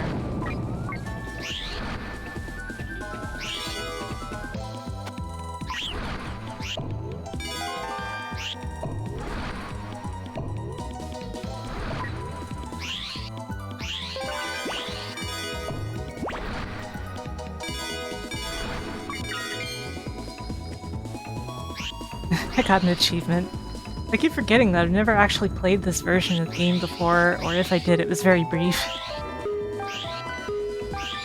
Because I had the PS2 version of the remaster.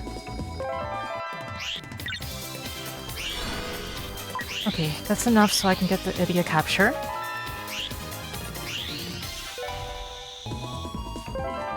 This is not going well, this particular run.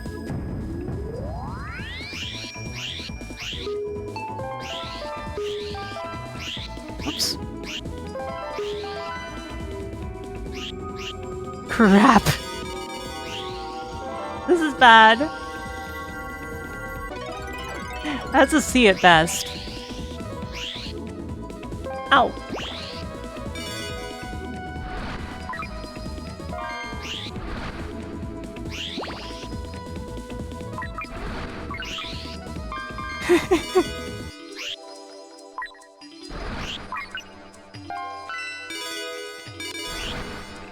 Raphael, how are you?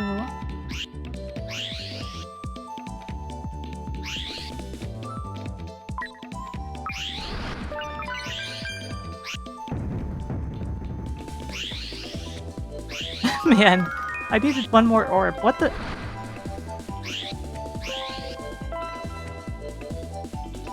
I accidentally guided the car, didn't I?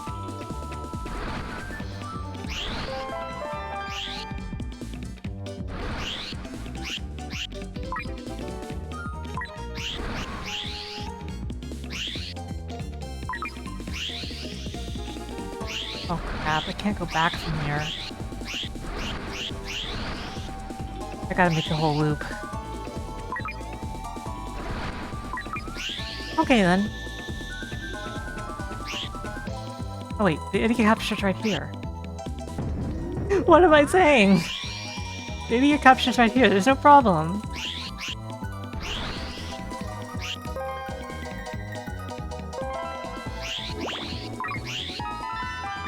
Normalcy! I completely agree, Esper.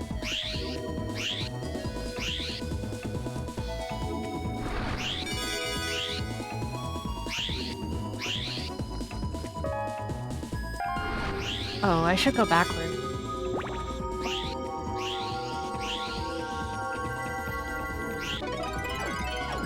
Another C.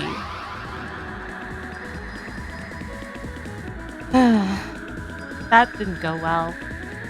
That's okay. We can't all go well.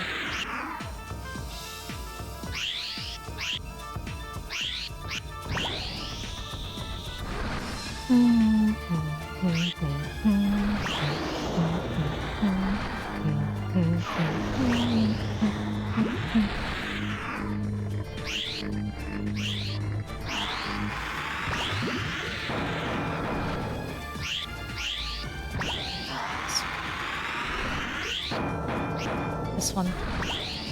I missed. How did that miss? This one. Ow! I forgot it can even attack. I forgot the boss can attack. I usually defeat it before it can.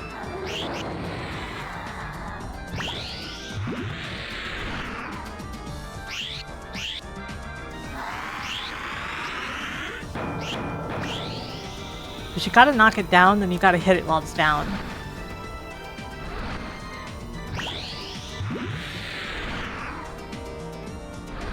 Will this hit?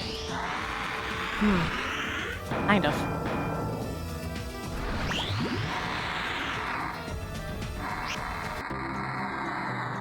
Max is right.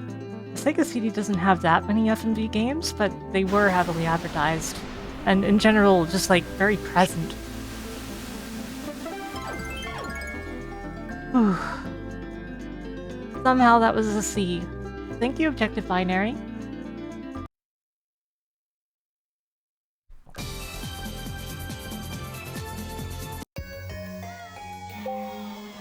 Soft Museum. Oh boy. It's not that hard, but it's a little hard.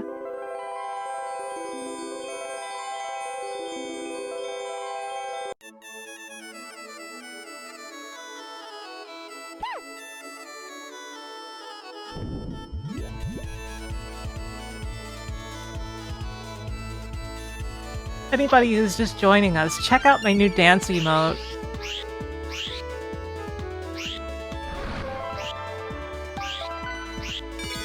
If there didn't seem to be incentive to subscribe to me before, there sure as heck is now.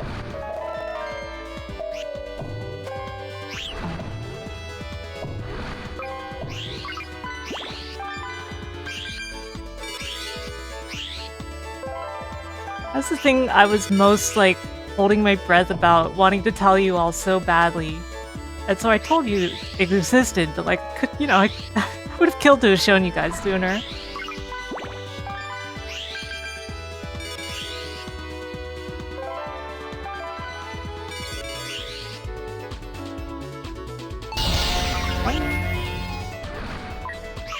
Thank you, Disaster Millennial, for resubscribing.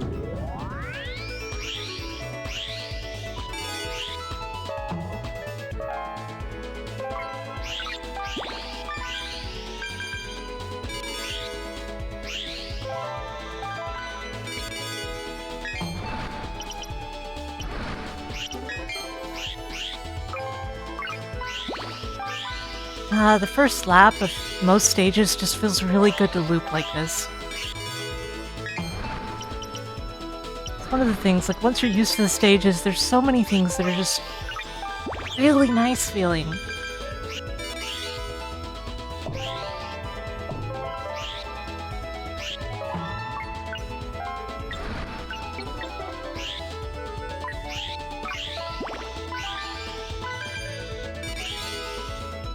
And if you get an A rank on your first lap, you might be able to pull something out of your butt, even if the rest of the loops go really badly.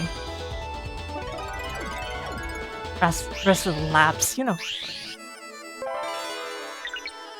Because each stage is divided into a few segments like that.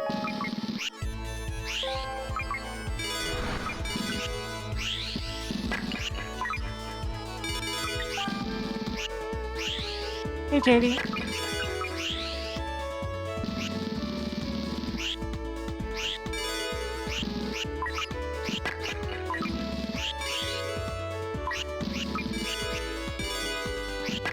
Kind of overdoing it, aren't I? But when you know the trick to breaking those, it's not a big deal. And the idiot capture is right here. I like how the caption keeps saying idiot capture. Which to me sounds like a cardboard box with idiot goes in here on it that a cat can't help but get inside.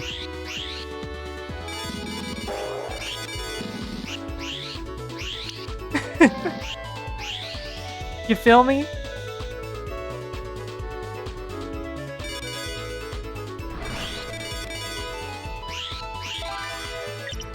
I'm not speaking from experience here or anything.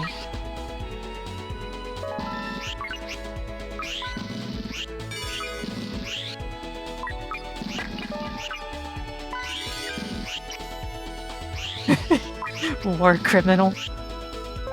Well, just because I used that white phosphorus grenade in Deus Ex does not make me a war criminal.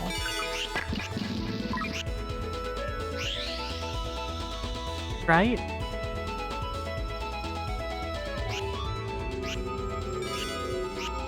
Uh-oh, uh-oh, uh-oh. Uh-oh. Not a power. Great job, you dropped it all. Great job, Claris. I can't see.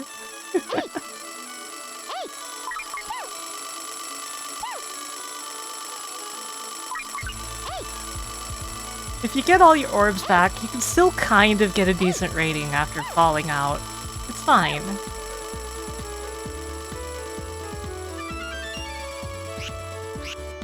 Oh, I got an E. That's not very decent at all. Knights, please regenerate your power.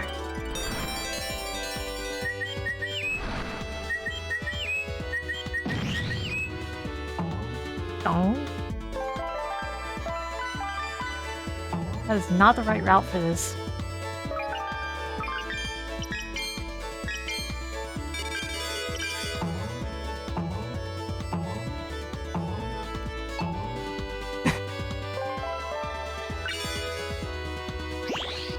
That part's so fun, though.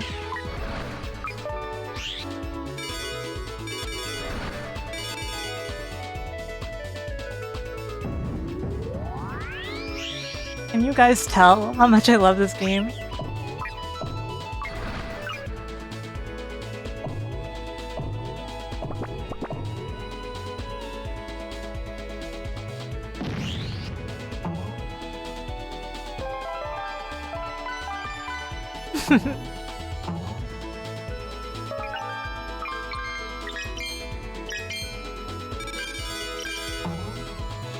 Bong, bong, bong.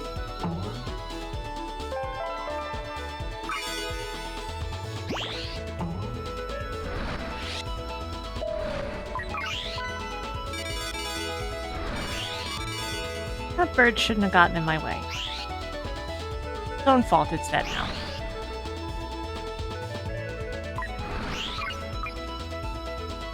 Oh, an egg.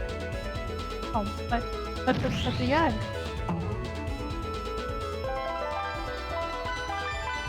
Uh-oh. I think I miscalculated. Hey, Maple.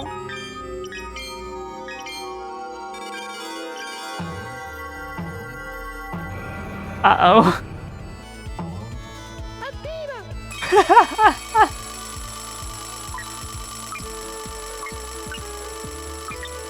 I only needed like 2 more seconds. You know?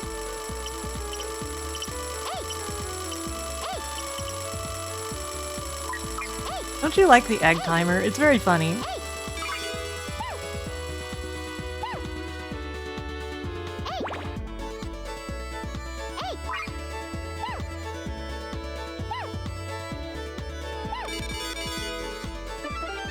Anyway, that went badly.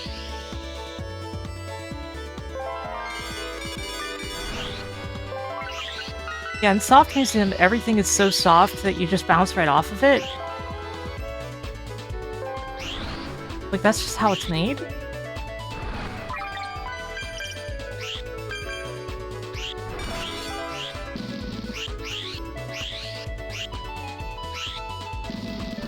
It's not an easy stage, but it's a lot easier than Stick Canyon, let me tell you. Stick Canyon is such a tough stage, oh my god.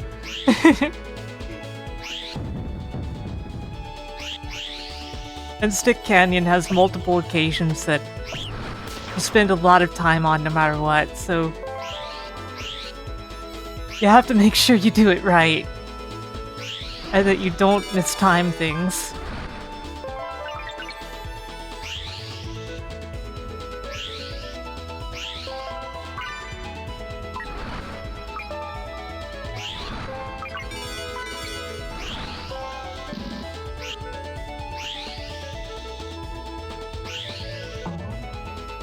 So, how powerful would you guys say my model is?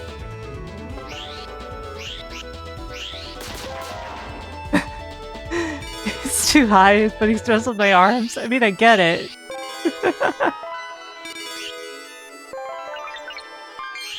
I suppose you're not wrong. Per se.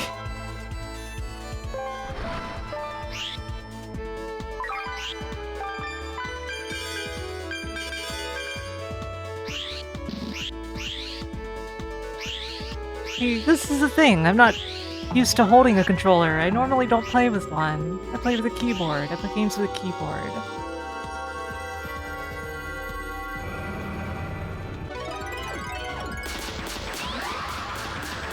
Almost run out of time. Get a B rank.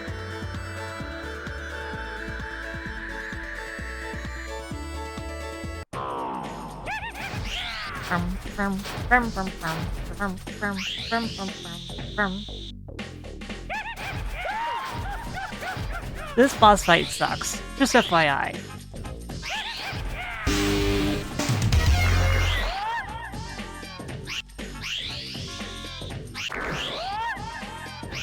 Thank you for the gift subs, Maple.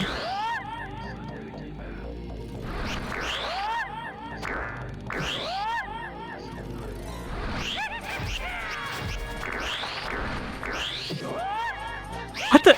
He keeps going straight into his mantle.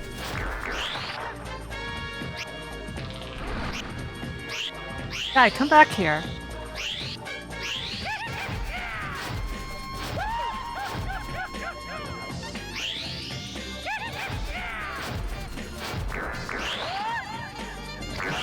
Got him.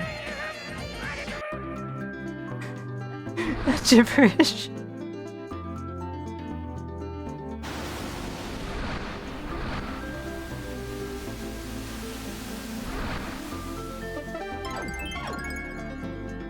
Hog.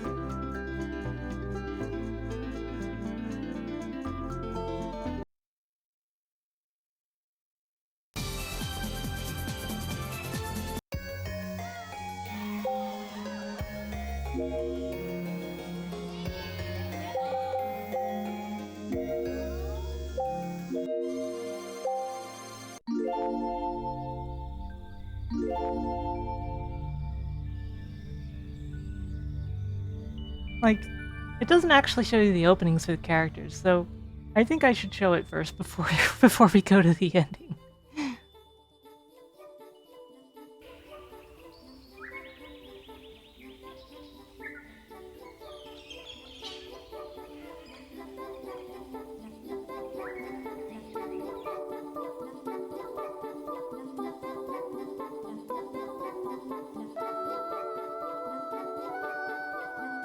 Riala is my favorite boss, I think.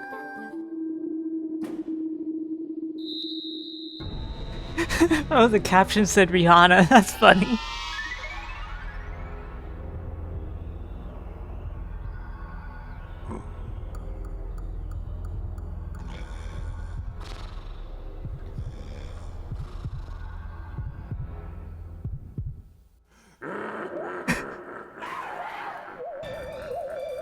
Yeah, this is how my dreams usually go too. Which one of those guys was Yuji Naka? The actual criminal.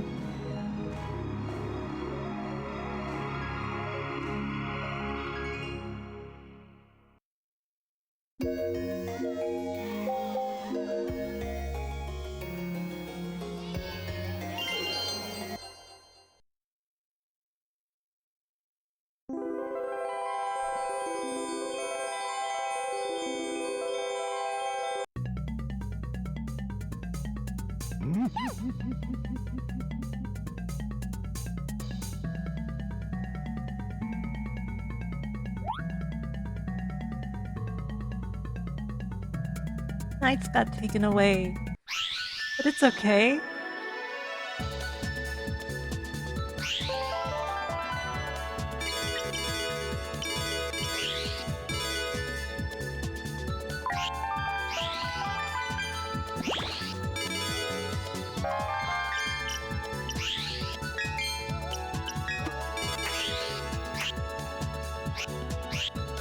Right, those don't have... Oh, whatever.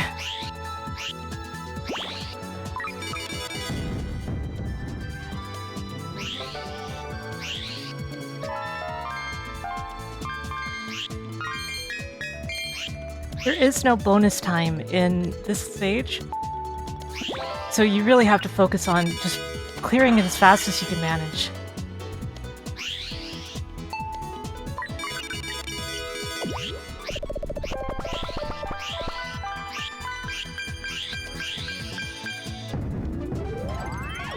Ta-da!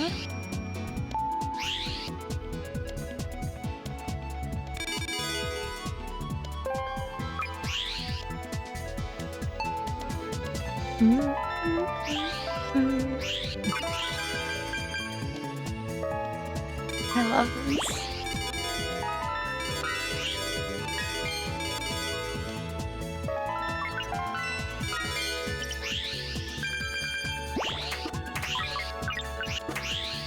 Like, to me, this feels like magic, you know?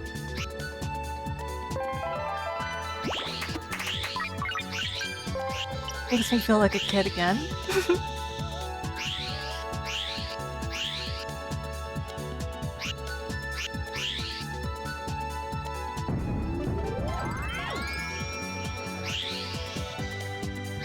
Learning curve isn't as sharp as it looks unless you're playing Stick Canyon. That stage is brutal.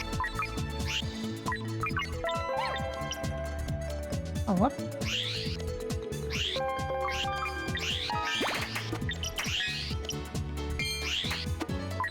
Ooh, this stage could have been a lot worse.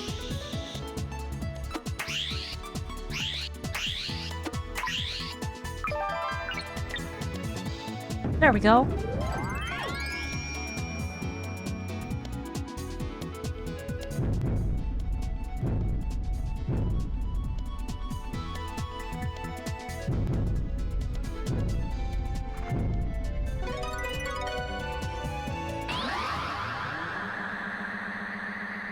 Ooh.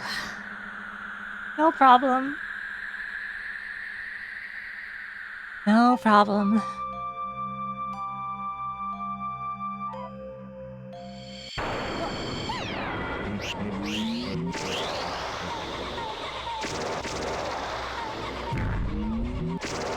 Oops. You need both of them together to attack Wise Man.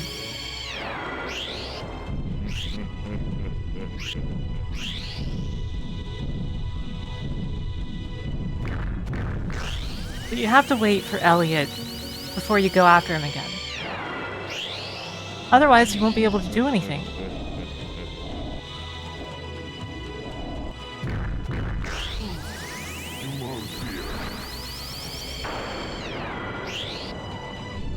I think this boss fight is really cool, but also really easy once you know it.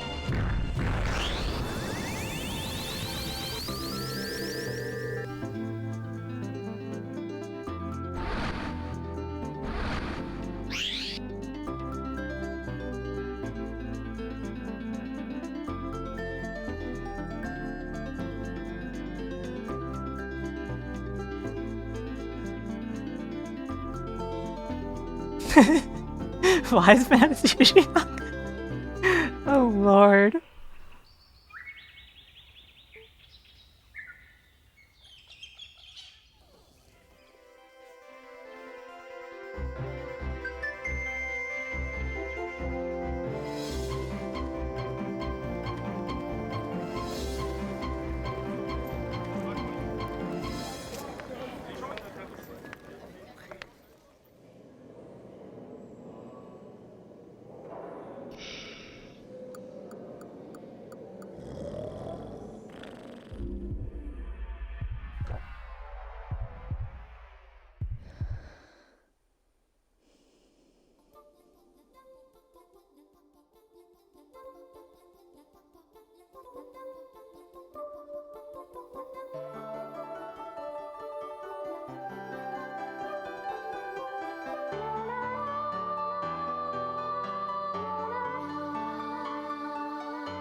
Nights really illustrates the importance of getting a good night's rest.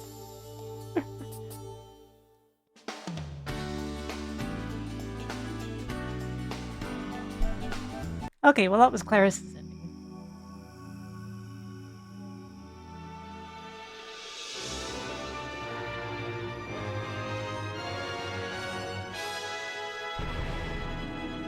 But that's only half the game.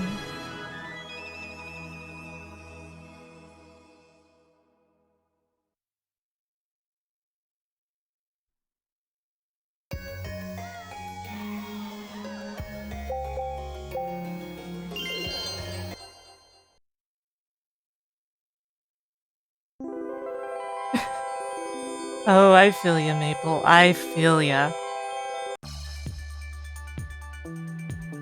Alright, I should actually play his opening first. Dick Canyon always comes eventually, yeah. Yeah, it does.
He sure does, Jax. That's a good way of putting it. Very accurate.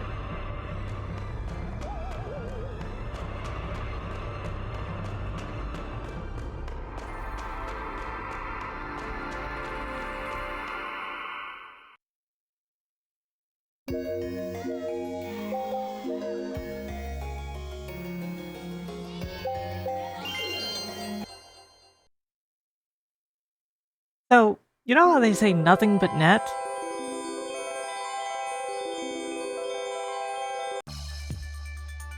Well, this is but nothing net.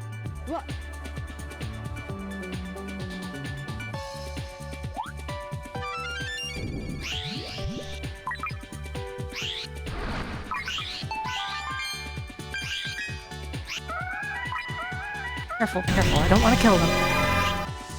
Dr. Dreads, thank you for the raid! Too stressed, too furious. What were you up to, Dr. Dreads?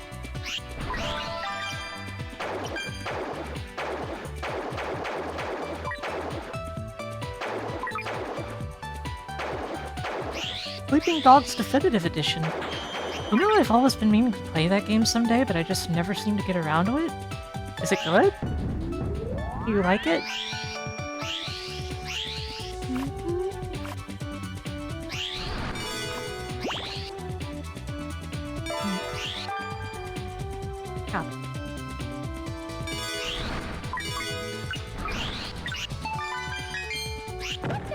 Ow. No.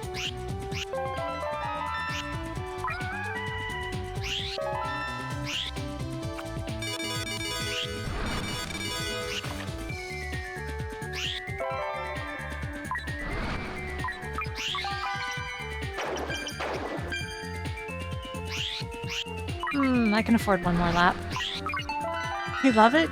Thank you, thank you, thank you. I'm really glad so many people like it so much. It means a lot. I was so nervous about the debut, not gonna lie. I wasn't sure if people would like it, if they would miss the old model. And honestly, I know I'm gonna miss the old model.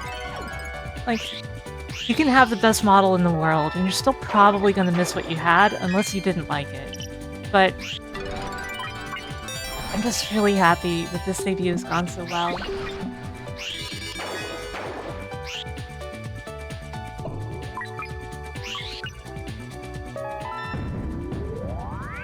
As well, Adam. Thank you for having been here. Thank you, Joe Go Mo, for following.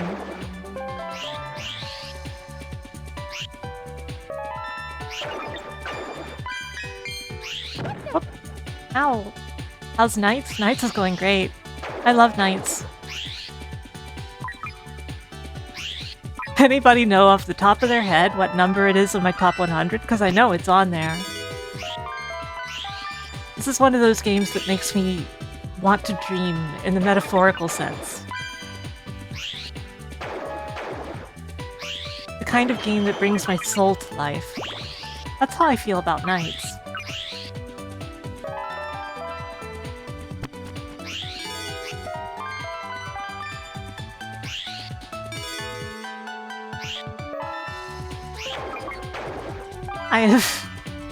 I have not played Yu-Gi-Oh! Forbidden Memories. I think I saw a friend of mine play it for a little bit once, but I've never played it. I like Yu-Gi-Oh! Though. I've played several Yu-Gi-Oh! Games. Like all of the DS ones, aside for, Troubadour.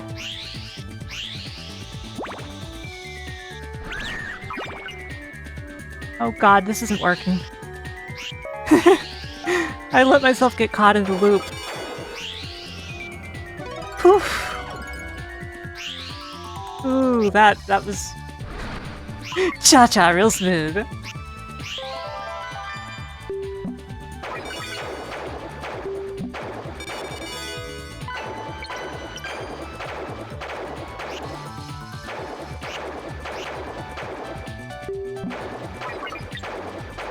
There we go.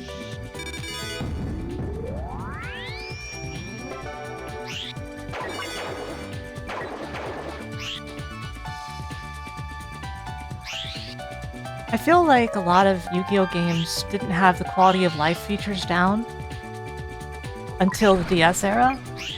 And then you get games like Spirit Caller got it, even though the story mode needed some quality of life badly, and the Tag Force games, which are very visibly by the same team, also understood. But there's a lot of older Yu-Gi-Oh! Games that are just tough to play for some reason.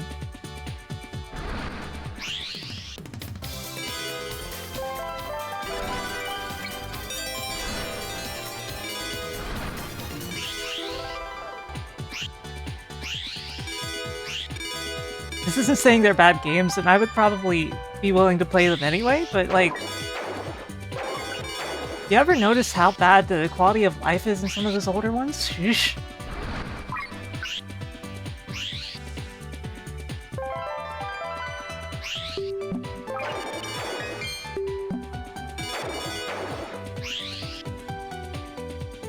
Oops. Oh, whatever, this is fine. I think I've already basically got enough. I should hurry.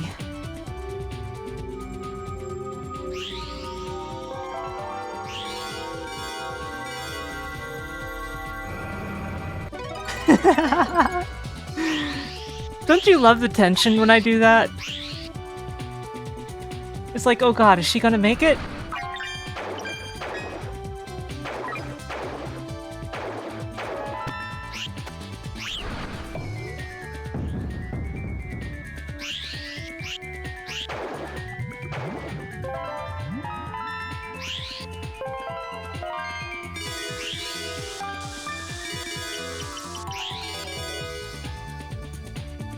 Now's Knights is a dolphin.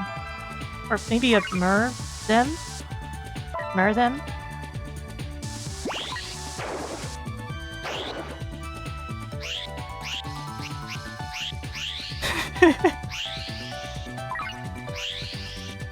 Knights.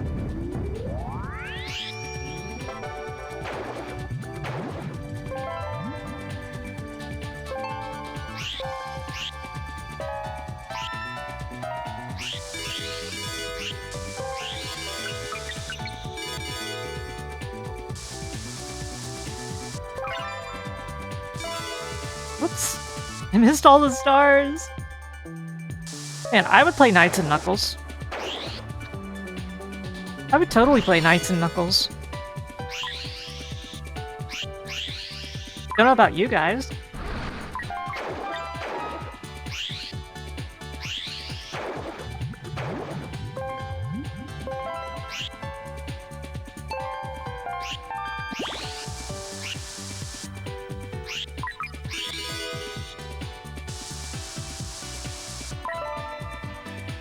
Man, Cal, I heard about that. It's such a weird mechanic.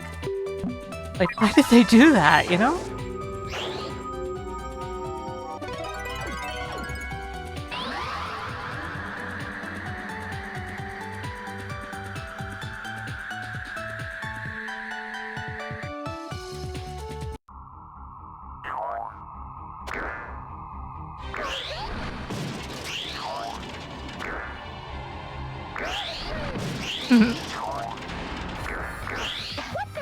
I still think it was a really inspired choice that in the Sonic mode in Christmas Nights they made this Eggman.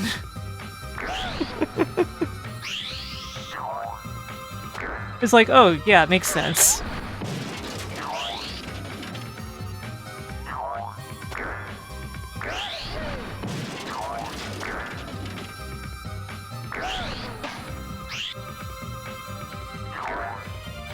Man, I'm doing bad.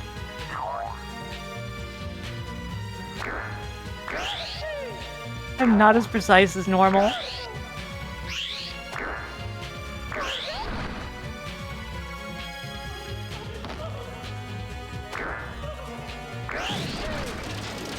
That's alright. We got this.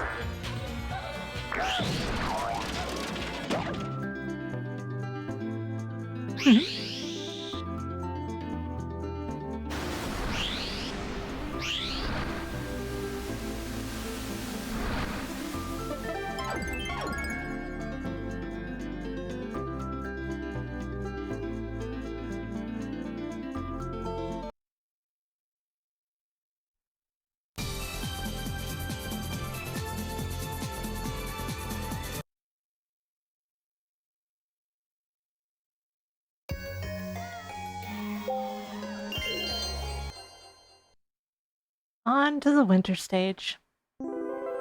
Does Knights chuckle? Knights definitely chuckles.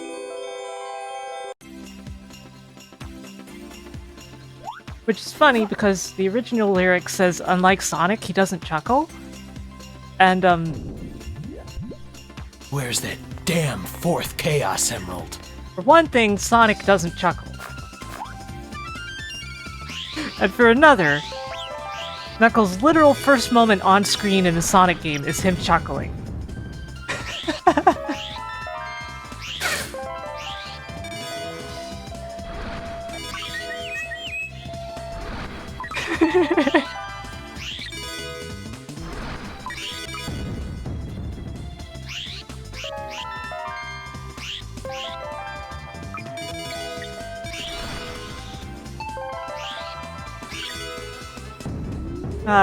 We got a chucklehead here who thinks they can police what chuckling is.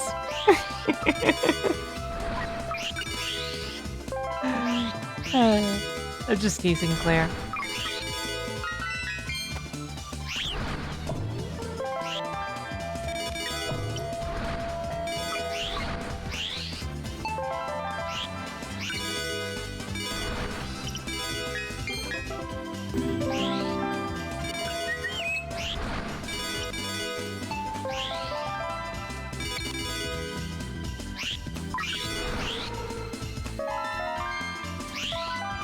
You ever have your hand slip so much that you hit like something like start or select? Thank you, Amethyst, for the hydration reminder. I'll get right on that.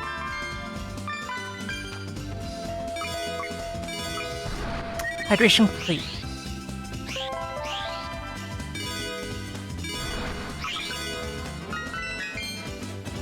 You guys should remember to hydrate too. It's important.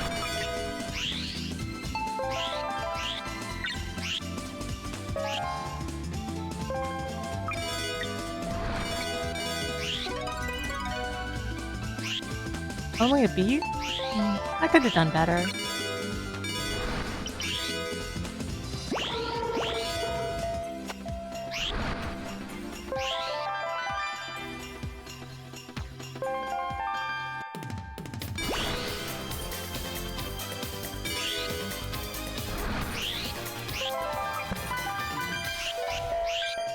Phew.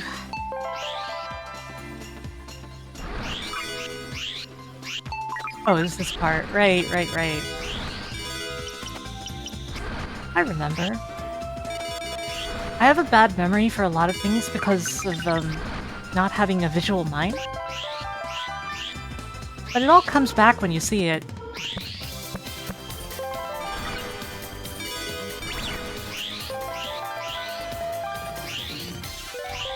Okay, where's that idiot capture?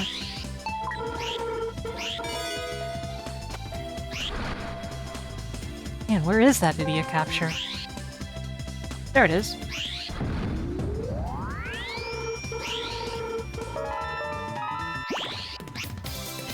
Man, I'm so sorry. I want to bring Dizzy back, but I only have 5 animated emote slots. I haven't figured out what I want to replace because, like, I didn't expect Dizzy to be such a popular emote. I have a new version of Dizzy and it'll be on the Discord after all this, but...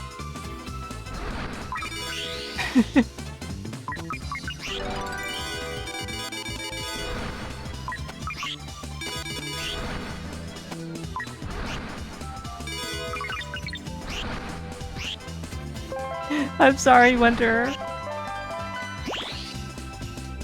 I'm sorry that you can't be Dizzy.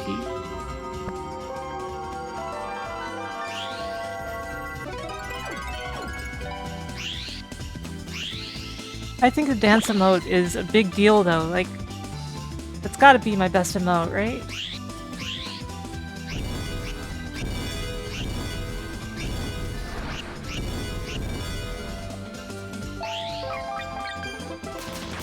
You can still see it? I see.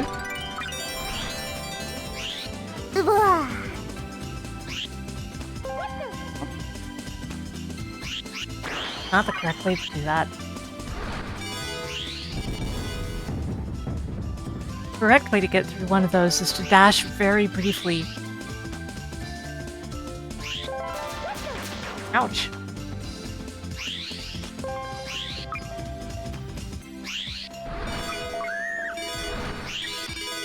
I'm sorry, Nighttopian. I'm sorry.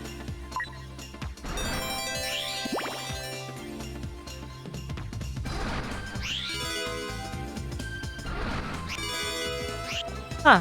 I see yours, Patchy. I think the stream sees yours too.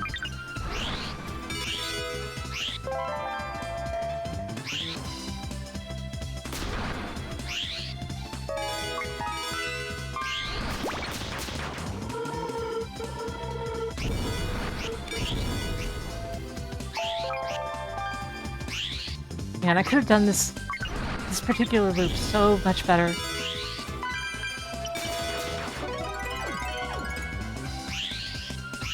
Oh. Oh, okay. No, I couldn't.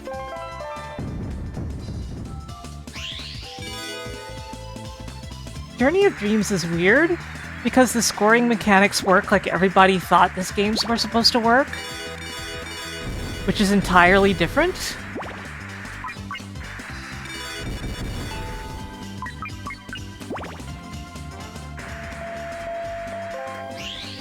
It's like, oh, you actually are supposed to clear the stages fast. What? It's very strange.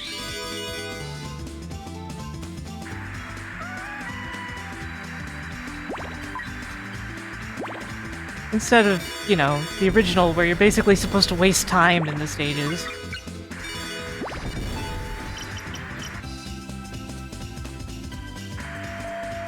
But it's a good time waste.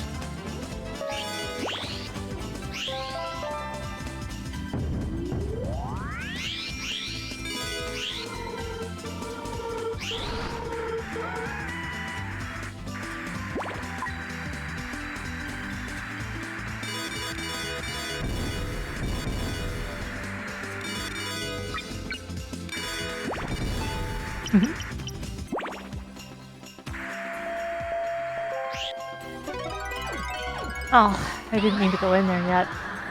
Oh well. Works for me.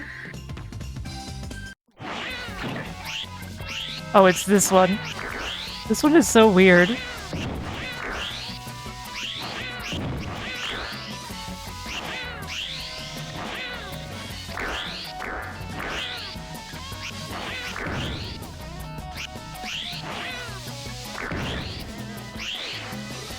Because they're basically dealing with fuses that are being lit so that you don't get hurt. And this eventually leaves Claws with nowhere else to go.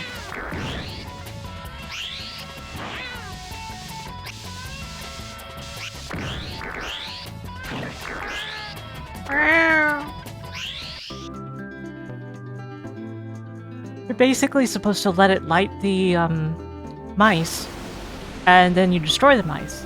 And eventually there are no more mice, and as a result, now Claws will automatically die, basically. An A rank? Okay, I'll take it.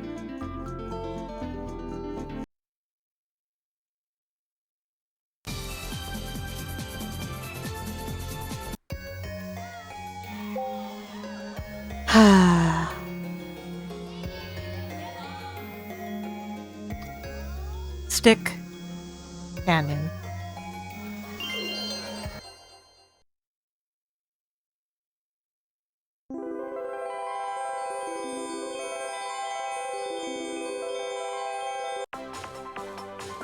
Great music, though. What?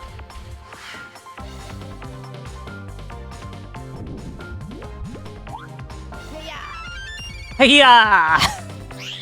You like that? Hey, get off me.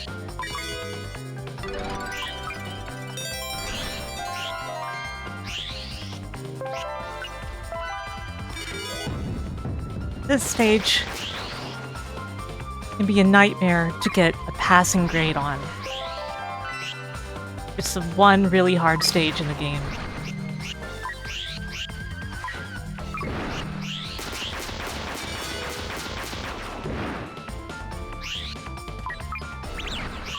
So the key is to get the best grade you can on the earliest parts of it.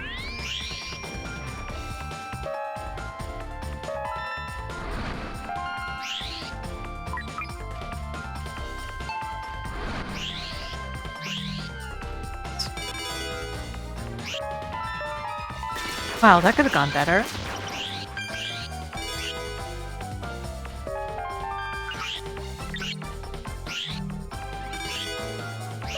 Of course, as you can probably tell by watching, getting a good grade on the loop is pretty tough anyway.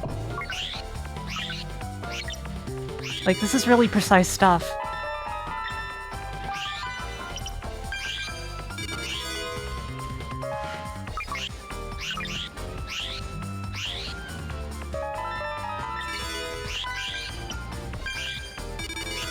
The more links you can get, the better.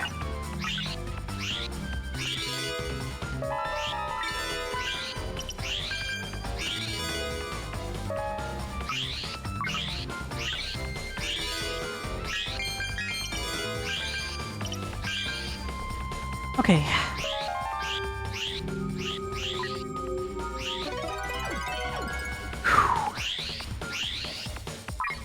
That'll help us a lot in getting a possible passing grade.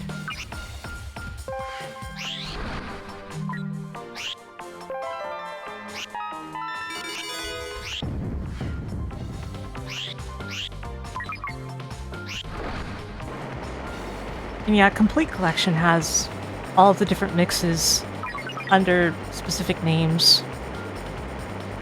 Like Sorrow Mix, Anger Mix, stuff like that, right? Not as one long song, though. And you don't get the silly variants where you're getting part of one and part of another, which is what you get in the game.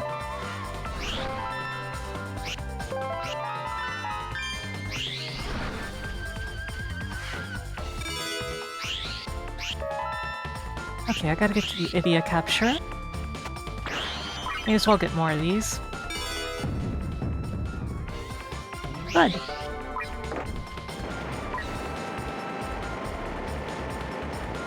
Poor knights, imagine how they must feel like this. This particular mare, as the loops are called, the different loops, is pretty difficult.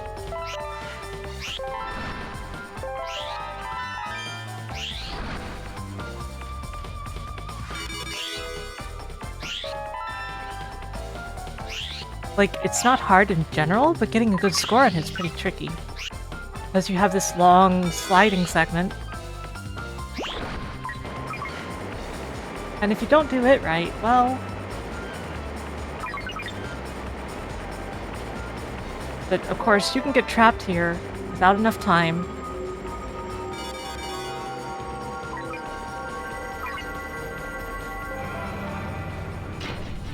And this can happen.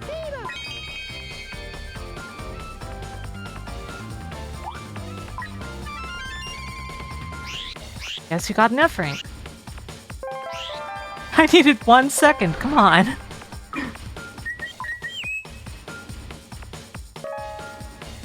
Like, it's that level of specificness.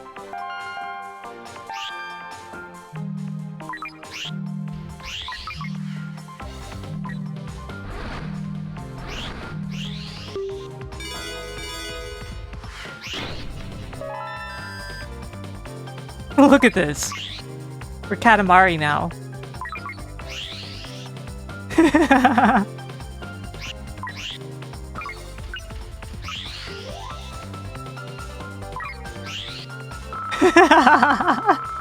Go in the machine, Nightopians.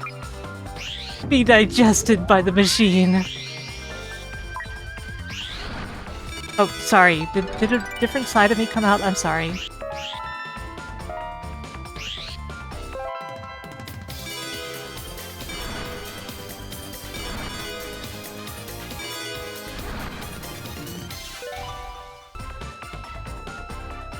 Oop.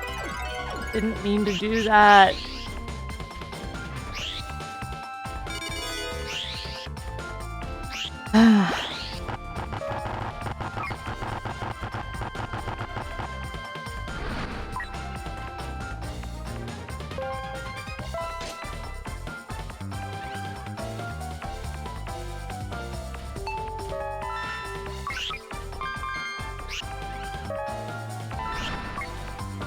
Okay, okay.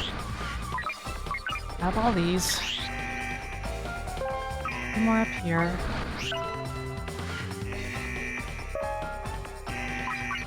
There.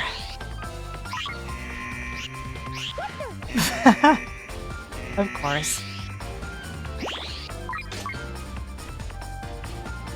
This particular mare is the worst one. Easily. I recall Echo fondly, but then I'm some kind of Echo the Dolphin sicko.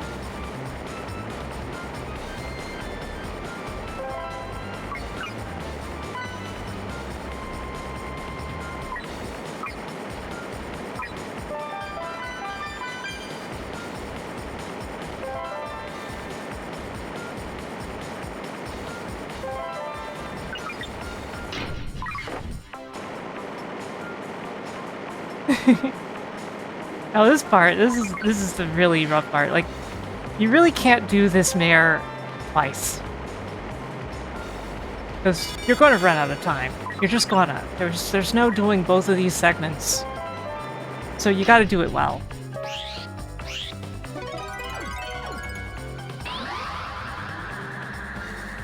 This might work out if I don't have trouble with Biala.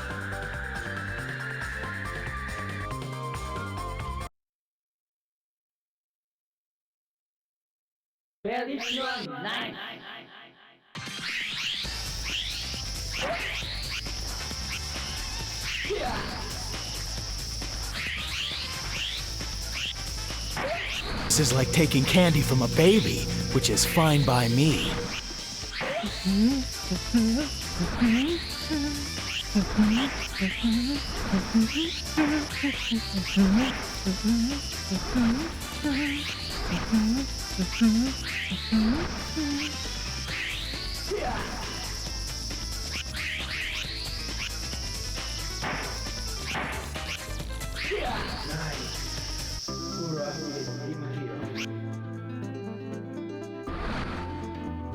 Die, monster!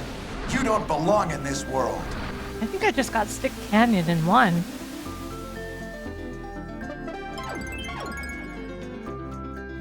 Whew. And now we can beat the game.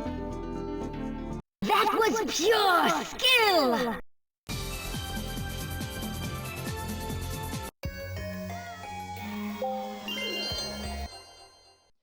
Elliot's version of Twin Seeds isn't particularly different.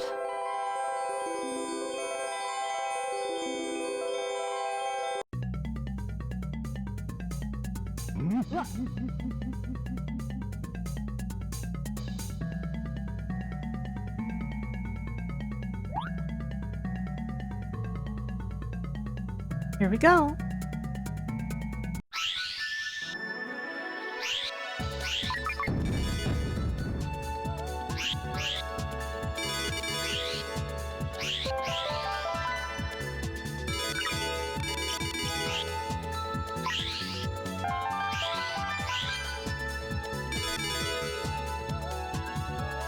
Oops, what am I doing? Hold on a sec. Okay.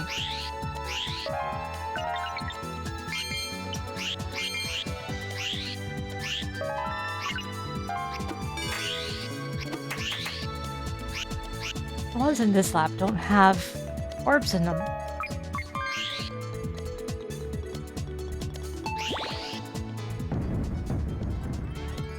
Hey buddy, how you doing?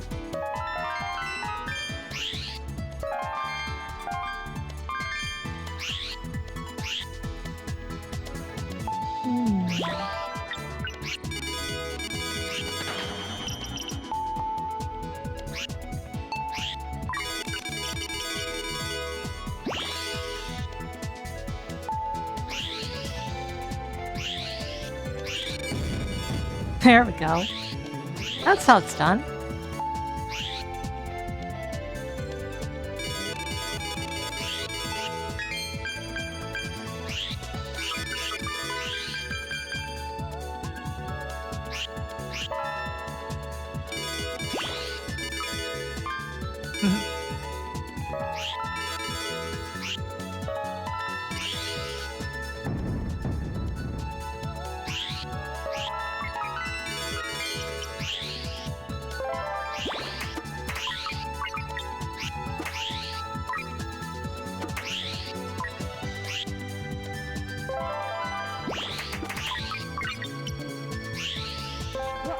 the stream's almost over.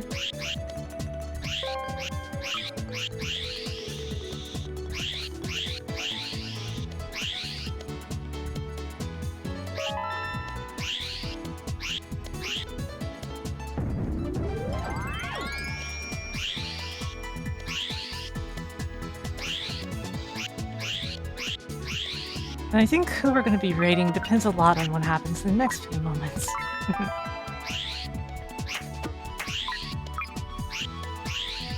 I'm pretty sure of who we're raiding, though. Pretty sure.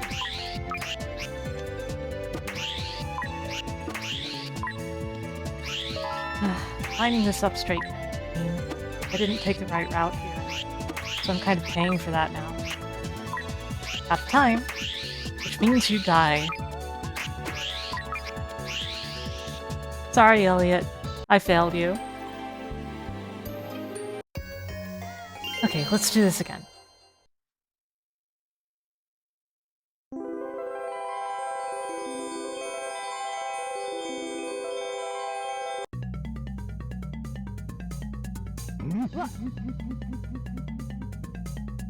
Waking up is overrated.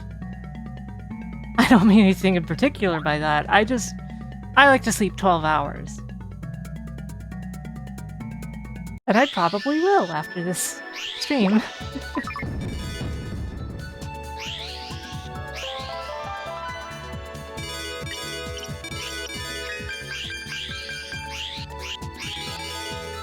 Man, I've gotten so many offers from them. Call me when they put me in the game. Call me when you can get a Sara skin in Raid Shadow Legends.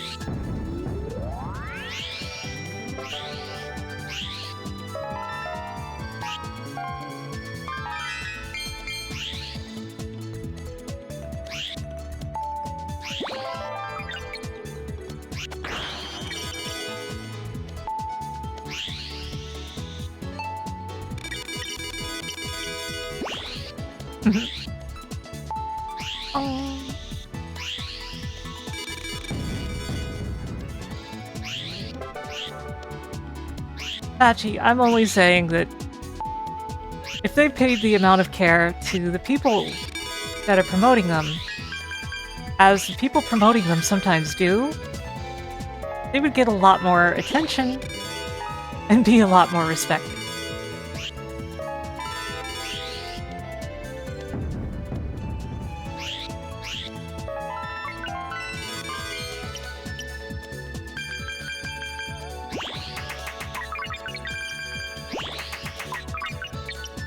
There we go. Going smoothly. Where's the idiot capture again? At the start, right? Right here?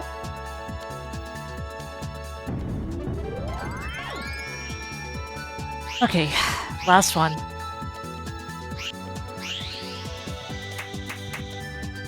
Let's do it right this time by taking the lower path.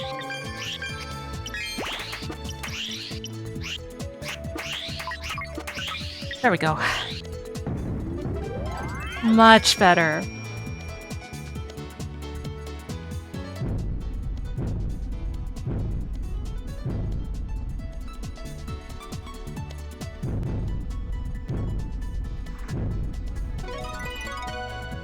And now let's beat the game.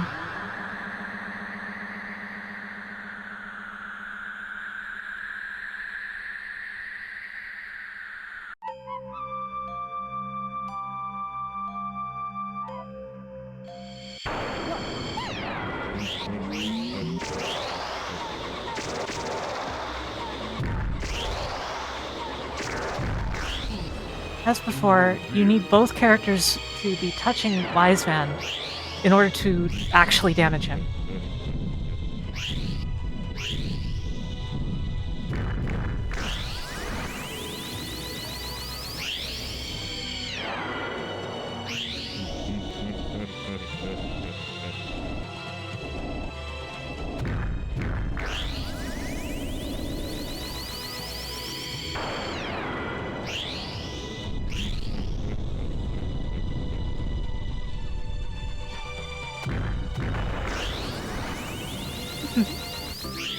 Yeah, it is really odd, right? They both dual eyes with knights at the same time. I don't think they ever really explain how or why that works.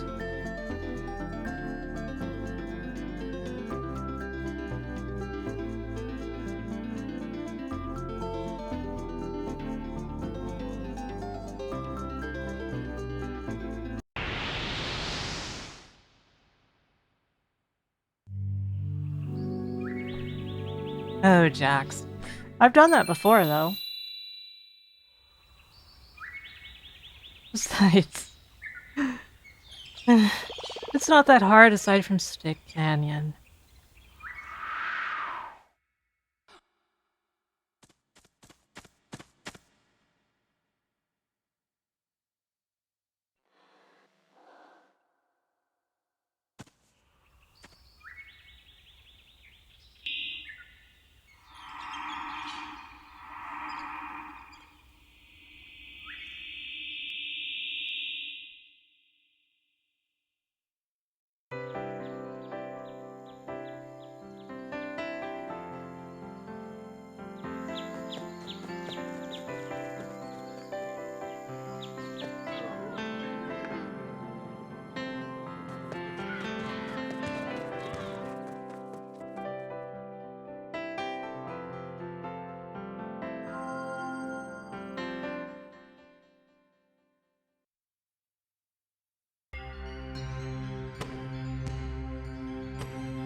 Still not regulation.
Take care, Wolf. Thank you for having been here.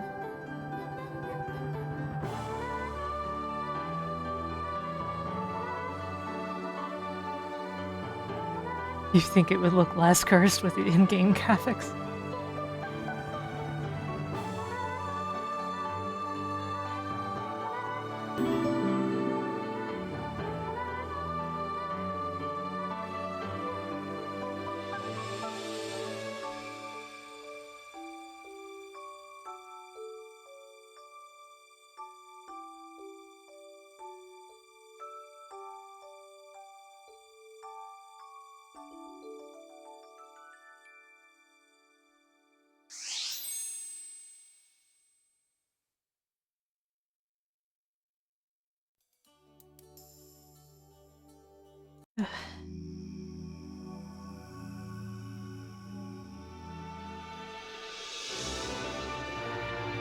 Okay, not the raid target I was planning. That's okay.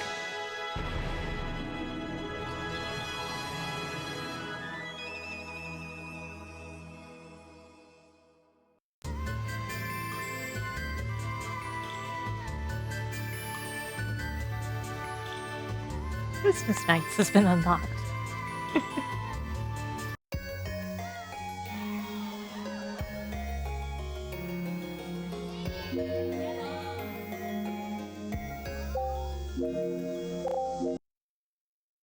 Okay. So, gamers, it looks like it's time for us to say goodnight. I want you all to know how much I appreciate each and every one of you. It means a lot to me that I am supported by so many wonderful people. Thank you so much. Thank you for watching me at all. Like, I know you have a lot of choice in who you watch and when you do it. So thank you very much for choosing to watch me.